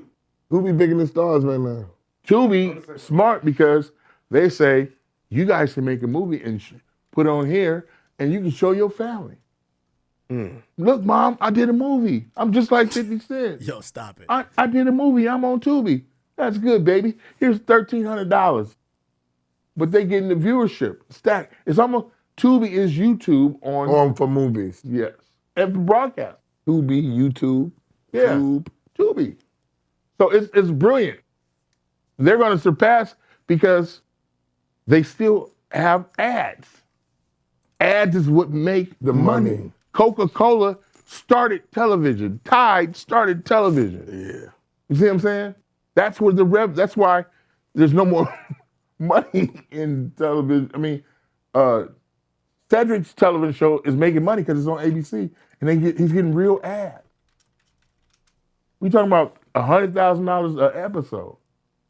I mean, at the height of television, Friends was making $1 million per episode. Do you know what $1 million residual check? Over 26. See, now they don't even do full orders. They do an order of 10. Mm-hmm. What's the full order? Like 26? 26. 26. Half a year, yeah. right? 26. Then you take a hiatus and do another 26. Mm-hmm. Tyler Perry changed the game because he can do 26 shows in a week. Wrap it up, boom. Give me my money. And he's getting that's a filmmaker. He needs a studio. to facilitate his shit. His writing, his writing, his because he vision. might produce this. I'm writing this. I'm acting in this. So I got five movies going on just this month. And then Marvel might say, "Hey man, we need to have your studio. We're gonna give you $14 million for having the studio for 2 weeks." Easy. But isn't that why 50's doing it? Nobody's giving him no money to rent a shitty movie in Freeport. But why? If it's a dope Because location, they would have did it themselves. They moved from. They's the one that started Atlanta. So maybe he's thinking he's gonna start Shreveport. He's not a filmmaker. What if I told you I'm starting the music business? Oh wow, he really doesn't like 50. All right, he also spoke about Cat Williams. You, baby. Yo, why is it so hard for the comedic shark? Yeah, okay. Lone wolf. Yeah, you're like a lone wolf, and then you meet another wolf. Because everybody I know, I really fuck with. Now I really fuck with Kevin Hart. Since day one, I really fuck with Jancy Brown. I really fuck with Bernie Mac. Mm-hmm. I really fuck with Chris Tucker. I mean, we know each other for years. Mm-hmm. You know, Mike Epps, Scrunch. I mean, people. Get to Cat Williams. went viral like Cat 2 years. Williams. Oh yeah, I'm talking about more on the speed of how Cat Williams was talking that y'all not together. Not the new people. He's. How do you explain this nigga? Is he wrong? He's very wrong. For anybody to listen to a coked out homosexual cokehead is. Yo, how do you what? For anybody, he said he never drank and even did drugs before. And he also said he read 47,000 books in a day. And he also said he sold Alpines for $1,500. Now, if you used to steal Alpines, you know damn well you only gonna get 150 for it. So basically, he lying. His whole shit is a lie. Everything he says Why is is he a lie. lying? Because he like putting hands on women. See, he don't want to talk about that. Putting hands on women. I ain't hear about that. I know you ain't heard. I said it. What the fuck you gonna do to me? I can't put hands on him because I'm on probation. And when you get off probation? I'm not. No. He never on probation. I already know. I'm never getting on probation. I'm not. Is there any truth to that? I forgot who the comedian was that said the whole Bernie Mac and Steve Harvey thing where Steve tried to backdoor him for the Ocean's 11. Backdoor tie? He talks to Bernie. Then we did what's the other shit? And be honest with you, I think he really loves me. I think he's talking about Cat again. That sounds weird. Because before the super, he pulled a gun on me and told me I told the police. He pulled a gun on you, bro? Stop playing. Cat Williams put a gun on you? Oh, so no wonder that's why y'all got so much beef. Well, Reggie Carroll. He pulled the ratchet out on you? And my man Otis from Jersey. Well, you way bigger than him, so he probably was scared as shit. But he pulled a gun out with no bullets. Yo, where did this shit go? And my guy, he pulled a 1911 out, a chrome one, a pretty gun. He's like, oh, like we in a movie. We're like, I don't want no trouble. All right, enough. Okay, cool. I think we kind of got it there. Chat, I'm going to give you guys, we're kind of approaching the 8-hour mark here, and I really appreciate you guys for sticking around. I think we've accomplished a decent amount today, maybe not as much as you guys would like, but we took about 4 hours to kind of get through our main topic, which is okay. I do want to end slightly with this. Wait, was there something else I didn't get to? Oh, I'll get to let me do the Charleston White thing. I'm sorry. Before I do the last topic. Okay, so Charleston White. Yeah, so there's a bizarre video kind of going around where Charleston White is seen supposedly choking out a guy in a wheelchair. Okay? He put him in a headlock. Say, man, nigga. What the hell, nigga? Nigga, we always like,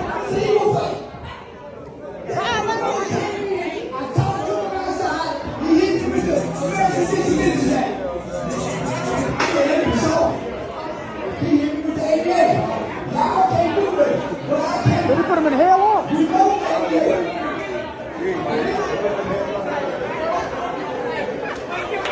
Charles, why you put that man in the headlock? Y'all wouldn't do that. Now, I would love to say this is a fake video, but with the amount of attention I see people paying to the guy who was in a headlock, it looks like it's real. I'm trying to get a little bit of info behind it. And I'm trying to also not do the whack 100 thing with Charleston where I just call him every single time like, hey, what was that about? Even though I probably should. He did call me about some shit recently. So I would think it's normally fake. If it's not, I don't know, man. It looked like Charleston's like undefeated online, man. If he has an issue with a guy in a wheelchair and that guy has able-bodied people there, if they don't put a stop to it or restrain Charleston, and it looked like he's at a performance because he walks right on a stage, which that's the first thing that led me to think that it was maybe fake. You know, these days we don't know what's real and what's fake. I would have leaned to say, yo, maybe this is fake, but they're kind of tending to this guy who's on a wheelchair. And I will say this, Charleston White, having been around him a bunch of times, the reason why I also don't think this is fake is that he's a very prepared motherfucker. I remember when I had Charleston White at Aiden's warehouse. Or no, I told him Wack was going to be there. And I know they weren't on the best of terms. Now, Aiden had a bunch of security, but, you know, we're not trying to have security have to separate two dudes while we're just trying to stream. But Charleston was unbothered. And I was kind of shocked by that. He kind of moves around a little bit fearless. And when he got in there, you know, I could tell Wack wanted to, you know, do his thing real quick. Or was it Wack that came after? Or was it Wack first? No, Wack was there first and he came in. And they kind of like tussled a little bit. I'm not going to lie. Charleston had a couple tricks up his sleeve, which it leads me to think that as much as y'all might think he's older, he got one eye, he's a little bit prepared for all these situations. So I'm thinking if this is real, Charleston White's kind of a dangerous guy. I'm going to be honest with you. All right. Anyway, I want to get more details on what this is about. Got to be some more details to this. Say, man.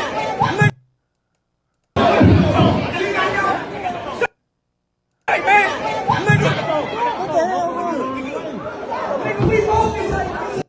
What the fuck? Yeah, I don't know. He got into it with a couple in the crowd, but he ends up choking out a nigga in a wheelchair. What? Is there no more other video? Yeah, Charleston's an absolute menace. Somebody say, yo, this nigga Charleston White choked out Charles Xavier, bro.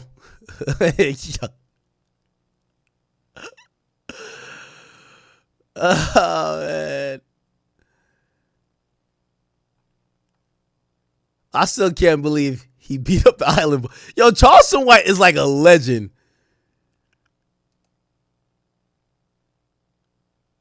Yeah, what the fuck is this? Let me see. We didn't post it yet.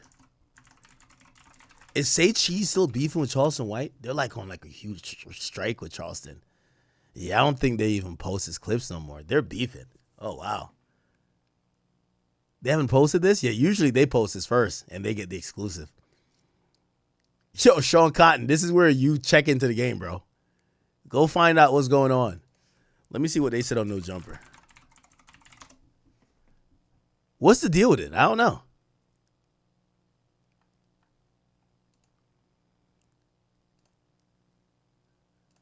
Somebody said, what's the context to it? He said, dude hit him with something. Supposedly, that's the context. So nobody know why. All right, this remains a mystery. Now, I won't put it above Charleston that, you know, Charleston always tells me, Ack, he told me, so after I was getting the energy, remember I was trying to bring him to the YoungBoy concert, he had just put out a video, he was talking crazy about him. And infamously, when I was trying to get, credentials and everything for him to be good backstage or whatever, they wouldn't tell me no, but they wouldn't tell me yes. But they wouldn't tell me like, yo, there's YNs back here. They might have just seen the video. We don't want them to happen. But I kind of like deduced that, and I was like, you know what? Maybe I better off not bring him back here, because if they beat his ass, because on the Youngboy tour, I was bringing a lot of guests, and they welcomed all the guests. I brought Vlad there. I brought, who else? I brought mad people, and no matter who my guest was, it was like, all right, we'll take care of them. We love you. Whoever you bring, that's family to us. But the Charleston one, they were like, man, I don't know, man. Like Top love him, but yo, man, that nigga did drop a video like today. He's talking crazy in the video, and I'm like, what video? I said, you ain't see the video? I want to look at it. It was a Say Cheese interview. He's talking crazy, bro. And so I ended up not bringing him in. And what Charleston White told me was like, yo, Ack, wait, you didn't bring me in mostly? Because actually, they gave me credentials at the end, but supposedly I had sent my security and, well, not supposedly, I sent my security and one other person, maybe it was my assistant, to go see if he was still up by that little part to come down underneath the arena. And right when they were walking, there was a huge entourage of the YNs who are surrounding Youngboy. And I told you, anytime Youngboy moves, they stop everybody. They were walking past and they were like, yo, yeah, if you don't know if this guy is going to be okay, the amount of YNs that walked in that general direction, and we're going to have to walk past one of those buses that they were hanging out at. We don't want them to all swarm Charleston White and start going crazy. And I actually, in my security set, I say, you know what, you're fucking right. Because if Charleston gets a beat down, I'm going to feel guilty, and I don't want that. Later on, Charleston told me, nigga, that was the point. Bring me in there. I want to get my ass whipped. And I'm like, all right, yeah, this guy's nuts, yo. This guy's nuts. This guy's nuts. So I don't know what's behind this, but what he did tell me then, he said, Ack, when these things happen, I book 15 more interviews. So maybe this is a thing to book some more interviews. He's charging 15, 10,000, whatever he charged. So I don't know. Okay. All right. Okay, I'll end this stream, and thank you guys for tuning in today. If you guys haven't subscribed, also I want to mention this before I get into the last topic. Theakademy.shop, we do have our Valentine's Day mini collection that's out now. We have our official Valentine's Day shirt. We got some shorts, and we got a little crop top set for the ladies, our chat queens in there. You guys could click on Valentine's Day collection to see them, or our new spring collection. And I don't know if are pre-orders open for these? These are fire. I think all of these are fire. You're gonna see me with all these. Got a little windbreaker joint. Got the international hoodie. This is fire too. I forgot when I approved for these to go up, but these are absolutely fire. I can't even lie to you. Okay.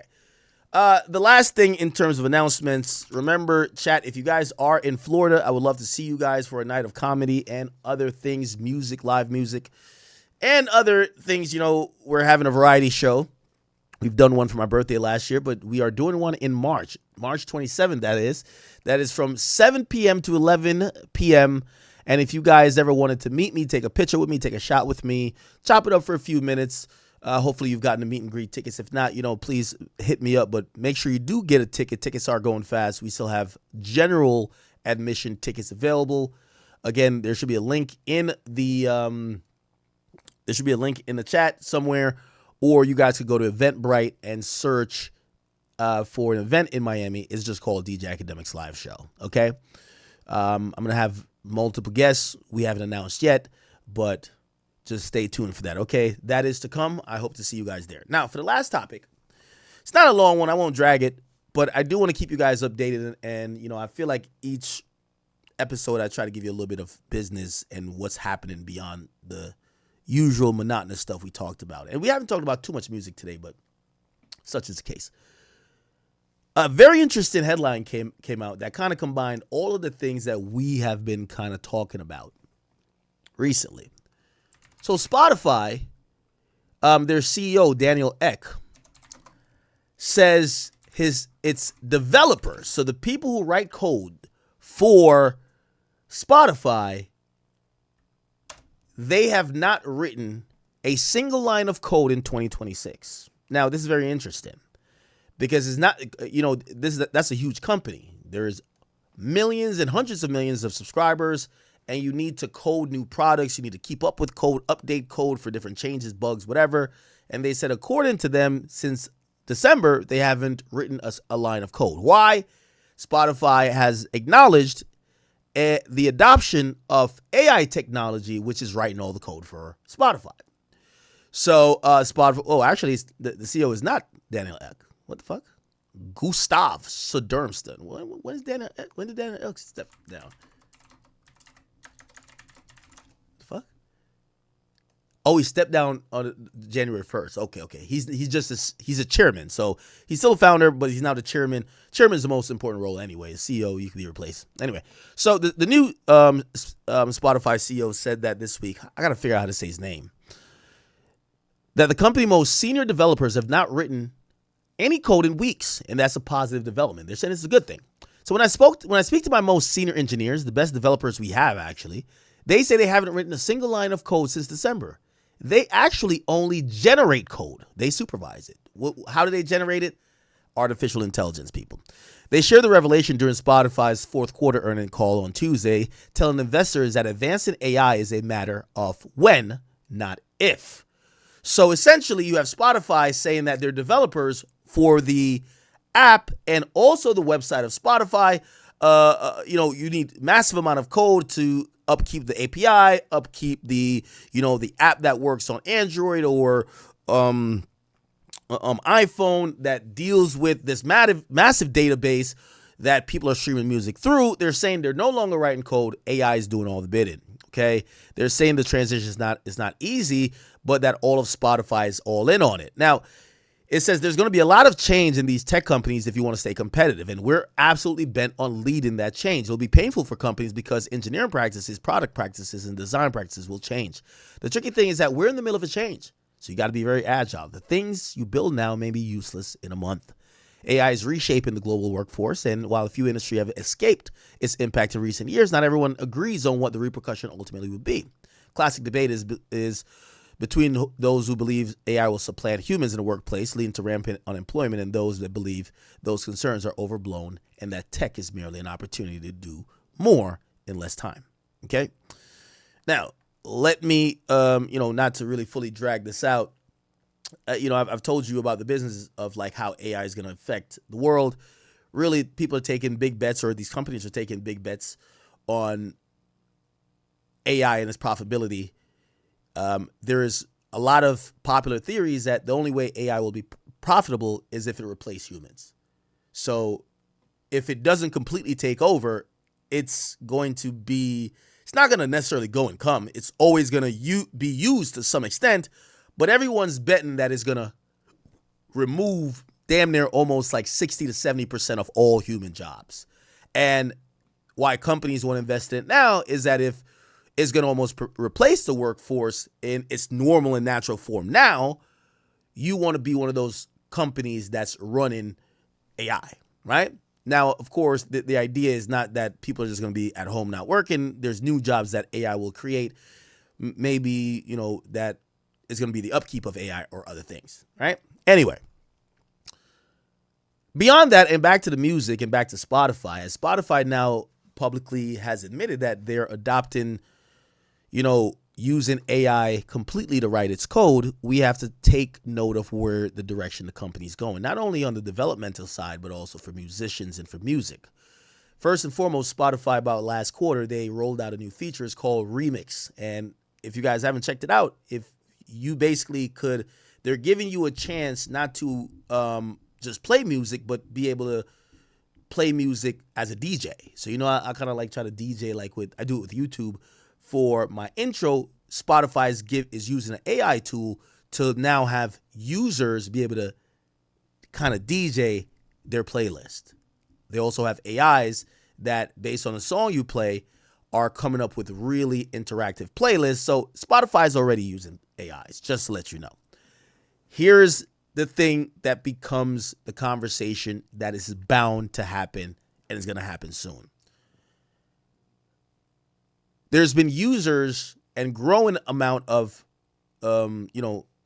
premium users who are saying currently Spotify allows artificial intelligence created songs on their platform. Now, they have a deal with the labels that they can't put up a AI version of a Drake song, but if you want to put up an AI version of Mike the plumber song, you can.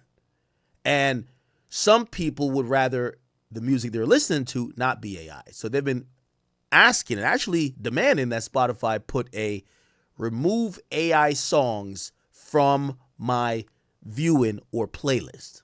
Okay? Spotify is not committed to that, even though that noise is growing.